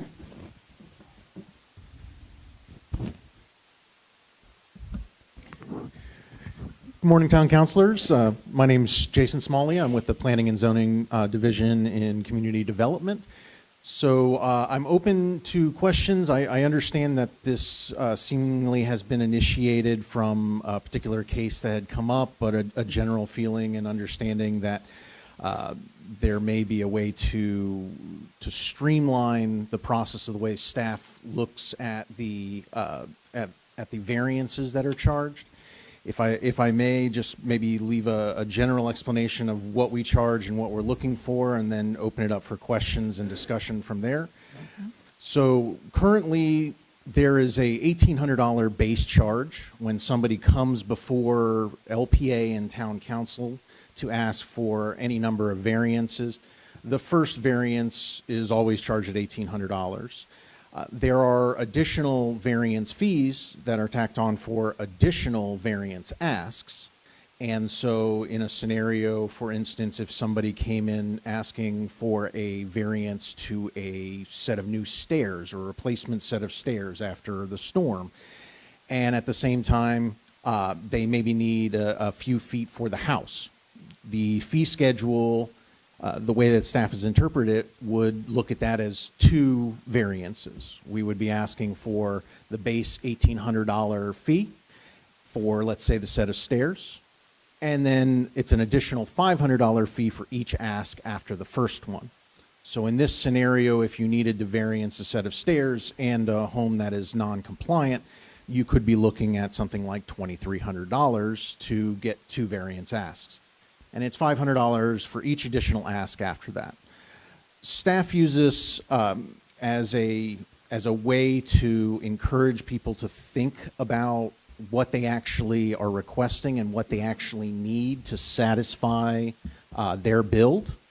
So one of the intents of the variance process is to limit the amount of asks that somebody would need to accomplish. So if you charge $1,800 one time, in staff's perception, that probably opens up a lot of requests for additional variances that might be helpful to this person, or might open up a new avenue for them to think about future projects. But the point is that it really sort of takes away any of the inhibition to think long and hard about what you need. What's that de minimis ask, as the variance code, one of the thresholds asks for? Is it the minimal ask that you actually need to accomplish your project? So that's sort of where staff is coming from when we are applying multiple fees, or multiple fees for multiple variance asks. Without rambling too much, I'm hoping to hear your questions and comments, and then go from there. Yeah, Jason, one of my questions was, with this is it safe to say that if I'm coming in to put a fence in, I'm asking a variance to put a fence in, or I'm coming in to build a $5 million house, and I need a 1 foot variance from a setback to build that house, and that's the only thing, that I'm paying the same fee, initial fee of that $1,800? Absolutely. Doesn't matter what the request is. If it's a variance that we're carrying, $1,800. And I guess that's kind of where I'm stuck a little bit. To me, it seems a little lopsided. And then when you add in the additional $500, especially on something after the storm that was already there, and it's just going back to exactly what it was. And I think what you're right. One of the cases was the fence that we were all familiar with. That was $2,300 or $2,500 to put back a fence that was there before the storm, and they're paying the same fee that someone that may be building a $5 million house. So I have a problem, I guess, with the difference in the ask. I mean, if you're building back something that was there versus not necessarily the dollar amount, but the unusualness, the complexity of it versus. I mean, there's a lot more that goes into one than the other. Of course. And how can we correct that, if there's a way to correct that? So I've done some thinking over the past couple weeks about what would be a good way to try and figure out different buckets that we could throw these into. And I think staff generally sees things like, if you're asking for two side variances, perhaps going forward, it may make sense to say, well, that's one side yard ask. It may even be beneficial to say all horizontal asks could be packaged under one variance. I think what staff's concern is, and as you've just brought up, every variance is a little different, and there are going to be circumstances where you have variance asks that are going to require a lot more time and a lot more care from staff, as opposed to, say, the example of a fence. Now, I take your point. When I look at the code and I do a review of the application package, let's say for a fence, can I wrap in the entire fence job? I think you probably could, and I think there's something to be said about perhaps looking at maybe a sliding scale of accessory structure variances can be packaged together as one $1,800 ask, but when we've got the $5 million rebuild of a 3,000 square foot home, maybe we don't think about wrapping everything together, because there are going to be impacts to that home that are going to be outweighed rather than a fence. Well, I guess what I'm trying to figure out is if there's a way, and I don't know that there is. I haven't tried to put pen to paper on it, but where it's off for me is if I'm building a $4,000 fence or a $5,000 fence, and just to get the variance request through is going to cost half of the budget for that project versus. Oh, no, Mr. Mayor. You add the cost of the permits and your consultant that you hire. Well, yeah, fair enough. But I'm talking about just the variance cost to the town itself. I mean, point well taken, but just trying to keep it, I mean, the percentage cost to that resident versus the resident that is going to build a $5 million house, that percentage is obviously much lower to the overall cost of the project. Now, I'm not saying because you can, maybe I am saying it indirectly, but if you're building something, it should be job, to me, I would think it would, is there a way to make it more conducive to the, if I'm building a $5,000 fence, I shouldn't have to pay at minimum 50% of that just to get the fence.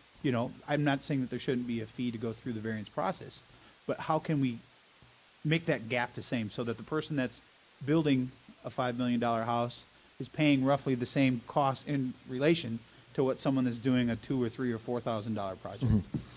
And I think that back to my original statement here is it may be beneficial then to perhaps have an entirely separate fee schedule to deal with just accessories. So your fences, perhaps trying to replace a shed or something minimal, not the primary structure. Now, those requests honestly are much fewer in number than somebody that's rebuilding a home.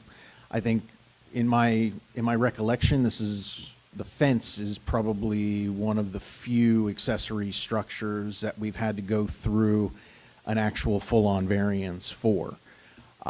So I think most of the things that you're going to end up seeing are still going to be things like homes and larger homes and homes that are not to call anybody out, but when we look at the homebound, they were coming in with a lot of different changes on those properties. So when we look at a job like that, I guess staff is looking for a little bit of guidance for how would you like us to view a package of variance requests, say 2 to 3, which is about what I see on homes that were non-compliant and now need to be rebuilt.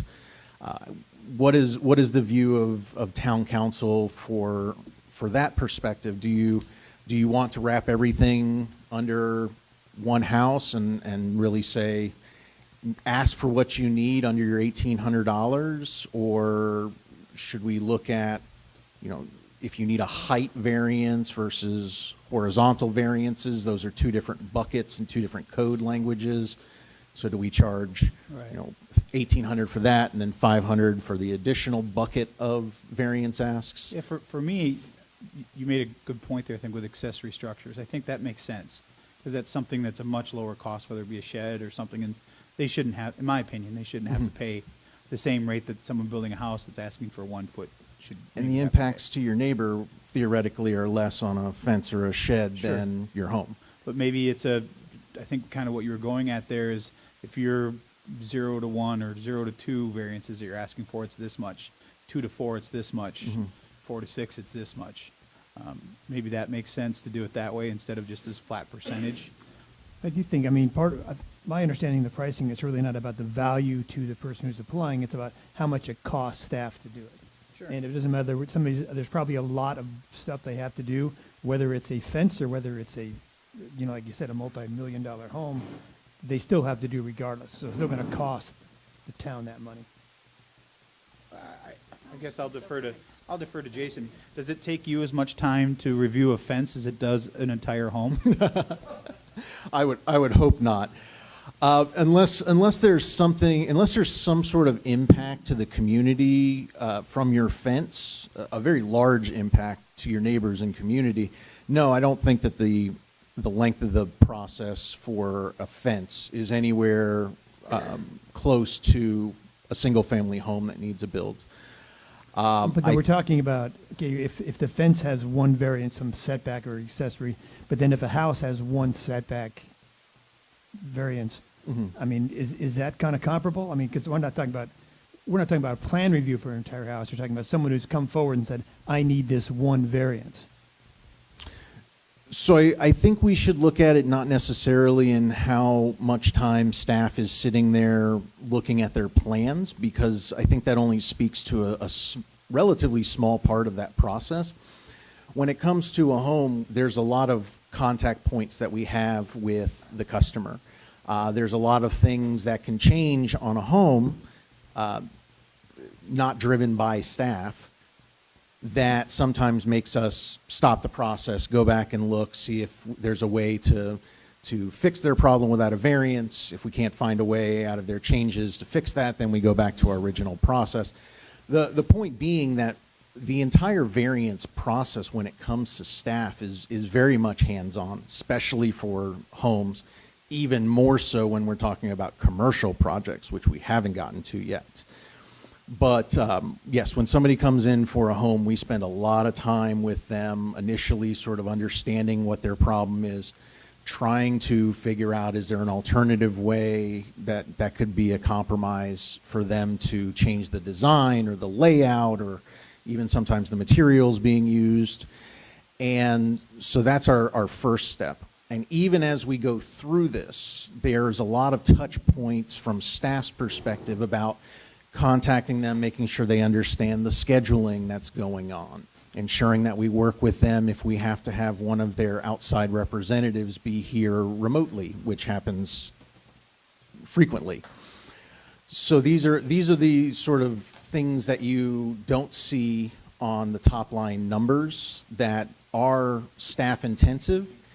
And you've got to remember that from purely your employees' perspective, you have one senior planner, you have one planner one, and then you've got a planning coordinator who does some reviews, but her life sort of she's got 2 feet in different departments. So she's helping building side in certain cases, she's helping coordinate all of our scheduling, all of that stuff. My whole point is we're running on a very tight staff, and I'm exceedingly proud of what the staff members have done. I would just hate to undercut the ability to invest in and grow the planning department, which in my opinion should be a goal going forward if we want to, as was mentioned here, bring that staff internal. I would hate to see us lose not necessarily one revenue source, but start to see the undermining of a lot of revenue sources that might lead to helping us to build up staff capacity and bring in more staff members to address the huge amount of volume of permits. Jason, if I could. Absolutely. I just to be clear, and I think I'm speaking for the mayor, maybe others, I don't think anyone here is interested in reducing your revenue source, because obviously your charge right now, particularly post-Ian, is critical. I think we're just trying to see, when we initially heard that it's $1,800 for everybody, no matter how much time it takes you, everybody pays the same. I think all we're saying is the fee should reflect the time and complexity of each individual application to as much as you can. You can only get so much detail, so much minutia. So when we heard that the fence is the same as the house, all we're saying is that, hey, maybe think about a system where the charge reflects the complexity and time. We're not trying to save money for the town. We're obviously we need these resources to give you more staff, get things moving, get things flowing faster. So I think it's actually that simple. Nobody's trying to reduce your funding stream here. We're just trying to have it reflect the true cost of service for the town and the staff. So maybe think about, on that fence example, for example, if it's the one we just saw was $2,800 because you had the $1,800 plus 2 additional variances at $500 each. Maybe for the $2,800, it would be great if we could work out a system, if, operative word, that somebody wouldn't have to hire a consultant to go through the variance process, which in essence probably doubles at least their cost. Yes. So I'm sure they'd be happy paying the $2,800 if they didn't have to have a consultant. And maybe you don't, I don't know, but it seems like a lot of people have to hire experts to come in and go through the variance process, even though you guys have been more than happy to help them. So anyways, I think just to move things along today, because we got a lot of folks sitting out there, I think, again, it's just we're trying to reflect, the fees reflect the true cost of service from the staff. as opposed to one size fits all. I think that's what we're talking about. Yeah, I think, and you touched on another point there. I think that's very important. Is I think a lot of people don't want to go through the variance process because it's very, very painstaking, and some people won't do the improvements to their house that could benefit their neighbor or themselves because of the process itself. So, besides the fees, perhaps you could look at a way that you could make recommendations in the process of going through the variant. How, you know, if I'm coming to get a fence, we'll just keep using a fence because we're talking about. To me, that's something that should be able to be done administratively. It shouldn't have to take a resident 2 months to go through a process to get a fence back that they had before the storm.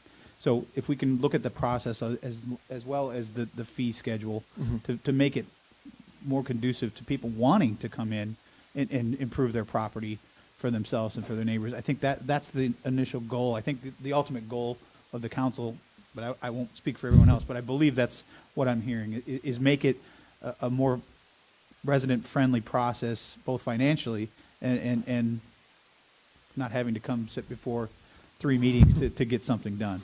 So what I'm hearing from you is you'd like to see more of the smaller, more mundane tasks perhaps be done under, say, an administrative variance rubric rather than full-on variance. And we've talked about that before, and the town attorney's going to work with Steve and you just because we need your ideas as to, because you guys had rightfully said to the town, hey, give us some authorization to go ahead and use these administrative variances. So when you guys get grief, which you inevitably do, you could say, hey, the town council authorized us to make these decisions in order to expedite the process. The other thing I would just say to the mayor's point is that, and just to remind the public, that the fees that you charge for these variances, this is not a profit center for the town. This goes to cover the costs of permitting and planning. So it's in a box. It's in a lockbox, for lack of a better term. So it's not a profit center, but I do think those folks who are applying for your services that are much more time intensive should not pay the same as somebody who applies for something that's a lot less time intensive from your standpoint, I think. I guess another question is, Yes. when you start a process, do you always know which one's going to be time intensive and which one's not? No, it's an interesting scenario. We don't quite know until we get into it what can of worms may be opened up. But more to your point about why some people can go it alone, and some people feel like they need to have somebody come in and help them. I think it is a lot of the process of just trying to figure out what those thresholds are, those statements that they are required to answer to about whether this is the most de minimis, is it a net detriment to the wider neighborhood and the community as a whole. There's a lot of hemming and hawing, I think, on applicants' sides about that. So I agree with you. I think that there's a way to sort of streamline that process and rethink what really needs to go full variance. And I think personally, I would like to see a process that looks at a accessory structure different than a single family home, different than a $50 million project. I think there's the capacity for somebody to pay their fair share of that process. I think you just hit the nail on the head there for me. You are the expert. You and staff are the expert, and we are imploring you to bring us your ideas. You're the ones that deal with this every day. You're the one that understands what makes sense. For us to just flounder up here and throw ideas out is not doing anybody any good. I think if you guys can come to us, this is what we see, this is what we think, then we can at least objectively look at it and agree or disagree with you, but at least we have a starting point. We're not just kind of, this should be that, this should be this. So I think you hit the nail on the head there, at least for me, in bringing a staff recommendation to us. This is what we see. This is what we think could go through an administrative approval process. This is a little more complex and should be this much. This is even more complex and it should be this much. That, for me, is what I'm looking at, so that we can then give you direction, or the LPA can give you direction and move forward with this so that it makes it easier for all of us. This might be a question for the town attorney. Is that, in your opinion, more of a change to the fee schedule, or in your opinion, does that require some some code language that needs to be adopted if we change how we look at what fees we're assessing for a process that's already spelled out. Honestly, I need to look at the code to see how it provides for the fees. Because it may say, it may give guidelines. I don't know, because every municipality is different. So am I hearing that you'd like to have us bring back perhaps a different strategy for how we might look at the different buckets of the types of variances that come before us and perhaps affect the fee schedule for those changes? Personally, for me, yes. I agree with that. Again, not in a way that's so onerous, because I know you have little time on your hands. Right. But if you see just obvious no-brainers, you ought to bring them forward to us. Okay, absolutely. I think we can definitely come up with something. No, I'm in total agreement with that. You're looking at me. Yeah. Any other Move questions forward. for Jason? Councilor King? None. Councilor Beach? Nope. Thank you, Jason. Public comment? Well, I was going to do that. I was going to make sure that, make sure Joe didn't have anything else. This is the question part. Any questions for Joe before we'll come back to you, because maybe, looks like somebody maybe wants to say something in public comment. So we will open this up for public comment. Yes, sir. I have a comment. One. State your name, please, sir. Tom Connors. If you have 5 years, 7 years of experience and you get a handful of people putting up a full permit, it might be the way you put your applications together, because I'm sure there's a lot of bright people that filled those applications out and still have to come back and do it. After 7 years, you would find that it's probably the system and the way the permits are done. Another thing, fee schedules, they can go by pricing. You know, if you're doing a $5 million house and you need, there's your schedule. It has a schedule. And that will handle complexities. Fences, $1,800 for a fence? Come on, you got to be realistic. There's a lot of people that are just trying to put their houses together. $500, I could see that being just a flat, here's what it's going to cost, because there's not a lot of time put into that. And is it a profit center? It shouldn't be a profit center. It should be to sustain and to grow. That's my comment. Thank you. Anyone else? Seeing none, we'll close public comment. Any other questions for Joe? Have you gotten the direction, Joe? Or we got to take a vote on, I don't know what exactly we're voting on here. But we're taking a vote. Does Joe understand the progress? You're going to vote on all that tonight. Yes, this wasn't intended for a vote. It was just to prepare you to answer your questions, and then for me to prepare what to present to you this evening. So would it be appropriate then to just table this, because it isn't an actual agenda item, to our meeting tonight? No, you don't need to do anything. We don't need to do anything. You just heard, go Okay. on to the next item. Thanks, Joe. Joe, do you have enough time to prepare for tonight? Joe's always prepared. All right, that'll bring us to our next and final administrative agenda item, the Dune Walkover Permit for 8150, 8170 Estero. Is a motion to approve issuance of permit or beach dune walkover at 8150, 8170 Estero Boulevard pursuant to special exception previously approved by the Town Council, Resolution 23-22, and accept letter of indemnity and intent to hold harmless documents supplied by applicants, or a motion to disapprove issuance of a permit for beach dune walkover at 8150, 8170 Estero Boulevard pursuant to the special exception previously approved by Town Council, Resolution 23-22. Becky? Okay, this, y'all asked me to bring this back to you, and actually, I think it was because I had made a recommendation. Can you, Becky, just pull your microphone forward a little bit. It's hard to hear at home. Okay. Better? Better. Okay. All right. Before I got here, y'all had approved Resolution 23-22, which granted a special exception to allow a beach dune walkover. And apparently the prior town attorney had a different opinion that I did. than I have now with regard to the issuance of the permit. I've talked with counsel for the applicant and talked with him about a hold harmless document that would be appropriate, that would basically acknowledge that they realize that at some point in the future, depending upon what happens in future court cases and that sort of thing, they might have to take down the structure once it's built. And basically the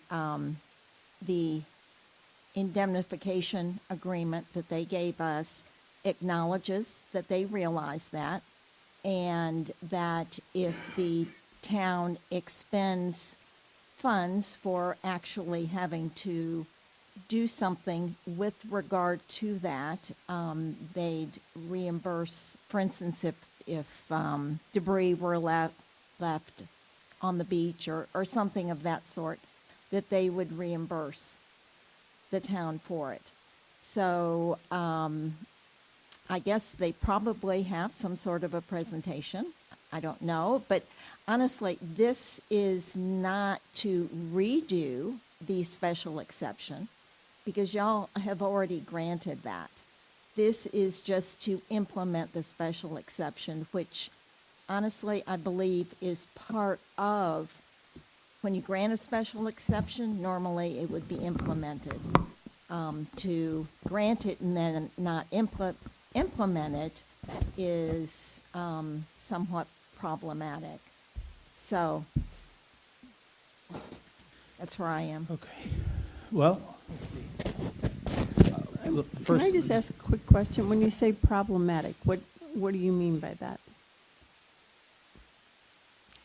I think that there is a decent chance that there could be a lawsuit filed against the town to force the issuance of a permit, because it is highly unusual. I don't know that I've ever seen it, to grant permission to do something and then not issue a permit to do it.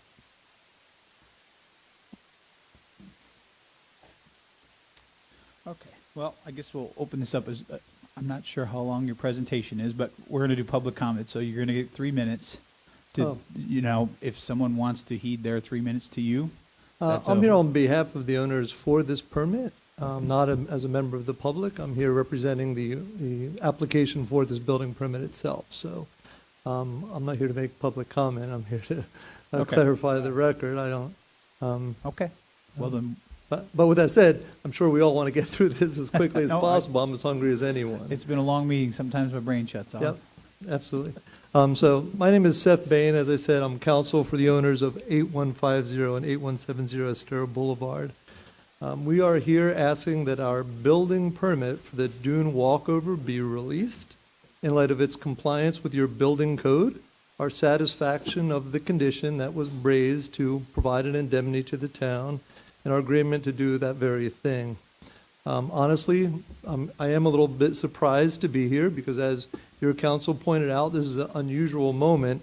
We came here before you for this special exception request. Prior to doing that, we got our environmental permits in hand. As you know, those were challenged. We had fought against, went to the administrative law judge and had our permits upheld after extensive hearings. Came to you and got our permit. So for all expectations, the political process of this approval was complete, and we moved on to the building permit process. Your building permit portal says that our permit's ready to be issued. It says that because it's met the technical building permit requirements for issuance. However, thanks to those that continue to attempt to delay, scare, harass the town about this, who have been unfortunate, and based on their environmental concerns, which again were heavily litigated and approved, they now suggest that because they've brought this new challenge, this writ against the special exception that was granted, that we should continue to all, sit on our hands and wait even longer. The suggestion that to do this is because if we build it and then they are, in the unlikely event that they're successful, there might be this increased impact. It would be a double impact if we install it and have to take it back out. It makes me laugh a little bit to think about they're complaining about a double impact. That would be the exact outcome of their actions. It reminds me of the old adage my father told me about the guy who asked the judge to be lenient after murdering his parents because he's an orphan. I'm not sure exactly that's the way to go. So it's important to look at this writ, though. What is that writ? This writ to the special exception that they've raised, what does that mean?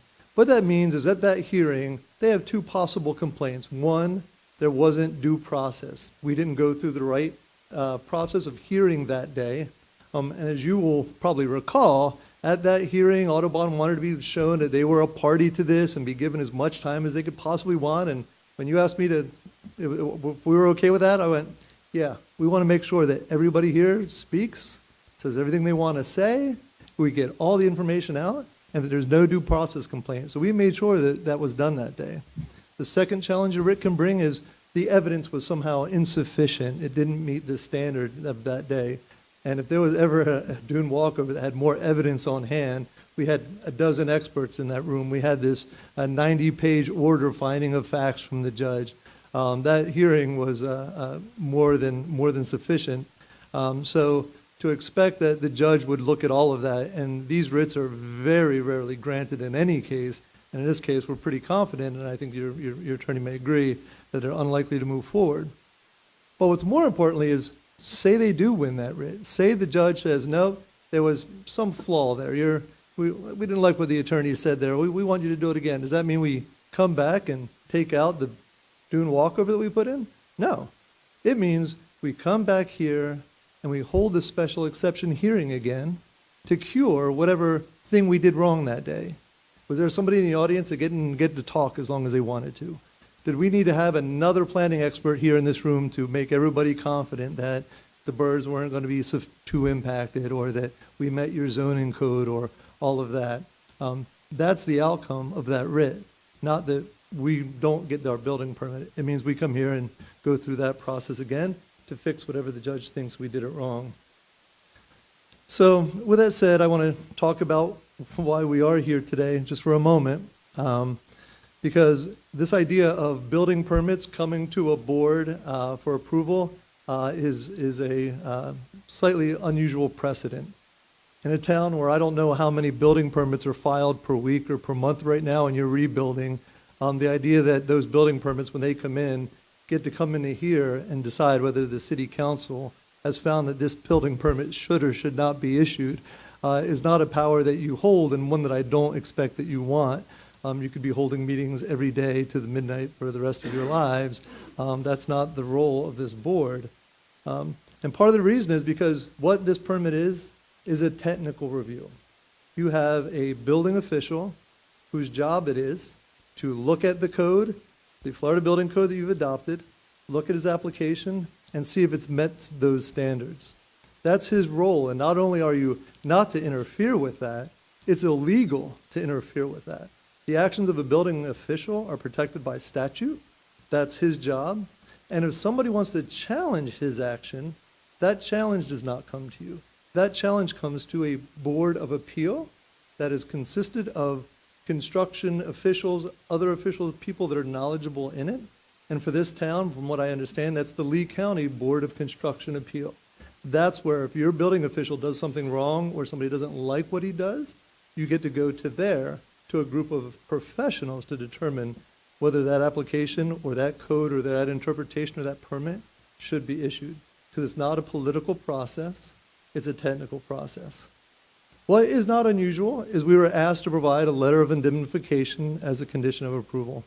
We've done that. We coordinated that with your new counsel. She provided some language changes to us to put you in a position that it would meet the standards that she wanted it to say. And so we've done exactly that and satisfied that requirement. The other idea that, with every building permit under the Florida Building Code, if in fact something shows up that it has to be taken out, you don't need a letter of indemnification for us to say that. When your building official knocks on our door and says, hey, your special exception was revoked, you went back to hearing, you lost it again. Now, extraordinarily unlikely as this is, you have to take your dock out, you have to take it out. Every building permit has that requirement. So, she said it's unusual. She did raise the specter that, this could lead to more litigation. People fear that. That's not why we're here. We're here because we have worked extraordinarily hard to meet your code requirements, to obey by the process, to move forward. So that's what we're here to continue to do. And when your building official and attorney raised the condition of approval for the permit, we did it. The building permit is technically compliant. And so finally, we're here for, I guess, your approval to release this permit.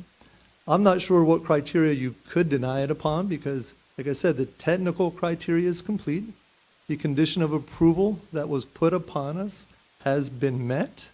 And so at this point, all of the liability has been removed from the town. So while there may be concerns about that, that's been taken away. And so now we're here to ask that that permit be released so that we can move forward. Construction has to occur in the winter season under our environmental permits, and that's, of course, what we're looking to do. And what those opposing us are probably hoping to delay us past that so that the delays can be, almost indefinite. But we're moving forward. We're happy to be here. There has been, one of the items that was raised back in March was that the Fish and Wildlife Commission had some objections to it, and there was some letter that predated our entire hearing. They had concerns. They raised them, we addressed them, but in order to continue to be compliant, to make sure that we're moving forward as well as possible, Eddie's continued to speak with some of their staff, and so he would like to just come up for a moment and talk about the discussions he's had about this dock, some of the understandings that he's gained, and his willingness to continue to do everything possible to be both consistent with the town's requirements, coordinate with the community, and even meet, and almost most importantly, meet the environmental concerns of the community. So, Eddie, if you would. Hello, Council. Hello, Council. How are you this afternoon? Fortunately, I'm going to read this today instead of trying to do it without any material. Our neighborhood, we've gotten together and we've discussed this, and the problem that we're here today for, and I'm here to try to make yet another conciliatory offer to attempt to bring this to a conclusion that we're hoping that would forge some type of a middle ground. Where we could have some agreement. I have been in discussions with the FWC several times the past couple of months. The Southwest District. Contrary to something that you've been told, and I mentioned this before, the FWC does not oppose this project. They are not in opposition to this walkover. They had some concerns 7-8 years ago when this was first brought up to the DEP. They voiced their concerns in an email. I have a copy of the email. We were asked if we minded making any of the concessions that the FWC asked us, and we did not. We met every concession that they asked. The DEP in turn sent them an email and asked them if they were satisfied or if they wanted to continue to file a formal complaint. And the answer from the FWC was no, we're satisfied with the results. The walkover was actually redesigned by the DEP engineer, Tony McNeil, at the suggestion of Betsy Hewitt, assistant head counsel for the DEP. He actually redesigned it, sent it in a CAD drawing back to our engineer that we had hired to originally draw it. And our engineer redrew it and put it on his paper, and we resubmitted the new plan to the DEP in order to get the ERP permit in 2016. The concern of the FWC, the most of their concern is the imperiled nesting shorebirds. They are very protective and very, very sensitive of those birds during the nesting season. So in the conversation we've had, the FWC, and this has been brought up and discussed until it's practically dead. There have been no imperiled nesting shorebirds in the rear of mine and Kurt's property. They nest behind the open sandy area behind the condos to the south of us, the 3 condos. The FWC has agreements with those condominiums to use their property during the nesting season.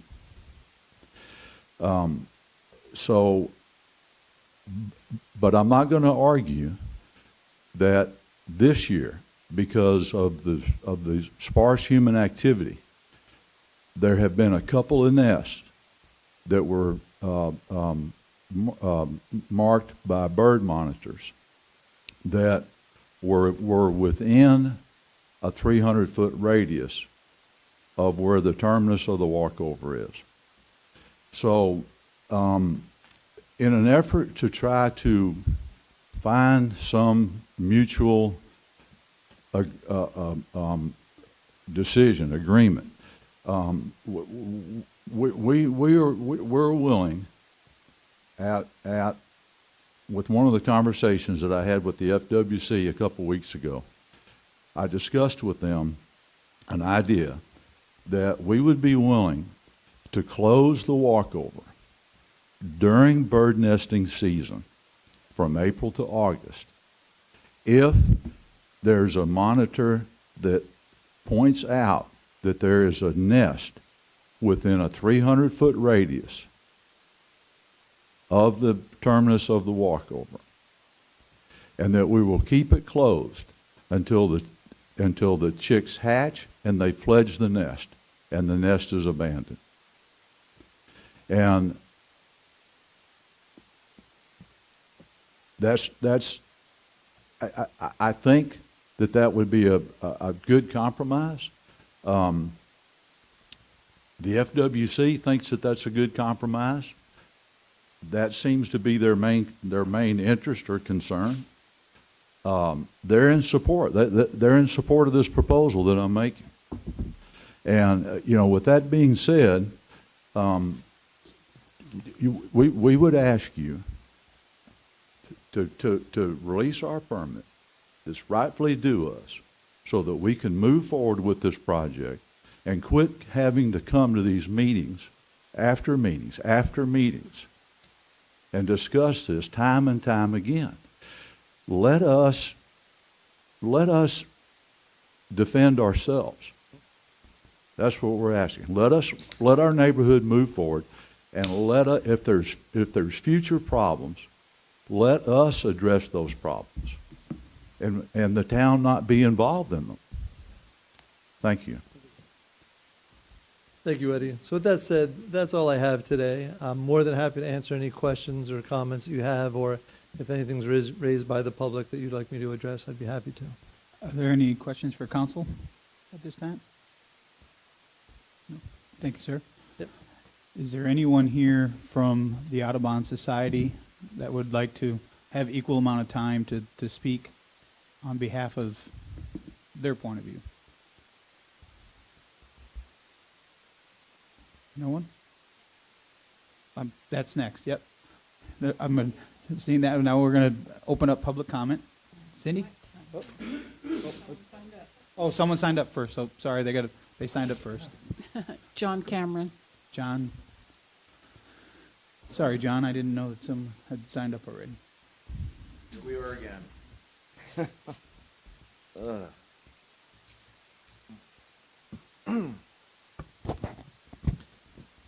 John Cameron, 8098 Estero Boulevard. Let me be blunt. In my opinion, the residents and now the town are at legal war with the Audubon Society. The Audubon is our enemy and should be treated as such, not given this special treatment that they're receiving today. Their arrogance is amazing. They sit in their fancy offices, all high and mighty in the leftist utopia of New York City, and believe that they know better than anyone else in the country, especially more than we hayseeds, know-nothings down here in the South. I know this because I grew up in that damn city. And you better do what they say, or else they will use their money, all donated because they don't do anything, to file lawsuits, to make your life miserable, to squash dissent, to silence and intimidate you. The Audubon believes they know more than the FDEP, more than the FWC, and more than the U.S. Department of Fish and Wildlife. All of these are agencies whose job is to protect the environment and wildlife, and, much to Audubon's displeasure, all of them approved this project. That's no easy feat. If the Audubon knows so much better than all of these agencies, why did they lose all the lawsuits they filed against the property owners to silence them? Why? Because the Audubon is a bully, and they think they can intimidate anyone that doesn't agree with them.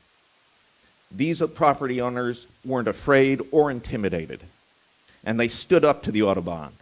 And the Audubon sued the property owners 4 times and lost all 4 lawsuits. All of you have read the state judge's ruling in one of the lawsuits on how unsuccessful the Audubon was.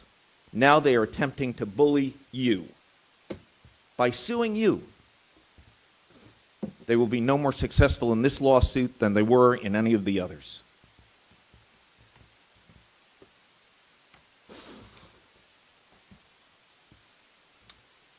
So let me ask you, what does the Audubon contribute to this town and its environmental program?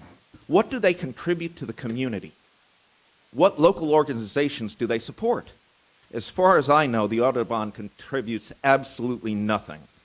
The Audubon has not contributed 1 dime to the town for the preservation and protection of the nesting shore and seabirds on the south end that they claim to be so worried about.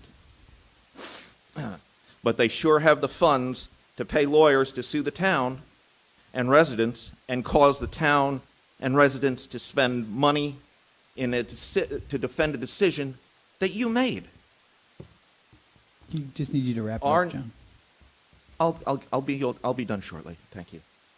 Our neighborhood contributes probably close to $1 million a year, supporting the town, the community, and the Beach Elementary School with our property taxes. On top of that, we donate to local organizations, we attend fundraisers, we support our local businesses by frequenting their establishments, and we bring family and friends that come down and do the same. At the last meeting I attended, you approved at least 6 special exemptions, yet we are the only ones needing a special council vote to issue the permit. Proof of how intimidating and frightening the Audubon can be. All right. This current situation is nothing more than a stall tactic by the Audubon, acting like a petulant child and throwing a temper tantrum because they didn't get their way. The Audubon has proven it is an enemy of the town. Our neighbors and neighborhood is a friend of the town. Stand up to this bully. Don't be afraid. Stand up as the property owners did. Stand up and move forward to the decision that you've already made.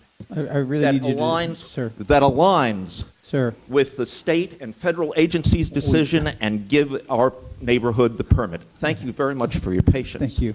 Thank you, sir. Who else you got? That's all I have. I'm done. Cindy?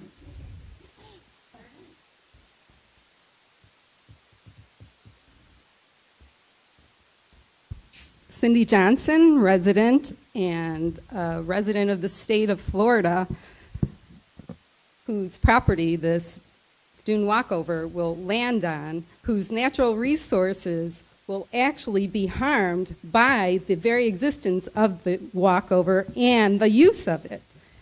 So let's talk about, I don't even know where to start. Audubon is supported by many residents in this town. So they're not some far off group out in New York City that is being a bully. They are from Florida. They're Florida residents, most of them, and they have an equal stake to every one of these people sitting right here to what goes on the state lands. Now, Eddie, I know you just said this was the first time that birds had nested behind your property.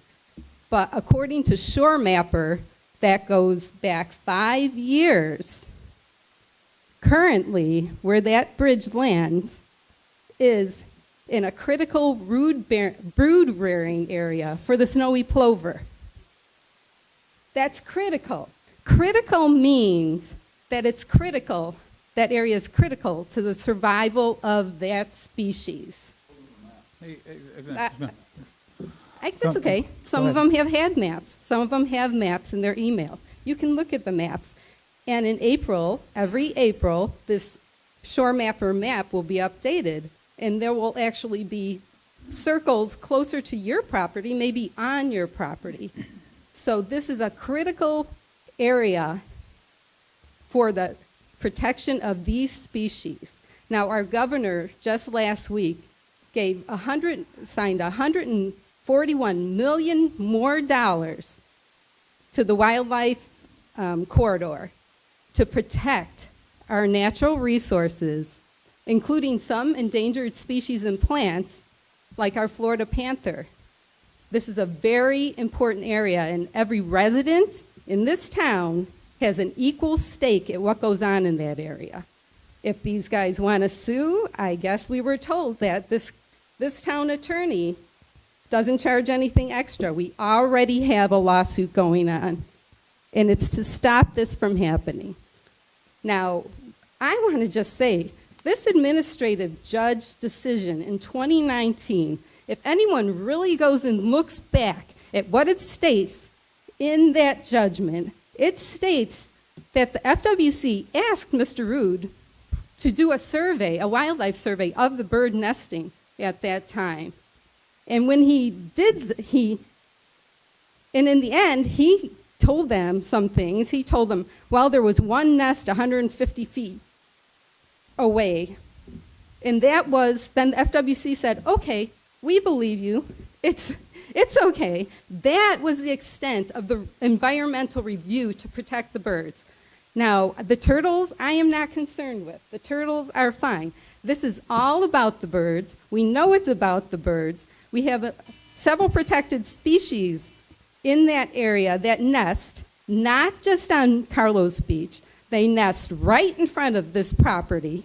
They've nested on Wyndham Beach now because of the lack of people. And there's very few of these birds in this state. And these are our natural resources. These are our gift to the future to preserve these natural resources. So I'm sorry. The only right thing to do at this point in time is to let a judge decide what the ending of this is.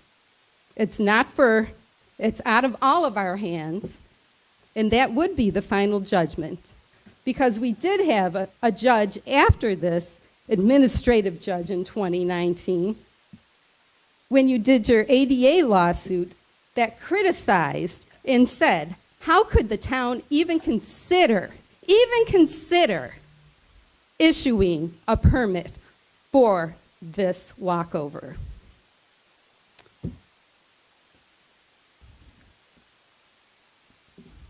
I'm sorry, Eddie. Let me just look at one more thing here. I need you to wrap it up. Yes, I know. Thanks, Cindy. So there are many other birds that frequent that area. It's not only about the birds nesting in that area. And you're offered to close it off only after a bird nests in that area. The bird would have a lot less chance of nesting if there is disturbance by walking through that area. That's why that area is special. That's why we've had so many birds, protected birds nest in that area. That is why this town needs to further just hold tight and let this go through the judicial process. Thank you, Cindy. Thank you for your Thank you. time. Yes, sir. I'm going to be, first of all, Mayor and City Council and staff. My name is Larry Denherter. I'm a resident down in Eddie's neighborhood, and I'm going to be extremely brief, and then I'm going to yield back to Eddie if he's got any other additional comments in response. But I rise today in support of the beach walkover. I think it keeps people out of the critical wildlife area. It gets us from our property to the beach directly. And I think it's time for the council to act on our neighborhood's behalf and issue the permit. Thank you. Eddie? Or anybody else? Hi, I'm Dennis Prock, 8124 Estero Boulevard. I'm not going to go through everything I went through before. We've lived here 25 years in the same area, the same block. I've not heard anything today that's different than what I've heard before here. I don't think we need to relitigate all this. It's already been done. But I do keep hearing about how this project has been voted for or against in the past. Why does it keep getting brought up? And I kind of did a little looking and research on my notes, and here's what I have. At the first LPA meeting, it was approved 7-0. Council meeting after that, it was voted down 3-2. It was brought back up at the next LPA meeting, or another LPA meeting, and it was approved 6-1. And then in March, we were all here, it was approved 3-2. And from what I've gathered, there's been 18 elected and appointed people vote in favor of this project, and there's only been 6 vote against it. And even though it was denied at the first council meeting, this project has received an overwhelming majority approval by elected and townspeople. I think you should consider that the majority of the representatives of the town have been in favor of this project from the beginning. And we could keep having all these meetings and votes and everything, and we're going to hear the same thing from both sides. I know people are angry right now and want to get it over with, but I mean, there's got to be an end somewhere here, I think. Thank you all very much for your time and service. Thank you, sir. Hi, Ken Drenth, 8200 Estero Boulevard. Here to support Eddie and Kurt and encourage you guys to go ahead and issue the permit, which you've already approved. They went through the process, and we're all excited to get this going. It's not just Kurt and Eddie. The whole neighborhood is looking forward to this boardwalk. Thank you. Thank you. Tom Connors again, 8151. I'm across the street from Eddie. I haven't been a resident forever.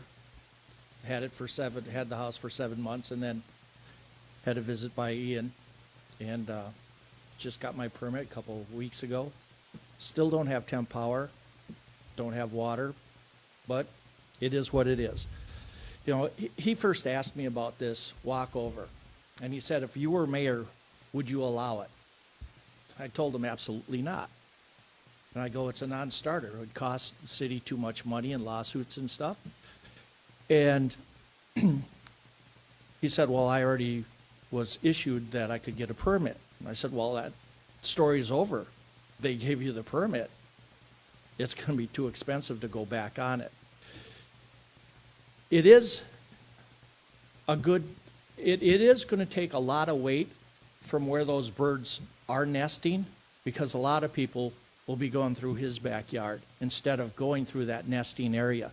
Now, I take my dog every day since April through this little corridor, and I have English pointers, and they hunt. That's all they want to do is hunt. and I have my little walkway and stuff, and those dogs will chase birds. That's what they're bred for and stuff. And another thing is I don't understand that everybody takes ownership of other people's lands. Their titles go to the water. There's no ownership there. They got 3 feet that they can walk on the beach and stuff when the tide goes up and down. Ownership is possessed by title, not by wants. Anyway, I'm for favorite now because if it keeps going this way, it's just going to cost the city more money and more money and more time that is right now really slim as it is. And to create the more chaos is not needed. That's all I have to say. Thanks, sir. Anyone else like to speak? Hearing none, we'll close public comment, bring it back to the council. Are there any follow-up questions for anyone? Yeah, I have a question for our attorney. I was looking at this indemnification agreement. Now, it lists costs associated with physical construction or removal and alteration. There's really nothing that I see in here about rehabilitation from disturbance of the protected area. Rehabilitation of what? I'm sorry.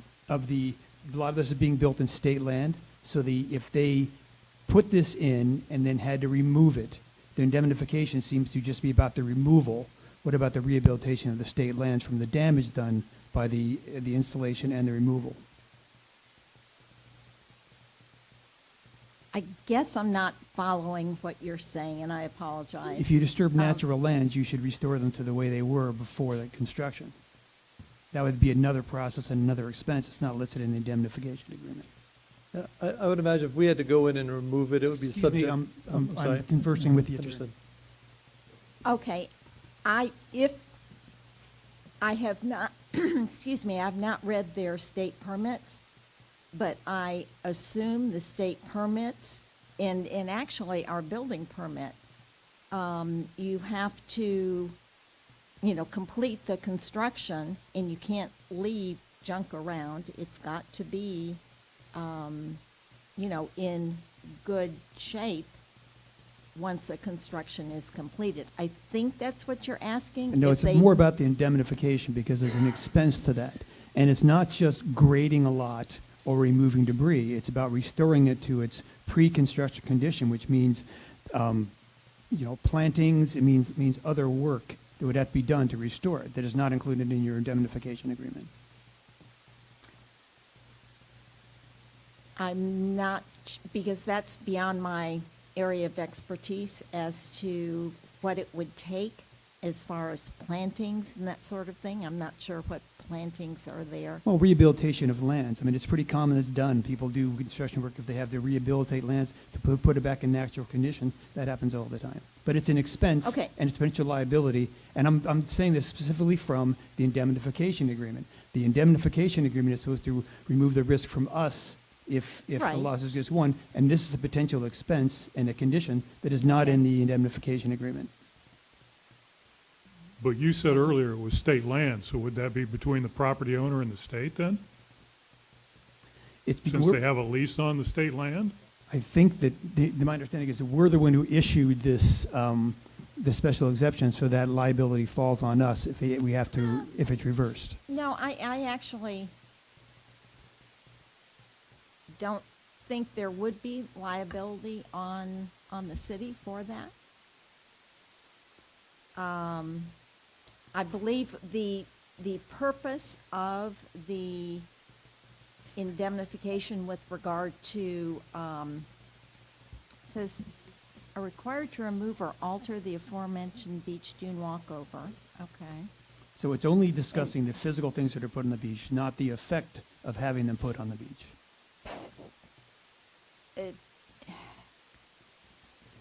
We're not going to have any liability if a bird is not able to roost in a particular location, if that's the effect. Well, no, that I'm not- I don't I'm not believe that's following I don't you. believe that's true. I think that if you do anything to discourage or inhibit an endangered species from nesting, then that could be considered taking, but that's a separate issue. I'm just talking about, let's say an example, if someone were to build a bridge across a river, and they did things to the bank, if they had removed that, they would have to restore that to its natural condition. This is state lands in a natural condition. So I just think it's a Well, liability that should be included in the It indemnification. does, I'm looking at the, it's against the recovery of any costs associated with either the physical construction or the potential physical removal or alteration of said beach dune walkover. I believe that would be covered by the alteration. Because if it was altered in some way, like removal of plants or altered in some way. I think,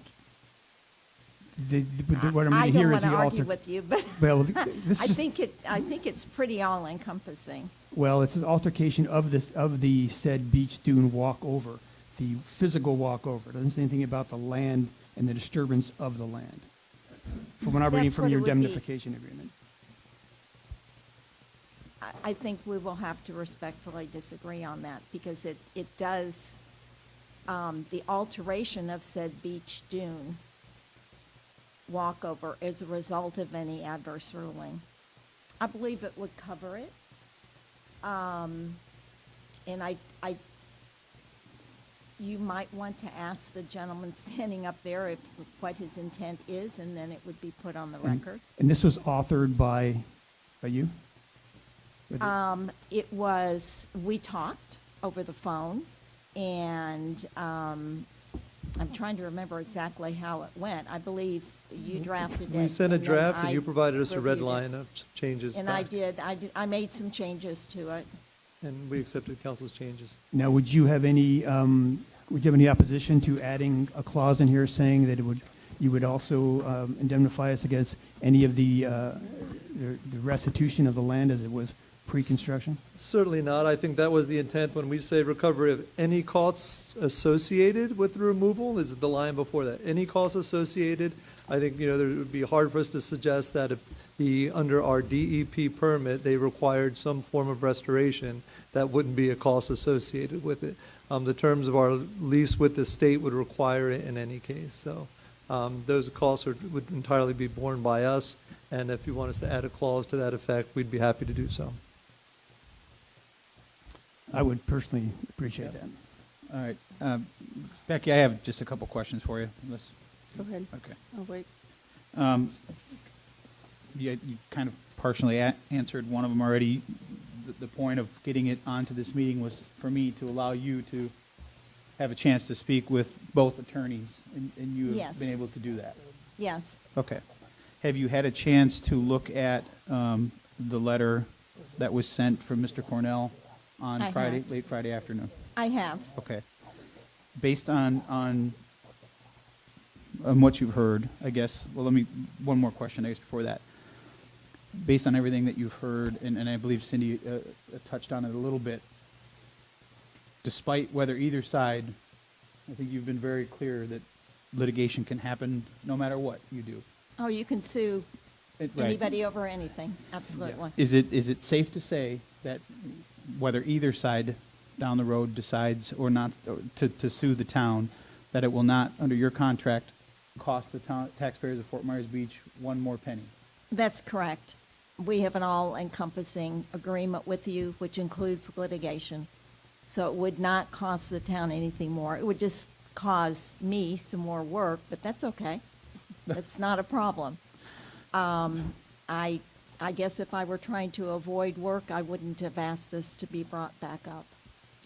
And the last question I have is based on everything that you've now had time to review, and in speaking with both attorneys, is it your legal opinion that there is any reason to withhold or hold up the process of issuing this permit?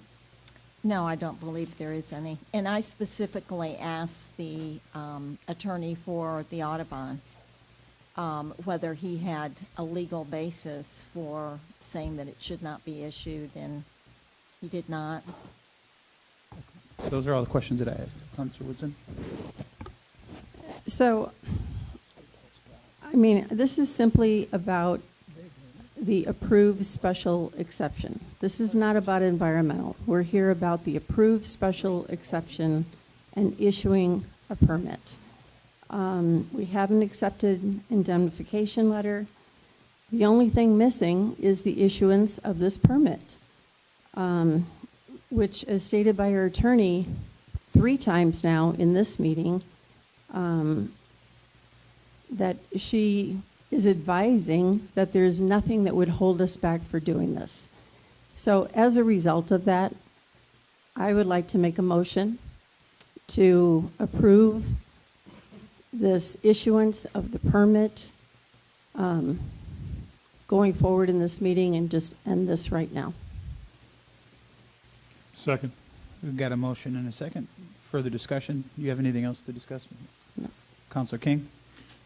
I'm sorry, you're asking my input, or? No, if you have any other, you seconded it. I just didn't know. Opening it for discussion after a motion. I have some discussion. I mean, it's been nearly 7 months now since we voted on this in March 6th, and the permit should have been issued by now. As a matter of fact, it's my concerted opinion that if it wasn't for the previous town attorney's delayed tactics, which I think he had a personal agenda, the permit would probably have been issued by now, because it only takes less than 30 days to issue a permit, I believe, on a special exception. So I just think it's time to quit stringing this along and come to a resolution, and the resolution should be to approve the issuing of the permit. Vice Mayor Adult? I'm ready to vote. Okay. Yeah, I just want to touch on what you said there, Counselor King.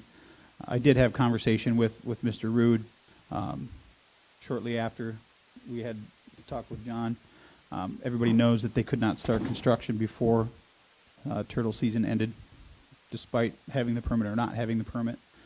He was just trying to give a little background information on why we got to this point. He was willing to allow us time to work with our new attorney to get up to speed as to all the information, have a chance to talk to both sides, and wrap her head around it to give us her legal opinion, which she now has done. So with that, I will also support that motion. But we don't need to do a roll call vote, do we? Or do we? All those in favor of the motion signify by saying aye. Aye. Aye. Opposed? Nay. Motion carries 3-2 with Vice Mayor Adderholt and Councilor Veach opposing. Yeah, I just want to thank you for that. I appreciate it. And for the record, I do want to say that, on the writ that's going forward, we have also agreed, I had this in my script and forgot, to do the heavy lifting legal work in conjunction with the town. So to limit the cost and time from Becky, we'll obviously coordinate with her on that, but we've agreed to co-defend the town's writ on that action. So we're happy to do that. And as you know, and we'll continue to do so and do anything we can do to help. And I'm happy to work with you, Ms. Voss, to amend that indemnification as requested by Councilor Veach. Thank you. Thank you. Final public comment. Is there anyone who would like to speak? Final public comment? Do you have anyone, Madam Clerk? No? Anyone out there? Seeing none, we'll close final public comment. Town managers items. I won't have much, but the big thing, I just got off the phone with FPL. There's going to be a power outage, a controlled power outage on the north end. We don't have exactly where, starting around 4 o'clock. Their smart grid, I think what we were experiencing, their smart grid detected something. And if they don't take it down now, if they take it down now and do a preventive, it's 2 to 3 hours. If they wait, it could be 6 to 8 hours if they just let it fail. So we're getting information now. Jenny's in touch with FPL. I just got off the phone with them, and so that's going to happen. It's our restaurant area. It's the north end. I don't know where it starts. So we are finding out more as we speak. So could this potentially affect this evening's meeting? That's what I've got to ask. I think legally you don't have to go out live on these meetings. Right. All we have to do is have a meeting. So we could still have our meeting and record it and record it on the phone and put it out just as soon as we get a chance or wherever power is. So that You would be need to up have your meeting. We have to have it at 5:01, right? You but I'm do saying have to. We don't have it, But Don't but cancel it. the location, I don't know about, they're out of power here. I don't know if that has a problem with moving to another location, but I don't know. We all have It's- hurricane It's kits a we can really bring bad class. idea to change the location. I'm sorry? It's a really bad idea to change the I location. agree. I just want to make sure in case people start asking that question, that, yeah, it's still 5:01. The only other thing I have is I've got a few things, but it can wait till the next meeting. Is the events of Thursday, and I'm sure one of you, the mayor, maybe mentioned more about that. The vice mayor mentioned it earlier. So other than that, we're good to go. Town attorney items. There was one item on here that the development agreements and deviations, that's going to get moved to the, I think that's going to be part of the joint meeting that we're Because having Sarah had with to the leave. LPA. okay. Do you have any other items? No, I don't. Okay. Council member items and reports. Councilor Veach. My stomach says no. Councilor Whitson. I just want to get on the radar, if you will. I really want to bring up, before we get into season and as we go into our new budget, and I know the community policing was something that we had talked about. It's still in the budget. I think it's something that, especially before season starts and with the lack of lighting that we still have and everything else, we really need to move forward and get this plan design going on community policing. We all agreed upon it. It's in the budget, and we need to move forward. Vice Mayor Idaho. No, I just say I concur. This could wait till later, but since Jason's here and our whole team is here, has there been any update from the folks from the land trust on any acquisitions of property? Or is that kind of just? No, it's not yet. It's still moving. We still have conversations with them, but they haven't zeroed in on anything particular right now. They're still talking and asking questions. Okay, just curious. That's all I've got. Thank you. Councilor King. Couple, maybe one quick. I alerted all of you and Jenny last week. I was at last Friday the Lee County Metropolitan Planning Organization. Lee Tran got up and did a little presentation. They did share that the seasonal tram will begin on the island on Thursday, November 16th. Also, I met previously with CenturyLink/Lumen about their network boxes that are in disarray for the copper network. I asked people to contact me with specific addresses because, surprisingly enough, they did not have specific addresses with CenturyLink/Lumen. So I forwarded those on. But some of the emails I've gotten were concerned about why we're allowing fiber optics to be installed when their network boxes are not cleaned up. I said that in response to them that I did not believe we had the right to deny that work, but I would refer it to Becky. And Becky, you finally, I think, put out something this morning with an email regarding that. Could you just verify what your position is or what the town's position should be on this? Yes, we cannot stop that. They are putting appropriate things in easements, and we do not have the authority to stop that. They're a utility provider. Yeah, thank you. Now, we can do everything in our power to encourage them to fix up. I mean, even if it comes to code enforcement, we could use that to get them to, do appropriate things with boxes that were damaged. I'm sorry, I didn't hear that part. We could do what? I said we could even use code enforcement to encourage them or cause them to take care of the problems that they've had since the storm, but we can't stop them from laying lines. Okay, yeah, and thanks for that. I will stay on top of that and check with them on a regular basis, and maybe Andy and I can have a sit down with them again if necessary. As you know, I've spoken with them as well about a week ago and pushed them pretty hard. So we'll see where it goes. We'll keep that live. That's it for me. Thank you. All right. Well, I appreciate you taking that and running with it, with you two handling. They are eyesores, so anything we could do to get them taken care of would be great. Just to touch on what the manager said, I'll cover. We're going to have a remembrance from 9 to 10 for those that do not know. This Thursday on the 1-year anniversary of Hurricane Ian. That'll go from 9 to 10 at Bayside Park. From there, we will walk down to the unveiling of the clock in Times Square. Throughout the day, I believe it's starting at 11 o'clock through 9 or 10 o'clock. Revive the Vibe will be having some music as well as food and things from Times Square down to Bayside Park. So it will be a full packed day. And I think, as Councilor Veach mentioned earlier, Dow Hodka, I think it was Dow, will be doing the paddle out. So anyone that is not deathly afraid of tipping over in a kayak, like myself, go ahead and hop in, and then that'll be great as well. So that is in the sake of time, that will be the last thing that I touch on. So unless there is anything else, we will seek a motion to adjourn. Move to adjourn. Second. A motion by Councilor King, seconded by Councilor Veach. We are adjourned at 3:16, and just for Andy.